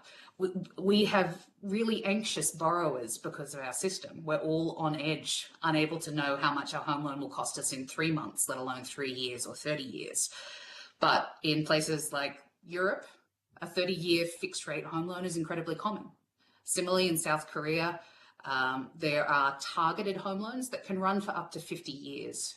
They have a government-run program where, for people on low incomes, newlyweds, single parents, they can access a government-supported loan at a very low fixed rate for between 20 to 50 years. And across the US and Canada, between 10 to 30-year fixed rate home loans are really common. The lesson we observed in looking across markets is that there's lots of different ways to finance long-term fixed rate home loans, but it will only happen if a government steps up and gets involved in the design of those products. That could be in partnership with industry. Often it is. Sometimes it's direct provision, like the South Korean example. But in each market where we've seen that affordability and predictability in the loan market, the government's played a leadership role in saying, actually, our borrowers deserve that predictability and we're going to work to design it. That's what we're missing in Australia. Can I ask, in those countries that have such a long-term product with a fixed loan, what proportion of the population is accessing them at any point in time? Is it quite a modest proportion, 15%? Is it 30%? Because there is a risk and a cost in there potentially if the cost of money goes up, that presumably the government needs to be ready to absorb. It really varies. In some places like the US, a fixed rate home loan is the default. Most borrowers will be on it. South Korea is a very targeted program. So they've capped the number of people who can get those home loans, and you've got to meet strict criteria. It's direct government provision. The question is, how do you fund it and how do you reduce that risk? So one thing we observed in this, and the Reserve Bank has some great data, it's referred to in our report, is Australia has quite an immature bond market. There's not many sources of stable long-term fixed rate funding that allows that long-term fixed rate borrowing. Some countries use bond markets, some use securitization models. That's common in Canada and the US. A government agency essentially takes the risk from banks and absorbs it and turns that into an investment product. Fannie Mae and Freddie Mac are common institution terms that many people are familiar with. And that's how they're managing that risk. They're either absorbing it as a government or a government provided entity. They're looking to the bond market, but they found smart ways to unlock the possibility of long-term fixed rate mortgage products. Australia could look at any of these models and adapt them, or find a unique way to do it themselves. Where we've got to is that it's going to involve Australian government leadership. Our recommendation in our report is that we set up a year-long dedicated independent inquiry with the right economic and modelling expertise in it to look at how, should Australia borrow the Danish model or the South Korean or the US model or something uniquely different. But what would it take to unlock this in Australia? That's what we need an inquiry to focus on. So on notice, I wonder if you could provide to us any reports you've written which have evaluated that international evidence. I think your other two recommendations are very straightforward, obviously fixing the mortgage lending insurance model and improving arrangements for renters in ways that require investors to be able to maintain the property. I wonder if I can come to you, Ms Harrison. You spoke about solutions also, but I wonder if you can just, you said that mortgage stress has really increased in the proportion of people who are suffering from it. And can you tell us a little more about those first-home buyers and lower income households, how they are showing up in your data? Yeah, absolutely. So Mortgage Trust Victoria is quite an intensive service. We provide wraparound supports, and we're targeting our service to low-income people and victim survivors of family violence. What we see overwhelmingly and quite sadly for the people who seek out our support is that they don't have a lot of options in the market. Anyone that's a regular reader of the Australian Financial Review, for example, will be used to hearing reports of how hyper-competitive Australia's mortgage market is, and in fact how lucky we are to have such fierce competition. That's certainly the case for high-income people, or even higher than average income people who are actively sought out by brokers for their custom and who are attractive prospects for the banks. What we see is a spiralling or self-perpetuating circumstance of disadvantage for the clients that we service. They're low income mostly. As a result of that, they're assessed as having a higher risk rating. They're likely to be paying a higher interest rate as a result of that. If they've been involved in any defaults or arrears in the past, they will have a poorer credit score. The banks obviously have access to all of that information, which is a fantastic opportunity for the banks to price discriminate. It sounds like a loaded word, but that's really what those credit ratings allow them to do. And what that means is that if you are doing it tough and you have fallen into arrears in the past, you're not going to be in a position to actively switch. It's going to be much harder for you to do that. And that's where this conversation, we can put a human face to this conversation about mortgage prisoners. Not only are they lacking options and likely to be able to have to pay that higher price, as I said earlier, they're more likely to be banking with those non-bank lenders that aren't subject to the same regulatory rules as the big banks are. And that's where government intervention just seems really like, Erin and I call it the low-hanging fruit of the report, to say that hardship protections should apply uniformly to all home loan lending. I mean, what's the point in having hardship protections if it doesn't support the people who are doing it really tough? struggling through with those non-bank lenders. So we're looking for that as a reform. And are the big banks in support of that? It would seem a level playing field would be in their interest. What's standing in the way of this happening? I think, we're relatively early on our journey in pushing this agenda. I think I agree with you. It's a bit of a no-brainer. We're having productive conversations with Dr. Molino's office, and we're optimistic that over time this reform could happen. Yeah. Excellent. I'll go to other senators for questions. Senator Bragg, if you're there, do you have questions? No? And Senator Ligo similarly. Well, I've got a couple more, so if I may come back to them. What impacts are you seeing in the mortgage stress area, Ms Harrison, in relation to stress and mental health and impacts on people of the kind of consequence of mortgage stress? And how's it changed? So there's a well-established link between mental health challenges, family violence and financial insecurity. We see that absolutely in the client cohort that we're supporting and in their day-to-day experience. 40% of our clients are victim survivors of family violence. Unfortunately, it's not terribly uncommon for our social work staff to be supporting people with those really, really challenging mental health conversations that sometimes can include even suicide ideation. The challenge is that I think sometimes people internalise these pressures and assume that they're to blame.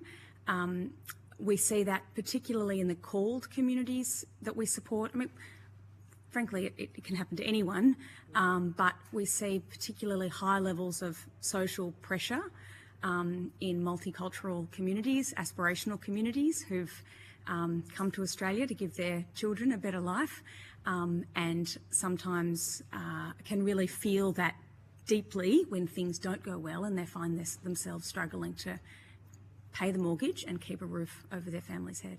Mm-hmm. And increasing levels of that stress you are witnessing with rising interest rates over the past year. Is that the case? Yeah. Certainly more demand, more of it. Yeah. Yep. Thank you. Coming back to your suggestions in relation to renters, Ms Pankridge, if you can give us a little bit more detail about what you would like to see for renters.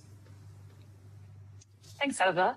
I think there's a couple of things. I think regulating or creating some kind of mechanism around the way that rent increases are calculated, while at the state level, if there was some kind of national formula so that renters had some kind of certainty in the costs that they can expect, I guess having that consistency across the country, but also there's no specific required way for a rent increase to be calculated.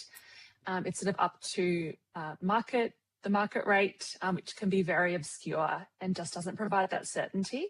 I think that's one thing. The other, to come back to our point around lending obligations, I think there's that point. Our research consistently shows that there are many landlords that are ill-equipped to afford maintenance and repairs that they can expect will happen for a home, which is an essential service. It's a home. So I think that ASIC's regulatory guidance really needs to be updated so that lenders are considering someone who's applying for an investment loan, whether or not they can afford those maintenance and repair requests, as well as at the moment, ASIC looks at the outgoing someone can expect, but there's no specific mention on that property maintenance and upkeep, which is so important to someone's experience in their home. I wonder if you have anything you can add about the specific model for managing rent increases. Have you got particular ideas? Sorry. Yeah, we think it needs some further work. We think that it needs to be tied to some kind of external mechanism. So like CPI is one. I think the the key to it is there just needs to be some kind of formula that both renters and landlords and agents as well can all use. I'm not entirely sure what that is, but it needs to be some kind of external metric so that everyone's on the same page. So if on notice you've got any further commentary you want to make in relation to renting, we'd be very keen to hear it. Absolutely. Thank you. Well, look, I think that's our questions covered. Thanks for the clarity of your submissions and your words here today. Much appreciated. And if we've asked for further information, if you could get it to us within 2 weeks of you receiving the Hansard, we'd much appreciate it. Thank you for your appearance. Thank you, Senator. Thank you. Thank you. Yes, thank you. Collapsing. I will suspend for a couple of moments. Thank you. While I have a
Thank you. So I now welcome representatives.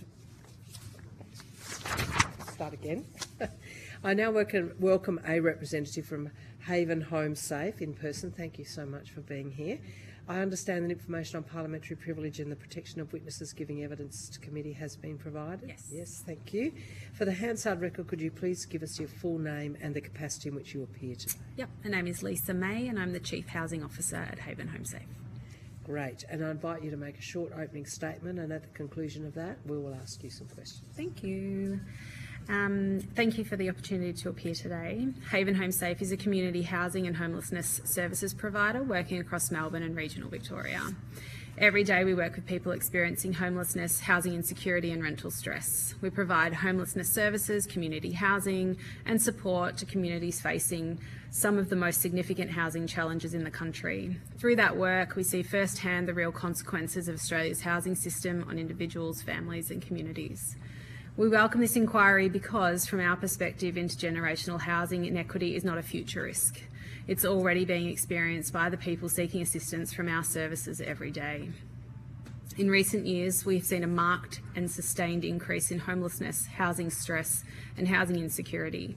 Importantly, the profile of people seeking help is changing. Increasingly, these people are employed, older Australians and entire families who until recently would have been considered securely housed.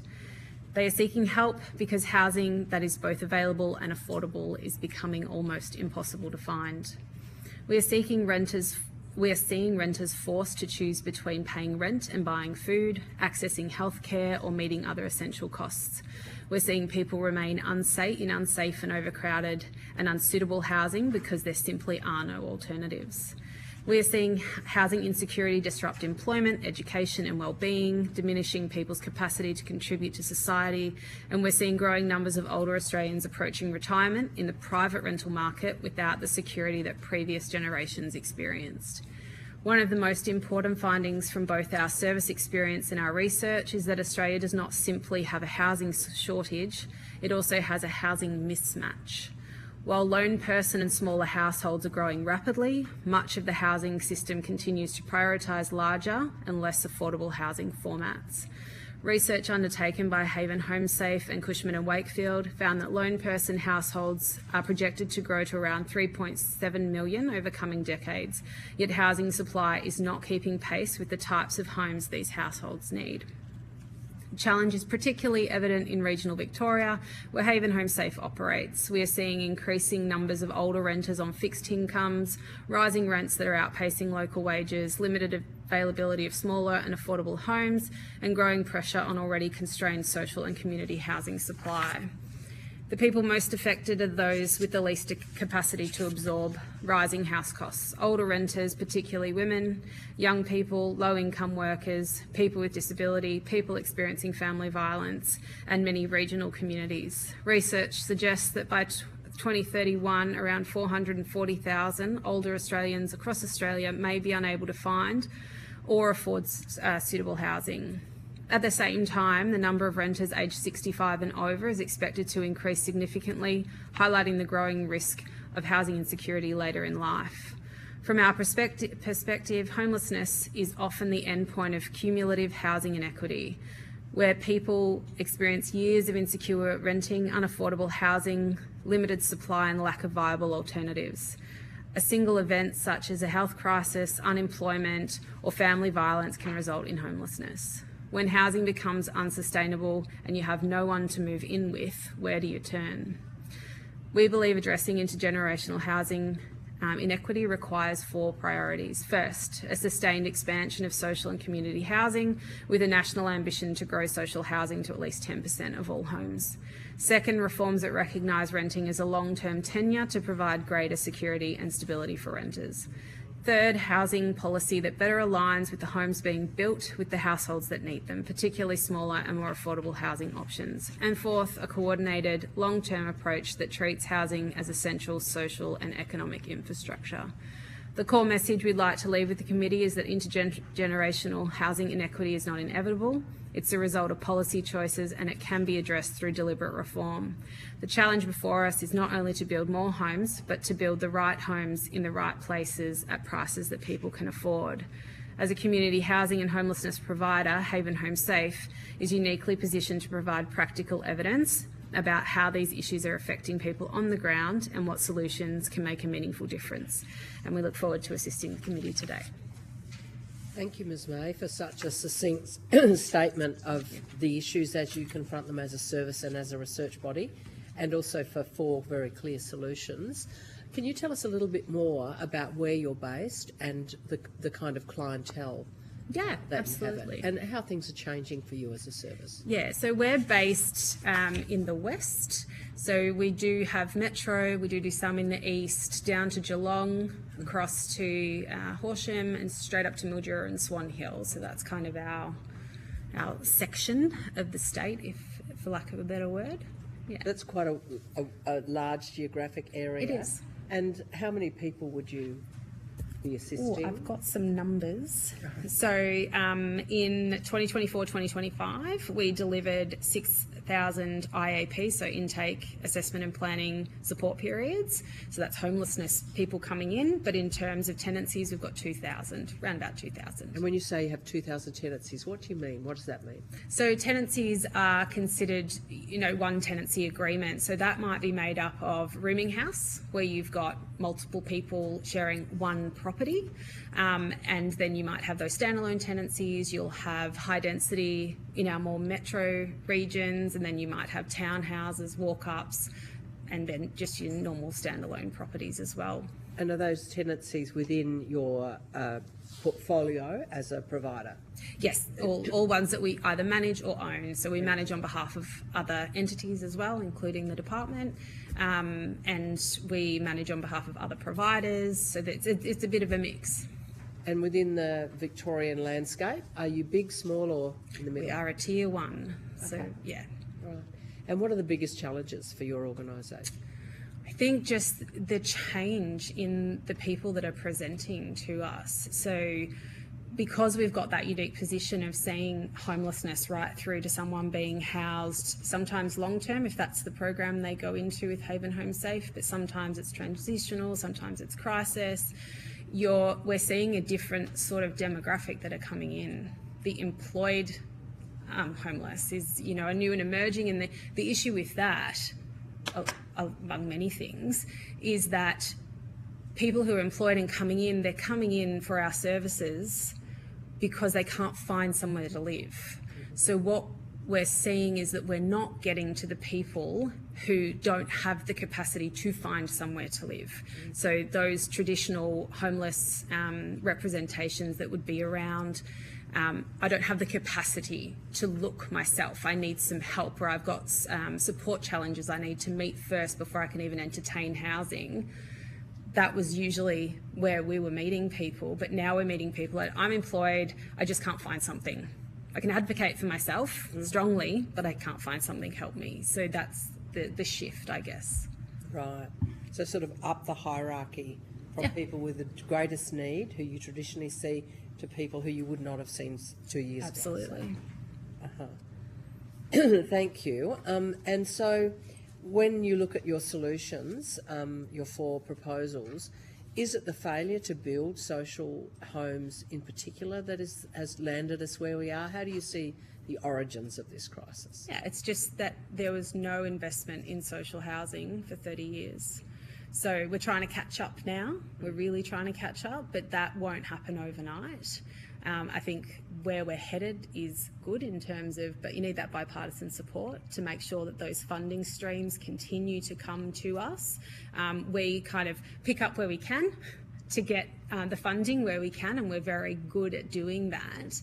However, there's only so much funding to go around, and it's short and it's time limited, and it's got all these restrictions around it as well. So, we do have a very small development team. We keep it that way because we're never certain about whether there's going to be funding for housing or not, but we want to be ready when there is. So, yeah. So changes in the policy program, housing policy, have been problematic for you to respond to? Yeah. And even on the other side, with the renting side of things, so rental reforms that are coming through, they've been challenging as well.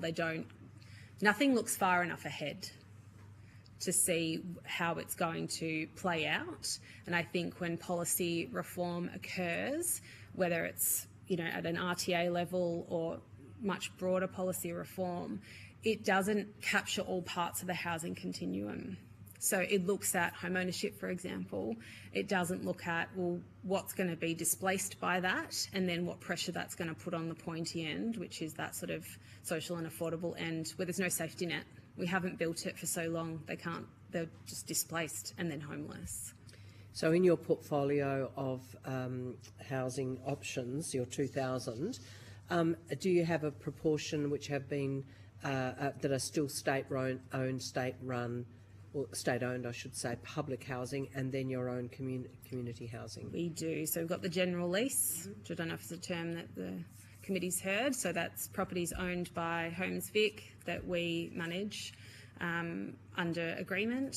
We also have transitional housing, which is owned again by the Department of Families, Fairness and Housing, and we manage those. They're short-term, time-limited stays. And then we're also funded. So there's certain developments that we build that are funded, so Homes Vic would hold an interest in those properties, provide availability payments, all those sorts of things. So are you engaged in the HAF? We have submitted to the HAF, yes. Round 1, 2 or 3? 3 and 2? Round 3, definitely. Round 3. Round 1. And round 1, yeah. Thank you. And please don't give us any information you're not comfortable with. But yeah, no. So you have had some engagement with HAF. Yes. Do you feel comfortable giving us a little bit of your reflections about how it's worked for you? Yeah, I do. So I've just had a couple of notes. It's got merit. HAF's got merit, definitely. And we submitted to it, so we felt it did have merit. It could be strengthened, though. That bipartisan commitment is really key, and sort of moving away from one-off funding rounds to like continuous, transparent, predictable investment program. So that we can have that development pipeline. We know that the funding is coming, and we can be really clear on what we need to submit to be successful in that, who we could partner with in order to get that to, to fruition, and then start building. It's ultimately what we want to do. Okay, great. And any other thoughts you'd like to offer on HAF? No. I can take that on notice, because there probably are other thoughts. But yes, well, it's great to have someone who's actually engaged in front of us, so very helpful to have any of your thinking about it. But overwhelming, you're saying, like many other witnesses, that you want to see Australia achieve a 10% proportion of all housing to be social housing. And you'd like to see renting options with longer term tenure. Yes.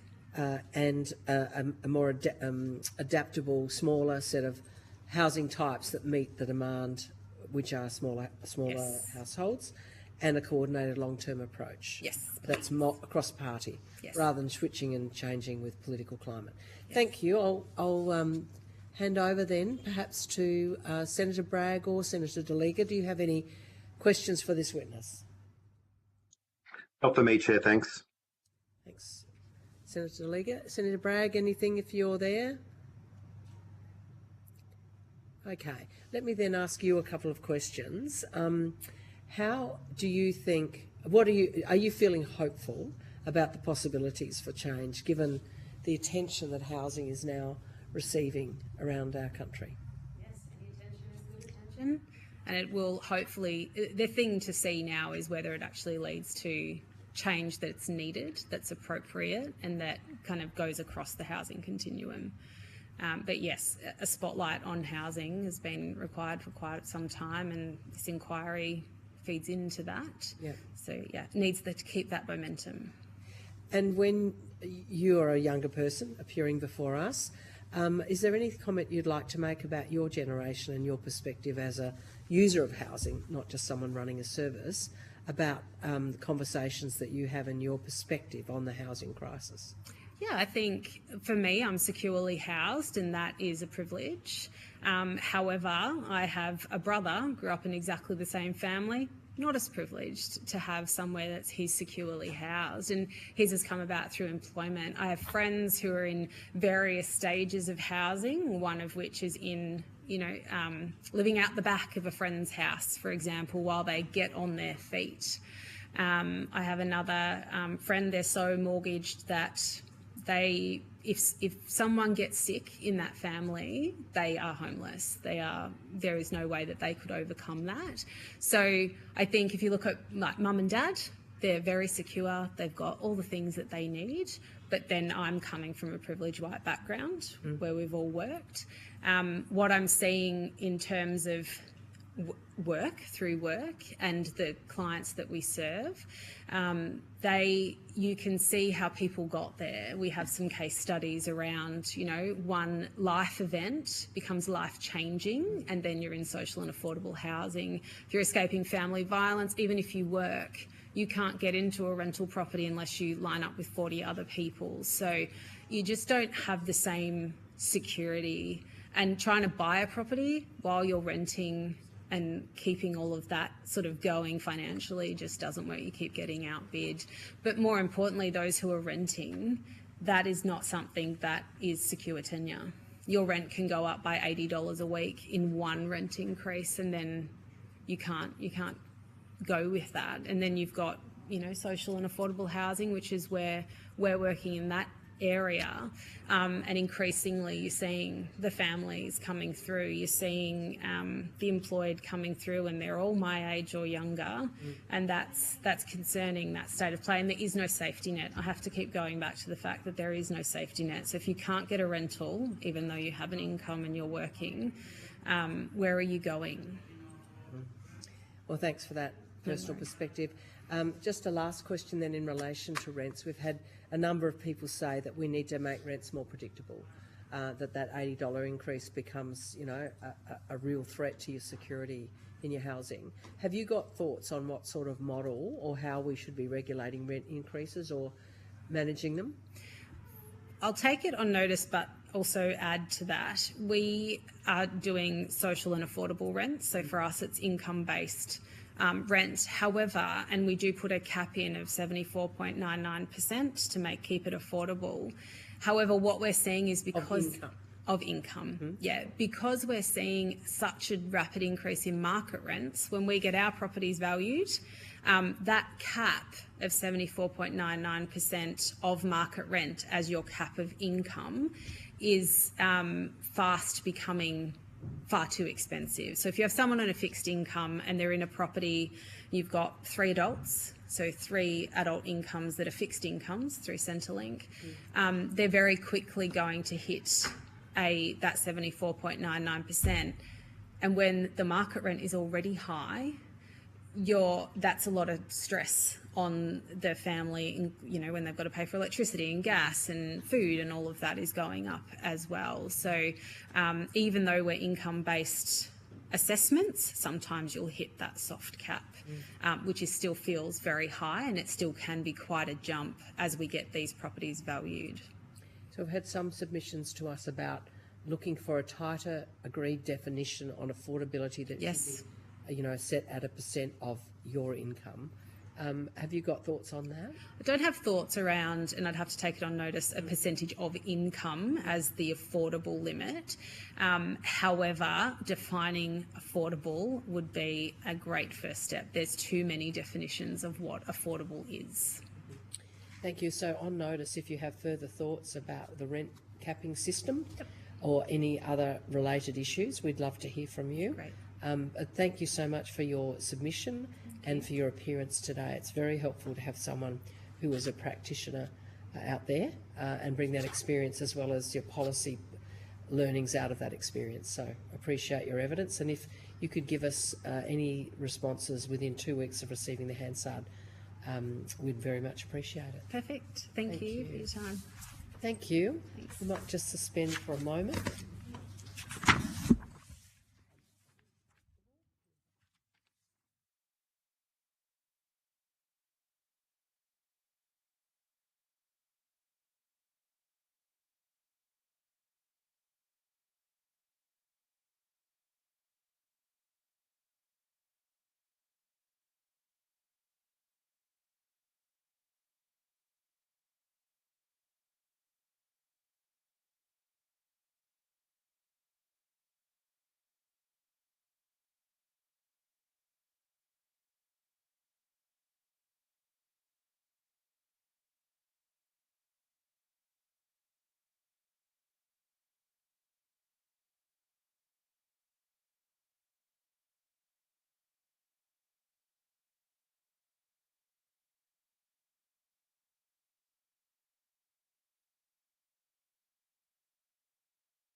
So thank you everyone for returning.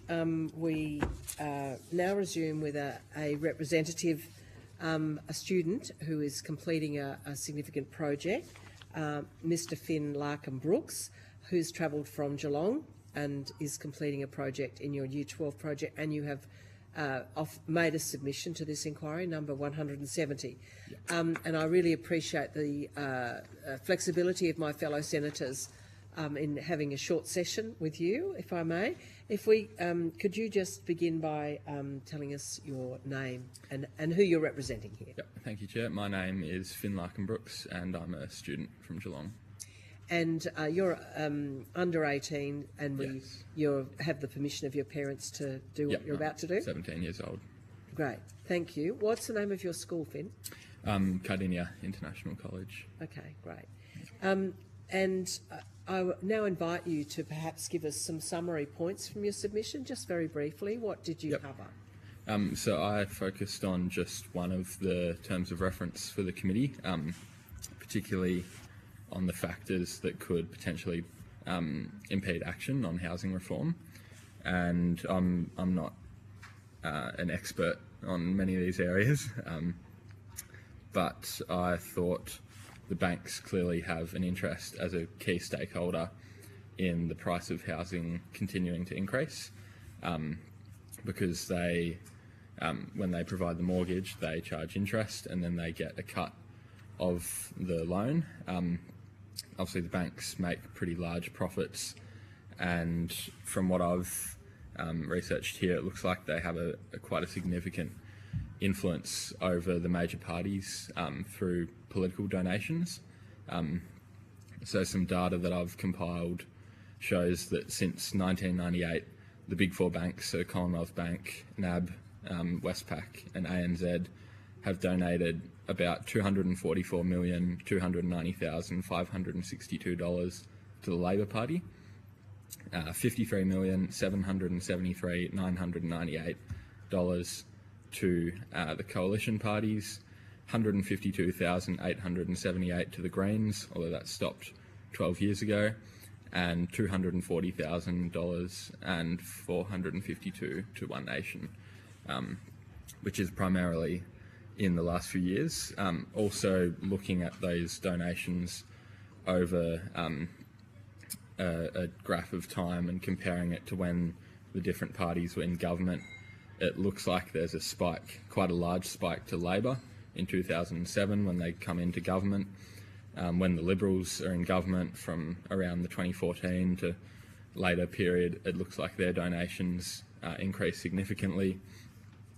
And that, to me, it looked like, of course, I wouldn't want to insinuate that there's any wrongdoing going on, but it just seems that there's such a clear influence that the banks have over the parties, and it seems to me that it's only natural that the two major parties are going to maintain the policies that continue to increase the profits of the banks.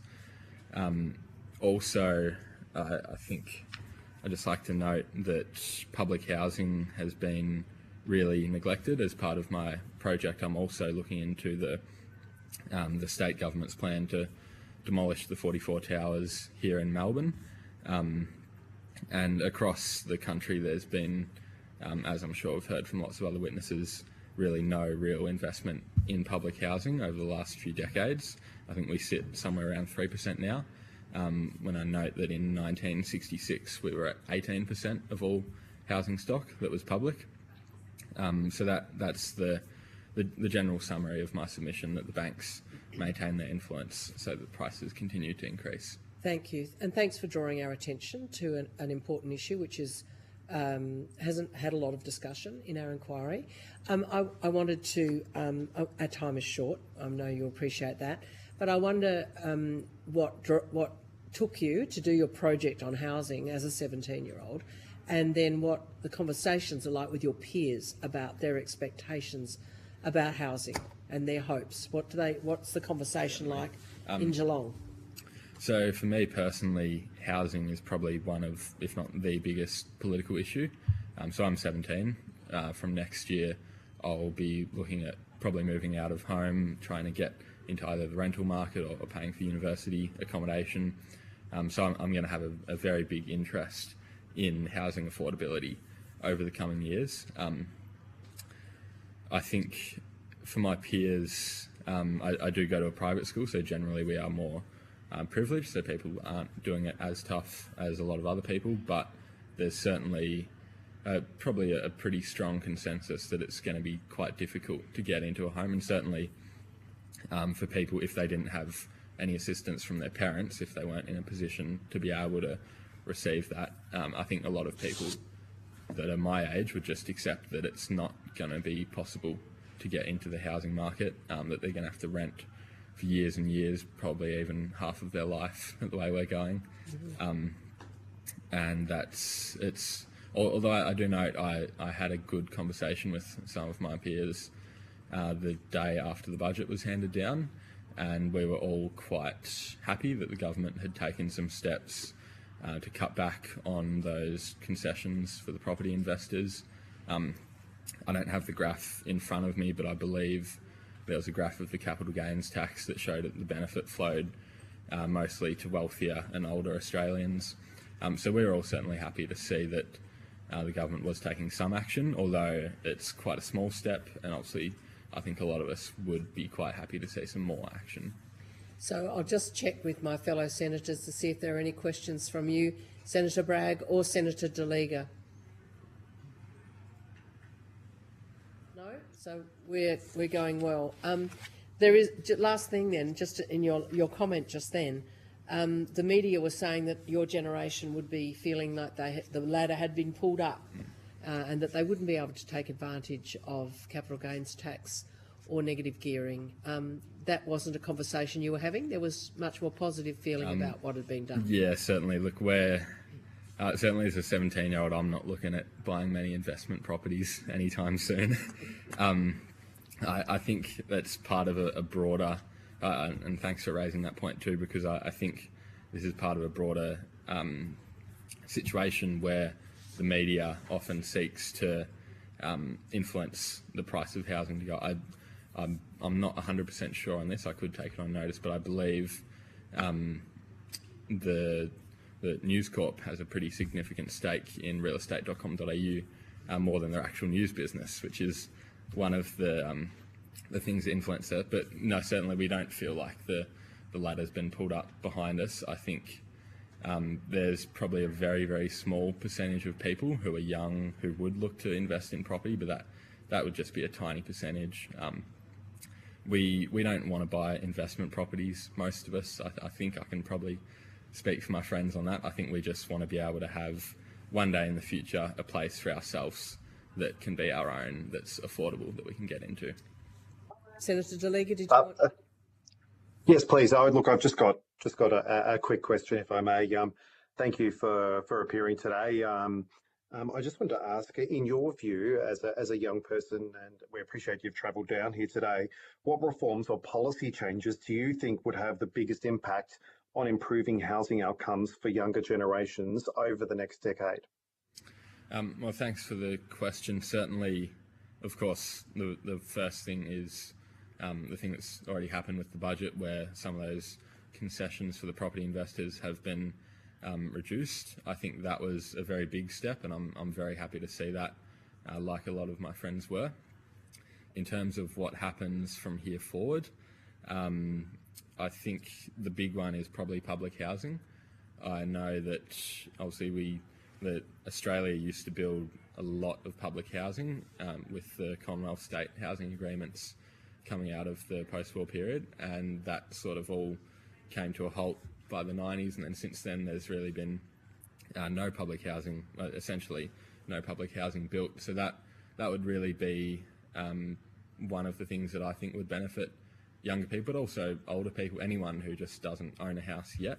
I think in part of the research I've had and part of the conversations that I've had with other experts, it seems like part of the problem here in Australia is this mentality and this stigma around public housing, as though it's this thing that's sort of meant for poor people, that a lot of people would think, oh, I'm never actually going to need that, when there's lots of other countries, I think, Vienna as an example, maybe, where public housing is just so common that it's actually really widespread, that a lot of people, maybe even something like half the population, will be living in public housing. So that public housing would definitely be the main thing that I'd be interested in.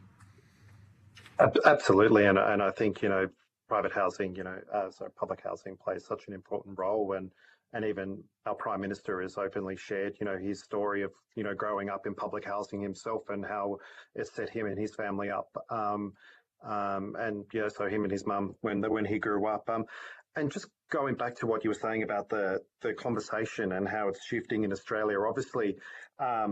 We've seen do you think it's a positive step? Like, we're trying to shift the thinking of housing solely in terms of property investments and coming to think back on the prospects of young people and have first home buyers. So housing for actually living in rather than actually investing in, especially for that established houses. Absolutely. Yeah, I totally agree that we need this shift in the mentality. I think there was a quote that I had noted down somewhere from, I think it was on ABC News, where there was some data that came out and it showed that house prices had increased slightly. And I think the quote was that the housing market was performing stronger. And that's the words that they use when houses get more expensive. And I think that's part of just the mindset that for so many years, particularly with what used to be in place with the negative gearing and the capital gains tax discounts, where we saw these concessions for property investors, was that housing was not seen as a human right. It was seen as just something that people could stick their money into and make some more money. And I totally agree that we need to change that entirely. And I think the budget was a good step in that direction. And I think there's probably more that we can do in the future, definitely. Look, and I share some of your views. I've also been reading in some of those newspapers or the real estate papers about the stories of first home buyers or young people going to auctions and over the last several weekends where they have not been up against investors. Are people talking about these sort of things, or are you hearing stories where people have actually gone to look to buy and establish a house and they are suddenly not up against all these investors, and it's 2 or 3 couples that are there looking for houses? I haven't particularly heard too many of those myself. I think most of my peers, certainly in Year 12, are not quite at that step yet. Yes. To be completely honest, I don't think a lot of my friends would know what negative gearing is and what the capital gains tax is. I gave a quick little explainer to my politics class the day after the budget, just to try and outline what it is. I think that's probably part of the bigger intergenerational issue, where younger people don't actually know a whole lot about all these issues. And I think the risk to that is that we have some people who can come in and try and take this issue, which is a legitimate and serious issue, and then try and blame it on migration. And I think we've seen pretty clearly from the numbers, and I think we've maybe in the earlier submission from the Australia Institute seen that that's just simply not the case. And I think that is a big risk. Certainly for people my age, I think if we have more political education, more education to try and help people come into the adult world with a greater understanding of what these issues are, so they're not just getting their news from a Herald Sun headline. No offence to the Herald Sun, but I certainly think that's the case. I agree with you, and very much look forward to seeing some of your other work. You're obviously a bright young guy, and I look forward to seeing what you do, mate. You seem very switched on, which is great for such a young person. So thanks for appearing today. I'm sure it's not easy appearing before a Senate inquiry, but good on you, and all the best. Thank you, Chair. Thanks, Senator. Thanks, Senator DeLiga, and absolutely endorse your comments there. Thank you so much for bringing your perspective. And giving us such clear information about your own perspective, but also that of your peers as well. So best wishes to everyone back in your political economy class and your economics classes. And thank you for appearing. And if you have any further information you want to give us, we'd be delighted to hear it within 2 weeks of you getting the transcript of your hearing. And thanks for appearing spontaneously. Much appreciated. Thank you. Great. So that concludes today's hearing. Thank you to all witnesses who appeared, and to Hansard and Broadcasting for your assistance and for your incredible persistence this morning in the face of technical challenge. And thanks also to the Secretariat and my own staff. Committee has agreed that responses to any questions on notice should be provided within 2 weeks of witnesses receiving a copy of the Hansard transcript. And I also want to add my thanks to Senator Bragg and Senator Deliga. Thank you so much for being online. It's not easy all day. The committee stands adjourned.